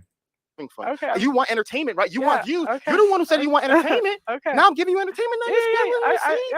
You want entertainment, having a good time. Okay. Jesus Christ. My point is that I understand. This nigga Hafeez is so patronizing. That you have to provide entertainment. And when you make things stale like broccoli, nobody's going to want it. I understand that. But what I'm saying is that if you're telling me the biggest issue that's destroying society is the point that you brought up about the issues between marriage, and you believe your solution is an academy for women. Well, why won't you get the women who want to actually learn? Why won't you get the healthy, positive women that want to learn? The way I think about it is I'm going to have more screen time anyway. And then you get like it's like you always want a contrast of personalities when you're trying to make it funny. And so it's like is it funny or is it to be helped? I think I think you can do both. And maybe you feel like it can only be one. No, maybe can you Tesla says all love Tino, but I would say you're probably a 5 or a 6 pause, but you do well, I'm sure, because you're like one of the bodybuilder athletes. I'm not a bodybuilder, but I mean, that's fine. You could say that. I mean, it really doesn't matter to me. But yeah, being a 5 and a 6, it has its payoffs. Can you let me? You keep cutting me off. It's my channel. It's actually my channel. But from my opinion, you can't be a 5 is average. So like, I guess you're just rating my face, which, you know, I wouldn't deny that. Like I have a very, very basic face, for sure. But I mean, if you rate the whole just physically, I don't think that I would be a 5 because of my body. Pause. But yeah, I don't think that I would. But I mean, this is your opinion or whatnot. But I don't think that I would be a 5 because a 5 to me is like A 5 to me is like average everything, average height, average weight, average body, and I'm definitely average height. You know, I couldn't really judge my face because I would say like my face is slightly above average. But as far as my body is above average. So I would probably lean more toward like a 7 than a 6 because a 5 is just like, you know, like to me, a 5 is a fat nigga. Quarantino Bubbles says, I think if Tino was maybe a shade lighter, he'd be a 7. Wow. So a colorist take. No, I'm just kidding. I don't care. Quarantino again says, no homo, your face is a 4 and you're a 9 body. Yeah, I mean, I'm not mad at that. I'm not mad at that. Today. It's my channel not, today. It's not like. So you're basically saying I'm a butterface. Okay, understood. And it's like Mess with you. I think you can be entertaining and helpful at the same time. I just think 100%. you reach the most people through entertainment. And I feel like if you have an entertaining and you have one character that's actually trying to learn or two characters that are actually trying to learn, it's like they're trying. But then it's like, to me, like a 4 face is like not clear skin, and I got clear skin, so I don't know. A 4 face is kind of crazy. Like a 4 face is like no chiseled jawline, which I have, like acne. I don't know. Trying to overtake like the world of hoes. We'll have to get some women in here, and obviously after watching my content, they're gonna rate me low. But but yeah, I mean, from my experience, the women that I've dealt with, they've rated me a 7 or 8. But you know, I'm not against criticism or whatnot. That's fine. And it's like then you can see the progression, and I feel like you'll still have people that want to learn that'll sign up, but that's just my Think about it. What? So Michael, like I'm going to have more screen time than the other girls because it's my show. So here's a question. Yeah. Season 3, you end up getting married. Uh-huh. You're no longer on the show because you obviously can't be. No, sorry, you can't be in this school multiple seasons. Are you getting kept back? No. I mean What happened season 2? Oh, you're right. Yeah, then I would host. You're right. Yeah, think about it. You can't, if you are in Marriage Academy for 7 years in a row, they're like, yo, something's wrong with this chick right here. How's she in this 7 years in a row? Yeah. So after season 1, yeah, then we coach. Yeah. Now you're gonna be coaching. Yeah. Who's all gonna be in the audience? Who's gonna be in the audience? Who's gonna be the students now? Well, it's kind of like a show. Like it would be, you would have a mix. It would be a mix. 50-50, 90-10. I don't know, Hafeez. I'm just trying to get season 1 out. Okay. I really haven't thought about season 2. He said he said they disrespecting you. I'll give you an 8 all around. Pause. LOL. He said you would be a 9 if you had bigger legs, though. What? What? 3, 4, and you keep trying to like hammer me out the details. Are you mean longer legs or just like bigger in circumference? Honestly, you told me this. You had a plan. I thought you had a plan. I thought you had when people for season 1 year, what? 3 year, 5 year. Not really. Honestly, this whole content creation thing, I'm just kind of like. Quarantino Bubble said, I said 4 because of the hair when you have it braided, a 7. Wow, that's a big jump. That's a big jump. But yeah, right now, you know, I haven't been getting a lineup because I don't know. I just haven't had that much time and all that shit. He said more muscular legs. Dude, I squat like 550 pounds. What do you mean more muscular legs? AlphaZo says Hafeez has to understand that everyone doesn't want the same thing in the same time frame as him. Yeah, for sure. R. Barry says, I agree with Zoe. Where I'm from, we don't rate men on looks. That's for women. Yeah, I tend to agree, but at the same time, I would rate a man on his looks. I have no problem with rating a man or rating a woman. You know, when you're secure in your sexuality, I think you can be objective about both genders. But I definitely understand, you know, your point of view as well, Wolf. So I get that. Or R. Bear. Wolf says, yeah, but work more hypertrophy on the legs and less strength. Okay. I mean, I also run like 20 miles a week, but okay. Like done the best I can. I don't really think I had, to be fair. Like, I know. Yeah, but it's like it works out pretty well. I'm almost at 500K. Subscribe. Honestly, that to me, if I'm being real, Uh-huh. I know a lot of you guys love those numbers. To me, those numbers don't mean anything. Okay. Because it's about genuinely what are you out to do? Uh-huh. Because I think like, and this is where I'm not picking on you. Uh-huh. A lot of people in the space, they genuinely, the scoreboard is views, it's subscribers, it is dollars. The scoreboard for me is seeing men's lives transform. It's seeing actual. That's bullshit. Hafeez, you know you wouldn't do this shit for free. That's why you think your time is worth $300 for 30 minutes. I mean, Hafeez is trying to be like a black Gary V, which I respect it. But at the same time, it's like, bro, don't sit up here and talk about you don't care about the Gary V. If over anybody cares about the money and the numbers. And you see what Gary V did. He traded his wife in for a younger, hotter chick. Healthier families in today's society, seeing the system and seeing all those unhealthy things no longer existing, and now there's better men, better women, better future. That's a scoreboard for me. And so at the end of the day, every single decision that we make should be for the purpose of creating healthier men and women in the future. And so if the scoreboard, go ahead. No, I lost my train of thought. No, go ahead. I was kidding. Go ahead. If the scoreboard is simply views, likes, and subscribers, then I respect that. Keep it 100. Keep it. Yeah, Key says, I don't blame you for not getting a lineup. Barber's talking about 40 to 50 a cut. Yeah, you're not lying. My barber went up to 40 a cut. And it's like, yeah, I have the money, but do I really want to be spending $120 on a nigga lining my hair up? Nah, I'm good on that. Key says, barbers deserve a good 20 and a $5, $10 tip if it's crisp. Nothing more, nothing less. I 100% agree. Alphazo says, guys, Tino is jacked, shredded with like 5% body fat, pro athlete, model build. Y'all got to chill. Yeah, I mean, of course, the guys are going to give me a low rating, which is fine. And then the girls are going to give me a low rating after seeing my content. But usually when it comes to like face value, like straight off rating looks, every girl that I've asked, and, you know, you could argue that she wasn't being honest, but usually if I take a girl on a date, we'll rate each other. Like I'll say, okay, I'm going to rate you. And you rate me. We're going to be brutal. I usually get 7 or 8. Last time I got an 8. So, you know, very, very interesting there though. But I love all the feedback, guys. I'm not like one of these guys who, oh my God, you think I'm ugly? Like I could really care less if a nigga thought I was a 4, honestly. 100. I'm not mad at it. If it's why can't you do both? Why does it have to be one or the other? You can't do both, but be honest. You can't do anything if you don't make money. But here's the deal. But be honest what you're doing. What do you mean? What do you, if you're being 100% real, primarily, can you be honest?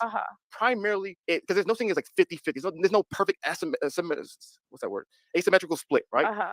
If you're being honest, you're just building this as you fly. You don't know these things. You're new here. You don't really know what's going on. Key says, make sure you say I'm gonna rate you, not the other word. It sounds like that's hilarious. And so to me, I'm not holding you to the same standards I hold myself to.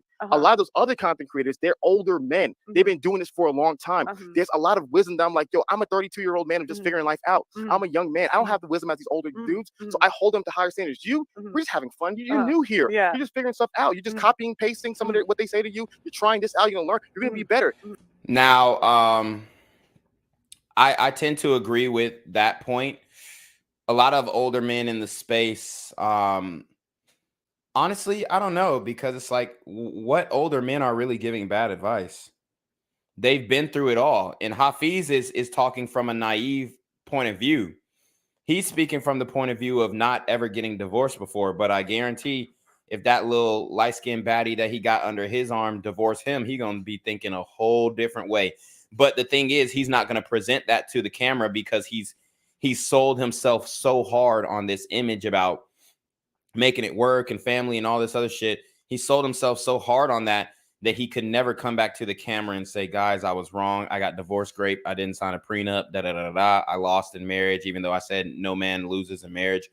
So, I mean, if you go into a marriage and you think that you're not risking anything, then there's no way I can take your advice. And that's literally what it comes down to. Key says, I feel like men who can rate other men and they are straight and secure enough to be honest, Yeah, I 100% agree. Okay, Quarantino is wilding. You're going to get timed out for that, bro. You getting timed out for that. 5 years from now, you're gonna be a totally different person. How old are you? I'm 25. You're super young. You're young. See, I never get mad at the young red pill guys and girls. I don't, because you guys are young. It's like a young feminist. Oh yeah, I don't want no babies. 25. Sure, I'll see you at 35 with your beautiful husband and your children. And so to me, my pushback is, I get that you're not where I get that you're not where you need to be right now, and it's okay because you're on your journey. But my biggest thing is that if we are being honest and we're saying that if this is the big, like they're telling me the biggest issue in today's society is to break down the family. The biggest issue is a law. If these are the biggest issues, then I'm like, why is not 90, 80, 70% of the energy being put into these things? If this is truly the biggest issue, I truly believe the biggest issue is that we're not building strong, competent men. That's why I sacrifice everything that I own and everything that I've done to put all my energy into that. I'm, as Patrick Bet David said, a true believer in what I'm communicating. And so to me, I just got to be honest. If you're simply doing this for fun, for views, for likes, you're just figuring things out, call it for what it is. But let's not play this game like we're these altruistic individuals who don't care about these other things. When we do, and it waters down the content. I've never played a game where I pretend that I don't want to make money and get subscribed. Wolf and Sheep's clothing said, "Will you buy some of my Wolf and Sheep clothing?" Like I want that too, but I just think you can do both. I think you can advocate for men and make money at it. I don't see the problem. And the reality, and I think you can start to build solutions and make money. Like I think everything, like you can't build anything without money. You can't build that, like nothing. But if the facts, talk that talk, Pearl. Like no one's doing a charity here. If you're telling me my goal is to help men, and I need to make money, but the way I'm making money is hurting men, But I'm not hurting men. You don't. Who said you? I didn't say you, girl. Why are you taking this personally? Who's hurting men? Look at Hafeez being patronizing again. Hitting a sore spot. Is this what bothers you at night? Am I hitting a sore spot? Is this what bothers you at night? What a dick. Like, why? I mean, I there's no way that, like, he really has a hard on for red vitamin content creators. Like, what? I mean, come on. Are you serious? I mean, if they say we hate men, you guys watch the Overdose podcast. You guys watch the Red Pill Overdose podcast. Guys, when you see me talk and interact with those girls, am I ever this patronizing? Am I ever this like condescending and disrespectful? Like, are you kidding me, dog? Like, come on, bro. Like, look at the way that he's treating this woman. Like I said, guys, y'all seen me on the Overdose podcast. You've never seen me speak to a woman like this. And he says that the red vitamin guys hate men or hate women. Like, dude, I'm always respectful. I'm always polite. You know, usually at the end of the podcast, besides that one with Blaze, usually at the end of the podcast, we're laughing, we're smoking joints, we're taking shots. Well, you know, I'll probably take one shot, but other than that, I'm not drinking. But you know, it's a good time. Like, dude, it is insane the way he's being so condescending with Pearl. I find it highly disrespectful. And it's like I said, he's like punching down, like he's trying to little boy her, but she's about to pass you in subs, bro. And I'm not trying to say, oh, you know how niggas say, oh, well, if you can't really Joan, if you got to bring in your clout, you can't really Joan if you got to bring in your money. I'm not even trying to do that, but I think that he's a little pressed by that. No cap. Because it's like, look how hard I had to work to get to where I did. And you just started, 2 years ago and you're about to be a fucking millionaire. I mean, it does sting. I'm not going to lie. It fucking stings. It stings for all male content creators. I'm not going to lie, Hafeez. Fucking stings, bro. But to be this condescending, to be this patronizing, like, go watch this back and tell me that you stand on the way that you're acting 100%. And this is man to man. This is man to man. And there's nobody else is going to do this because, they don't want to break relationships and all this kind of stuff. And I like what Hafeez is doing. Don't get me wrong. I like that he's pushing family. I like that he's pushing the purple pill so hard. But at the same time, you don't have to disrespect somebody else. And I think he was, being very disrespectful in his tone, at least. If not anything, his tone was disrespectful. Okay? His tone was disrespectful, and you know, we're all for talking shit, you know, and you know, shooting the shit and whatnot. But like when you're in the presence of a woman in person, even if you're on a phone call or whatnot, you know, I think it could have just gone down a lot different. Like I've never seen Kevin Samuels spaz on a woman like this at this level. I've never even seen Kendra G do that. Wolf says, honestly, as a man, you should be tucking your girl into bed every night. If not, it's OV. I don't know what the hell you're talking about. He says, you stand your ground on there respectfully. Yeah, I do, on the Red Vitamin Overdose podcast.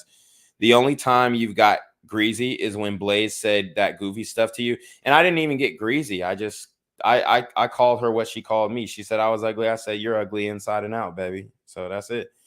Wolf said, how was the end of the podcast at night with Blaze? Was there animosity? Yeah, on her end, not on my end. I was trying to continue the conversation. She couldn't talk. She didn't want to talk.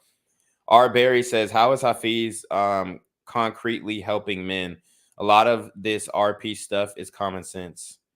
I wouldn't say it's common sense, but go off. Wolf in Sheep's Clothing says, you've been making content for years now on QDG, at least since early 2020. Yeah. So I 100% get them. It fucking stings when your content isn't growing. It fucking stings when you have a chick who just came on the scene 2 years ago using the same talking points that you came up off of, and now she's almost surpassing you in subscribers. It stings when he sees a fresh and fit, you know, surpassing him in the subscribers. So much so that, oh yeah, we should bring girls on our podcast. It stings. But what did he have to do? He had to find other ways to make money. He started the suit line. He had to find other ways to make money. He started the mastermind. He's charging niggas $10,000 to be in his presence. He had to find other ways to make money. It fucking stings. And nobody wants to be in the YouTube grind and not really getting much out of it. For sure. For sure. I 100% get that. I 100% agree with that. The YouTube algorithm should be more kind to men. They have a switch, bro. They have a switch and they turn it on and off. On and off. They have a switch. So I get it, bro. I really understand your frustration, and I think he was still riled up from the Coach Greg Adams thing. He might even watch my stream of me breaking his shit down. He might have. Because I think he watches everything. Oh God, I think he watches everything, or at least he used to. I'm making money is hurting men. But I'm not hurting men. You don't. Who said you? I didn't say you, girl. Why are you taking this personally? No, but I'm like, why are you taking this personally? I'm not. Am I hitting a sore spot? Is this what bothers you at night? No, you're not hitting anything. Are you sure? Yeah. You're having a good time. Chill out. Oh, we're having a good time. We're having a good time. What a fucking dick. I mean, I like Hafeez. I really do. I love him. I love his content. I still love his content. But did he have to be like this? Like, are you doing this because she's a white woman? I've never seen him talk to black women like that. For sure. 100%. I've never seen him speak to black women like that. But she's still a woman, Hafeez. Come on, guy. Come on, man. Shout out to Lex Core. He says, yo, what's up? R. Jerry says that Bitmoji on QDG was hilarious. Yeah, it was. But it was difficult to sustain. Wolf in Sheep's Clothing says, did you just start posting vids on QDG and then start growing? I started posting on QDG and I was growing. I gained 1,000 subs in like a month. And then my views just stopped. My subs just stopped. Everything just stopped. AlphaZo says, hardest working underdog in the sphere, man. Thanks, bro. Lex Corp says, can you see my message? Yes, I can. Wolf in Sheep's Clothing says, Tino, they always say the underdogs win. Do you think you will end up winning in this censor stuff? You know, I'm an optimistic person, but no. AlphaZo says, it's the masculine burden of performance, but we win in the long run. Stay grinding and dedicated, even if we save 100, 1,000, or 1 million lives. You made a difference. Yeah, appreciate that, man. I mean, I'm going to keep grinding because that's what I do. But honestly, you know, it's a difficult thing to say. You can't really call it. But but I definitely think that I'm, one of the best content creators as far as my creativity, my breadth and knowledge, and just the different topics that I touch on. Comfortable, uncomfortable, it doesn't matter. And then my physical fitness, whatnot. But anyways, it's fine. We're gonna keep grinding. Alphazo says, how many people got a chance to be recognized and collab with Kevin Samuels, lead attorney? Yeah, that's true. Wolf in Sheep's Clothing said, yeah, for sure. At the end of the day, Tino, you've helped me so much. Hey, appreciate it, man.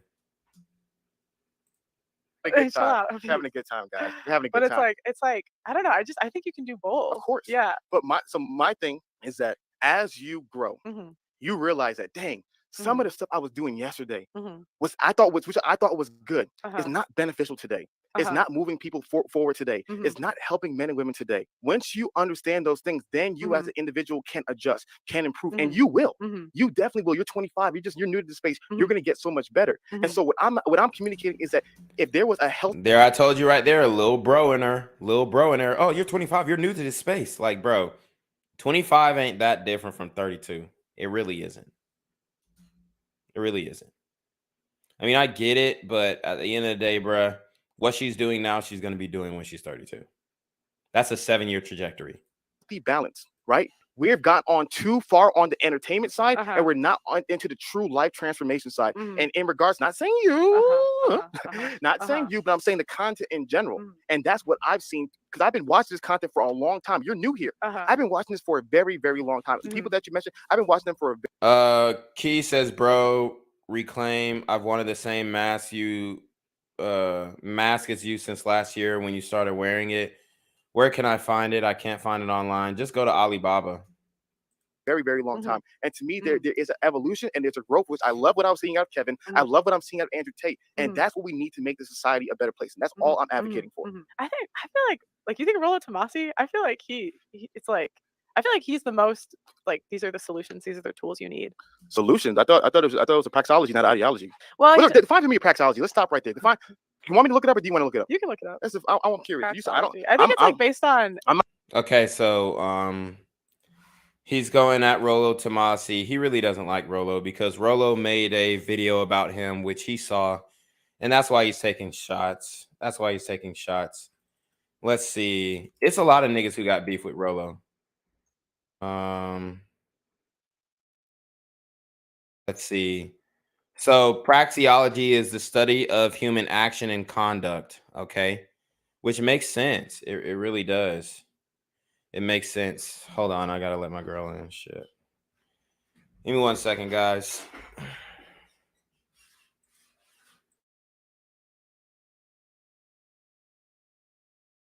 If you want to see exclusive raw and uncut videos of Quarantino to God, exposing and explaining how to bang OnlyFans chicks, cam girls, and other adult content creators and then toss them to the wayside, look no further. For only $9.99 a month, you too can become the Slore Slayer you were always meant to be.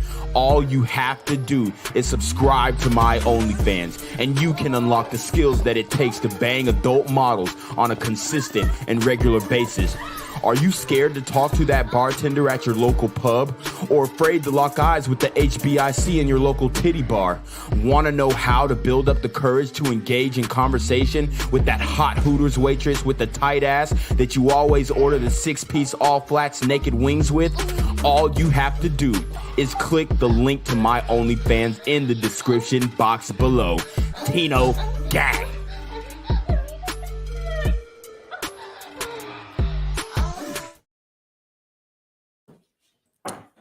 What's good? All right, we're back. We're gonna go to 112, 18, and that's at the halfway mark. So, I and I'm not trying to pick on Hafeez, but I would describe this as red vitamin rage against the red vitamin. How about that? It's definitely rage against the red vitamin for sure.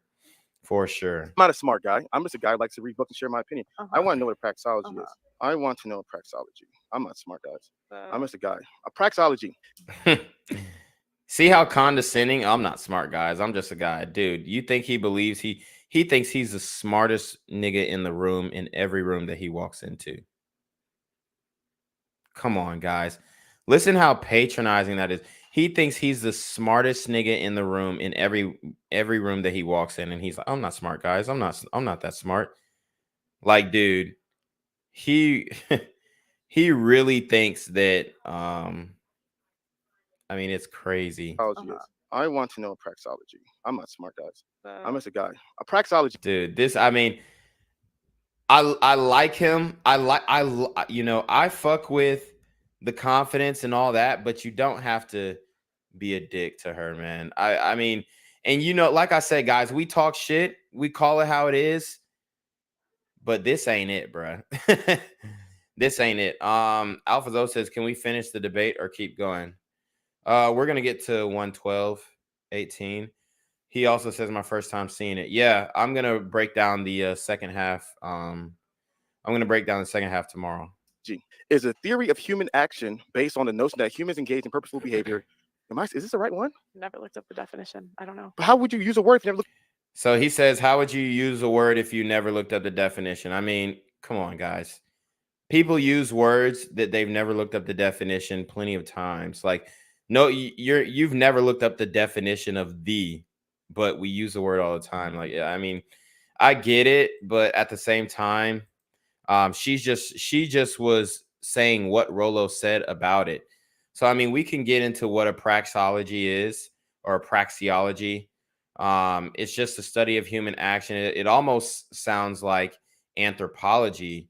So I would like to know the difference between those, because anthropology is a study of human behavior, if I'm not mistaken.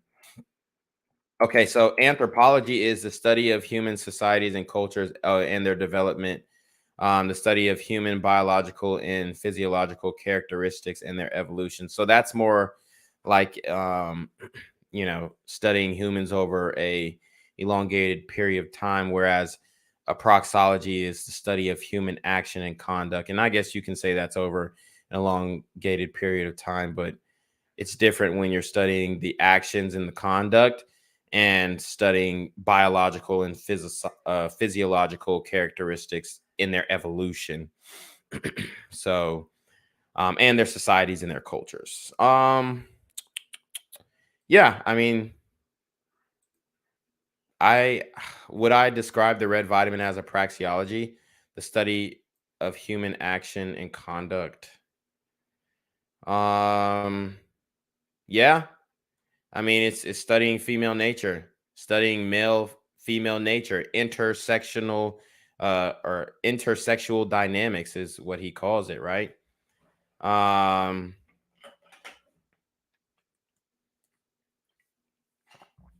Sheesh.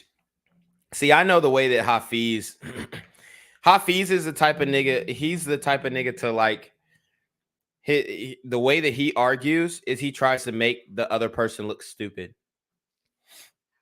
That's the type of nigga that, and I know people like him. I'm friends with guys like him. The way that they argue is they try and like make you look stupid. So, and I hope this isn't how he acts with his wife. But he's the type of guy to mention something that he knows nobody has looked into, like the book that he wrote. And obviously, like, the guys around him or the guys on his channel know the guy. The what is it? The Evolution of Desires by what was that guy's name again? David M. Buss, Dr. David M. Buss. So he's gonna mention shit that, I mean, come on, guy. Like, I can mention some books that you ain't read either.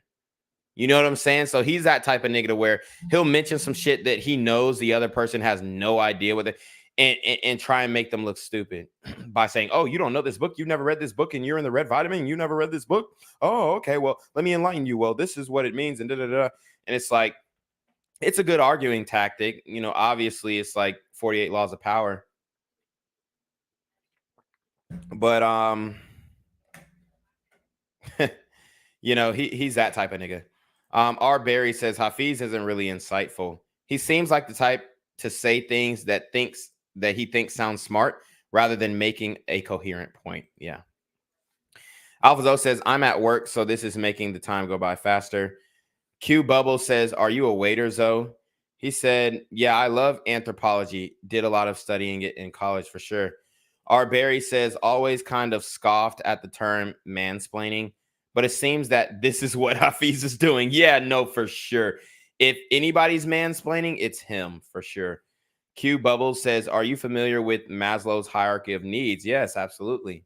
Look at the definition. I said that's what they say. Oh, so you don't know? Yeah, I don't know. You're just going off what they say. Yeah. Okay, yeah, cool. Yeah. I told you guys, you got to study these things. You got to study for yourself. You can't just listen to somebody else and then go what they say. Look it up yourself. Don't just be a blind witness. Yeah. See? Sorry, I don't have the definition. I told you guys. Like he tries to make the other person look stupid. This is what he was doing with Coach Greg Adams as well. And I think Hafeez is that type of guy. He's that type of debater.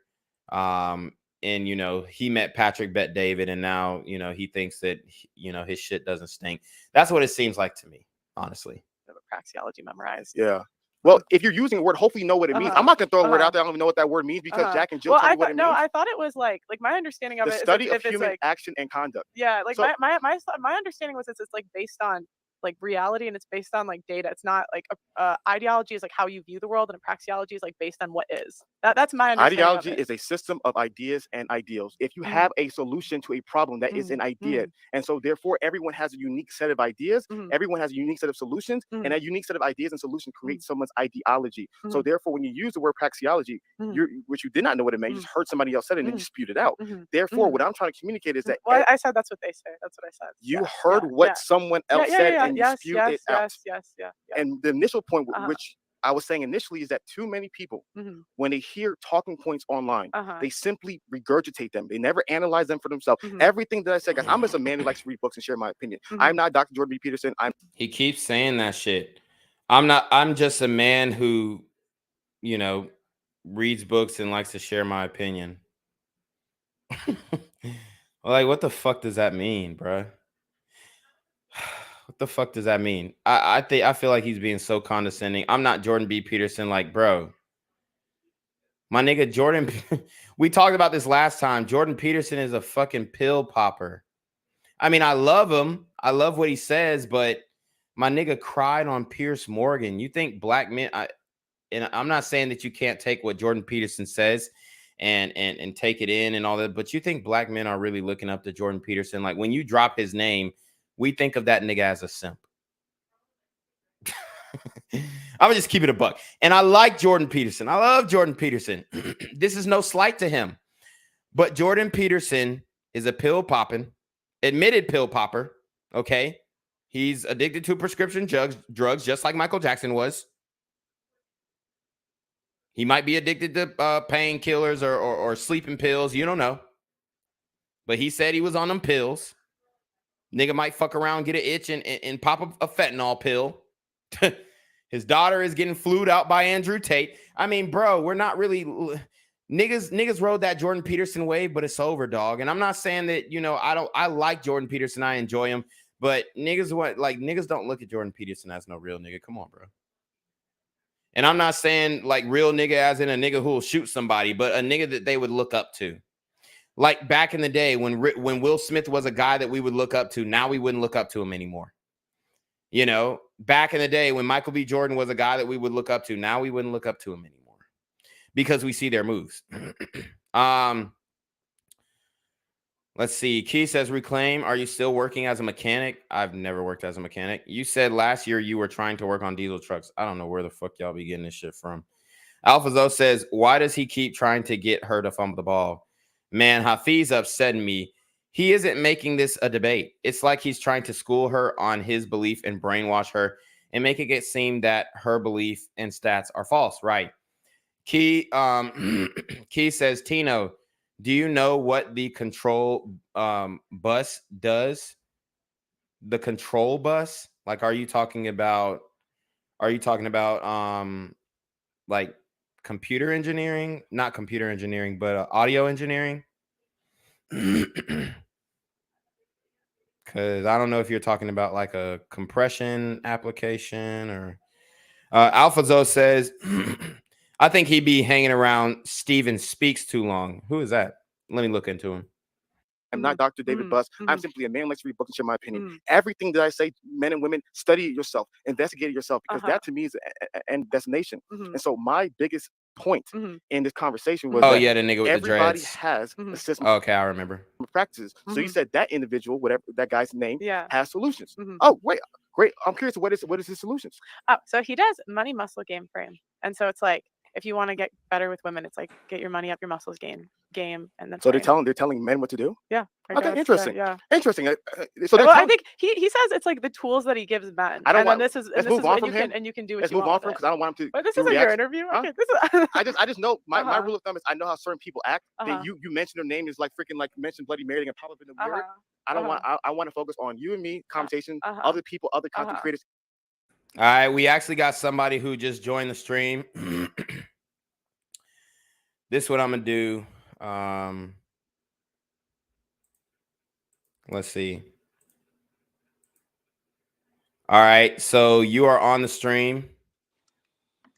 My name is Malcolm Tate from Memphis, Tennessee. I live 4832 Craigmont. I'm a student at Craigmont. I'm a student at Northside. I'm a student at Hills. I'm a student at Clark School. My phone number is 2722117. Area code 901. What? My name is Malcolm Tate. I'm a soccer and ice hockey player. I don't know what the fuck that nigga was on, but that was weird. That was weird. If they're not in the room, let's not talk about them. But you keep them going. Okay. What is your position on marriage then? To me, marriage is the greatest blessing you'll ever have in your life, or it can also be the greatest burden you'll ever have in your life. It's a single most important decision. I thought men don't lose in marriage, bro. What is he talking about? I thought men could never lose in marriage. He said, "Oh, it's the most. It could be the best thing in your life, or it could be the worst thing in your life, bro." What? This blessing you'll ever have in your life, or it can also be the greatest burden you'll ever have in your life. It's a single most important decision that you'll make in your life, and it's a serious decision that people don't take seriously and have huge ramifications. You think people don't take? I mean, if I would say the people who don't take marriage seriously is women, not men. When a man really decides to marry a woman, you best believe he's taking that shit seriously. Women are the ones who don't take marriage seriously. Women are the ones who, like, bro, they don't even want to do their role no more, bro. They don't want to cook. They don't want to clean. They want to share housework. Like, bro, that's not how it works. Point blank. They want to share housework. And it's like, bro, that's your job. Bro. And they really have a problem if men don't want to share the housework. Now, I'm not saying, like, y'all know, y'all see my shit. I'm not a slob. I don't have shit all around the fucking house. Like, y'all already know, like, I'm not a fucking slob now. But it's just like, dog, they just don't want to be like, oh, this is my role and I'm going to stay in. It's like they're contrarians, like, not my girl specifically, but I'm just saying in general, when you see them on these panels, they don't want to follow a man's rule. Like, they don't want to do housework. They don't want to cook. They don't want to clean. They want you to pay the bills, work 8 to 10 hours a week, deal with stressful coworkers, deal with a boss who keeps shitting on you, deal with a boss who acts like Hafeez and moves his hands when he talks and is very condescending and patronizing to his female employees and male employees. And he thinks his shit don't stink. I mean, guys, we're working all day, and then you want me to come home and share the housework when you've been at the crib the whole fucking day. Bro, this shit is ridiculous, man. This shit is ridiculous. And he's Hafeez, you're gonna be cooking and cleaning and doing dishes. You have that in your future, unless you hire a maid, which, I mean, he could definitely hire a maid if y'all niggas are paying him $300 for 30 minutes of his time. I'm not saying he's not worth it. I'm just saying if he's making that money and he's doing 2-3 consults a day, that nigga's up.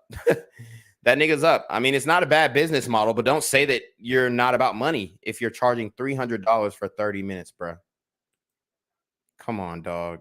Come on now, dog. Most important decision that you'll make in your life, and it's a serious decision that people don't take seriously and have huge ramifications. I truly believe marriage and family The family is a foundation of society. If there is no family, the society is run by the state, and that's what nobody wants. I'm not sure your political views, but most people don't want a society that's run by the state. We don't want communism. We don't want socialism. We need strong, independent families leading strong, independent communities. And so I totally understand that marriage is the foundation of it. But at the same time, choose the wrong woman, worst burden ever. Choose the right woman, greatest blessing ever. What do you think about prenups? Did you get a prenup? No. No. And that's the dagger right there. It's over. That's the dagger in his heart right there. Look at this nigga's face. No, he answered that shit so quick. That nigga looks scared. He looks scared as fuck. And the thing is, he has to stand on it now. That nigga didn't get a prenup, and he's got to stand on it. I'm dead as fuck. Yo, look how quick he answered that shit. Even if we slow it down to like time and a half or half a time, half playback speed, bro. Worst burden ever. Choose the right woman, greatest blessing ever. What do you think about prenups? Did you get a prenup? No. No prenup? No. I totally agree. If you're a man, you want prenups. I'm not a money guy. There's other things that we talked about and we've obviously conversed with. Money's not important to me. Everybody's money's not important to me. That's the cope. That's the cope. That's the cope right there. Oh God. Lord, have mercy on this brother's soul. Now I just feel bad for him. That's the cope right there. Money's not important to me, so I didn't get a prenup. No, money's not important to me. My time is worth $10. Excuse me. My time is worth $10 a minute, but money's not important to me. No, of course not. Money's not important to me. My time is worth $10 a minute, but money's not important to me. Pearl asked the right questions. So I like Pearl, and I'm not even mad at her growth. Honestly, I mean, it stings because you're in this and you've worked longer and you see people propel quicker, and it doesn't mean that they're better content creators than you. She just has an advantage because it's shocking to see a woman speak the way that she speaks, and I love it. I love the way that she goes at women. I love the way that she triggers them, and I love her perspective, and I think she's a sweet girl overall. But like I said, man, Hafeez, dude. That's the cope right there. That's the cope. That is the cope.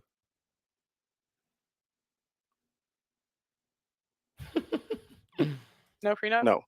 Woo! Let's run it back. Did you get a prenup? Nope. He said that shit fast as fuck.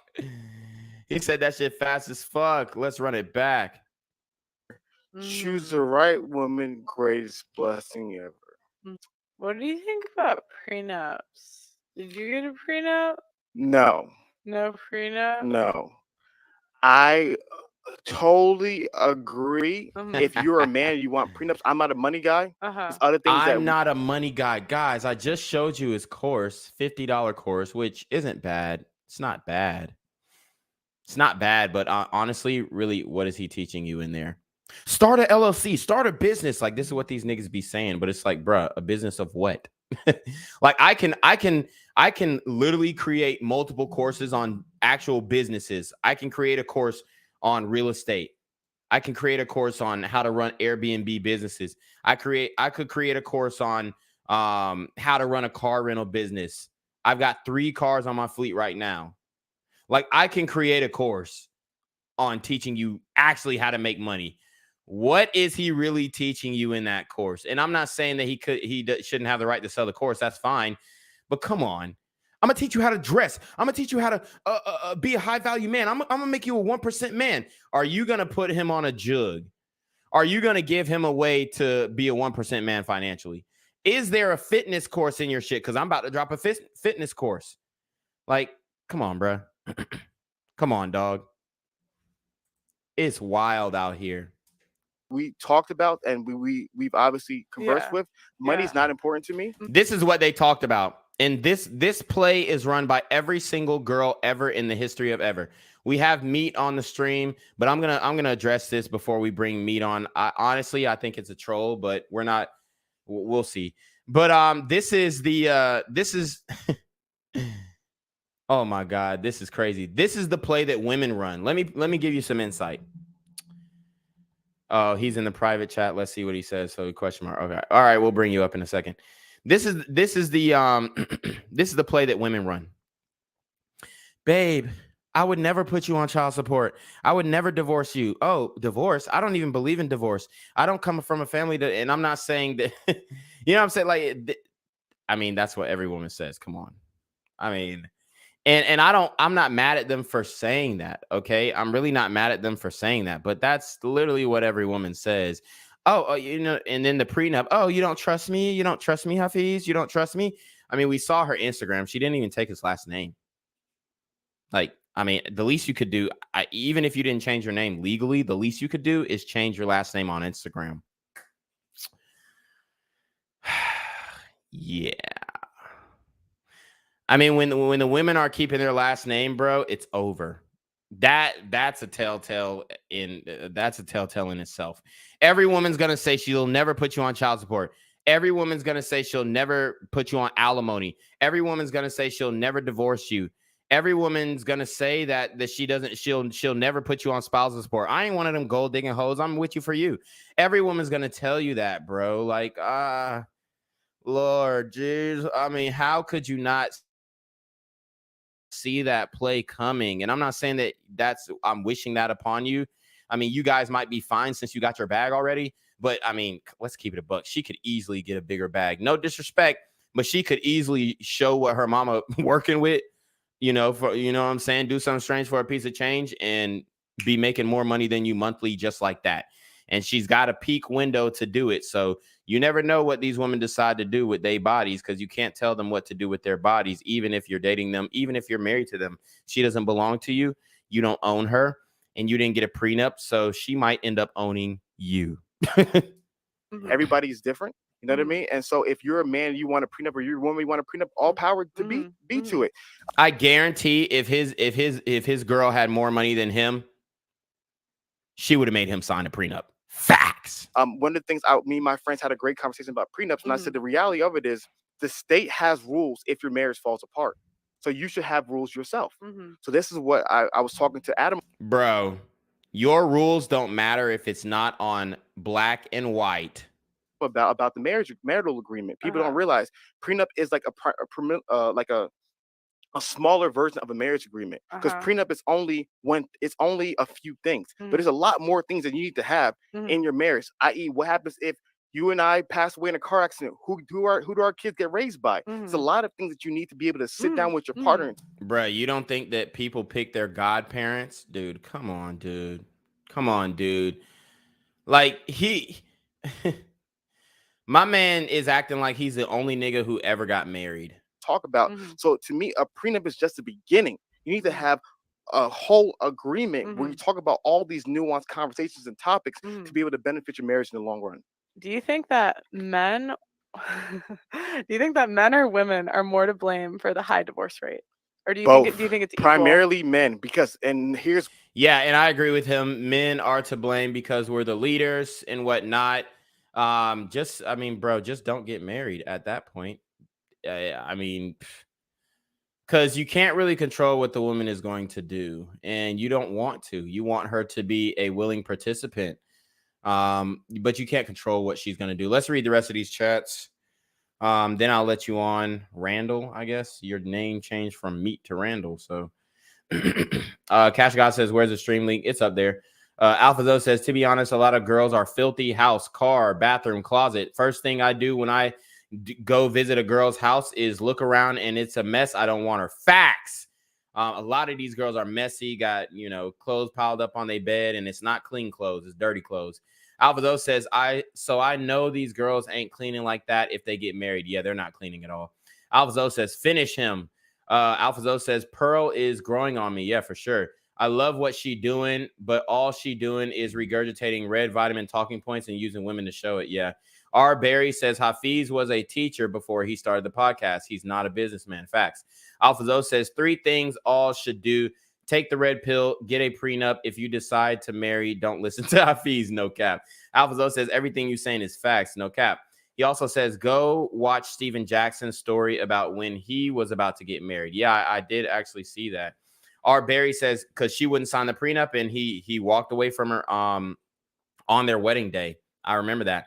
Even though I don't like everything that Steven Jackson says, like with the check-in shit, I'm gonna check in. Like, bruh, you're a grown fucking man. The fuck?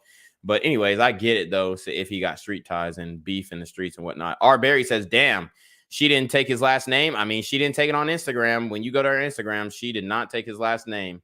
Alpha Zo says, pro basketball player. R. Barry says, that's crazy, bruh. Least she could have done is get it hyphenated. Exactly. Alpha Zo says, men get blindsided because of the hope strategy and believe in unconditional love. That's why you get a trust and put a percentage of how much she gets in the prenup. Dummy. Facts.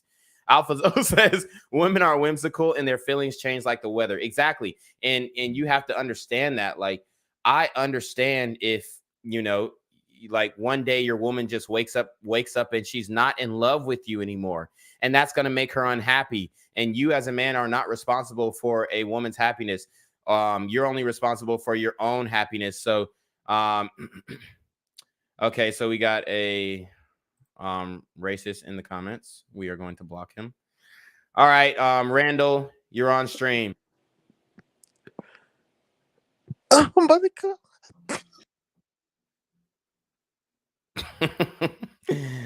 Yeah, I see. Okay. We got the trolls. This nigga, that's some gay ass shit. But anyways, he waited that long. These niggas are weird, bro. He waited that long to hop on the stream and do some gay shit. Anyways, that's it for today, guys. We're gonna go ahead and hop up out of here. Tell me in the comments immediately after the stream ends, is Hafeez bugging? Do you agree with him? What do you agree with? What do you not agree with? I think that we were pretty fair on, I mean, honestly, we were fair on all of the breakdowns of Hafeez, but this nigga has done a whole 180. And I mean, his train of thinking is, oh, the millionaires get married and billionaires get married. So in order for me to become a billionaire and millionaire, I got to get married. And I get it. But, you know, I totally understand that line of thinking. You know, you have a woman on your arm. It makes business deals easier and whatnot from people's perspective. And I'm not saying it was a mistake that he got married, because I believe in marriage for sure. But I mean, not signing the prenup is crazy. Not signing the prenup is crazy. So anyways, we're going to go ahead and get up out of here, guys. I appreciate y'all joining the stream. Make sure you like, comment, share, subscribe. Send your relationship questions to the email down below with a screenshot of your cash app so I know you're paying no ties, man. Y'all need to be on your motherfucking knee with the BS. And you already know, reclaim your throne. Peace, guys. We'll do part 2 tomorrow, hopefully. With the BS, you already know. Reclaim your throne. He seems to hold. Ain't nobody hot as me. Ain't nobody hot as me. I'm the type to fit that cylinder in her isosceles. Shit, she probably fucking, but it's not for free. What's the cash app? Bitch, you'll have a nigga pay your fee. Yeah, I can see just how you whine me. Pouring out of me is this misogyny is riding me.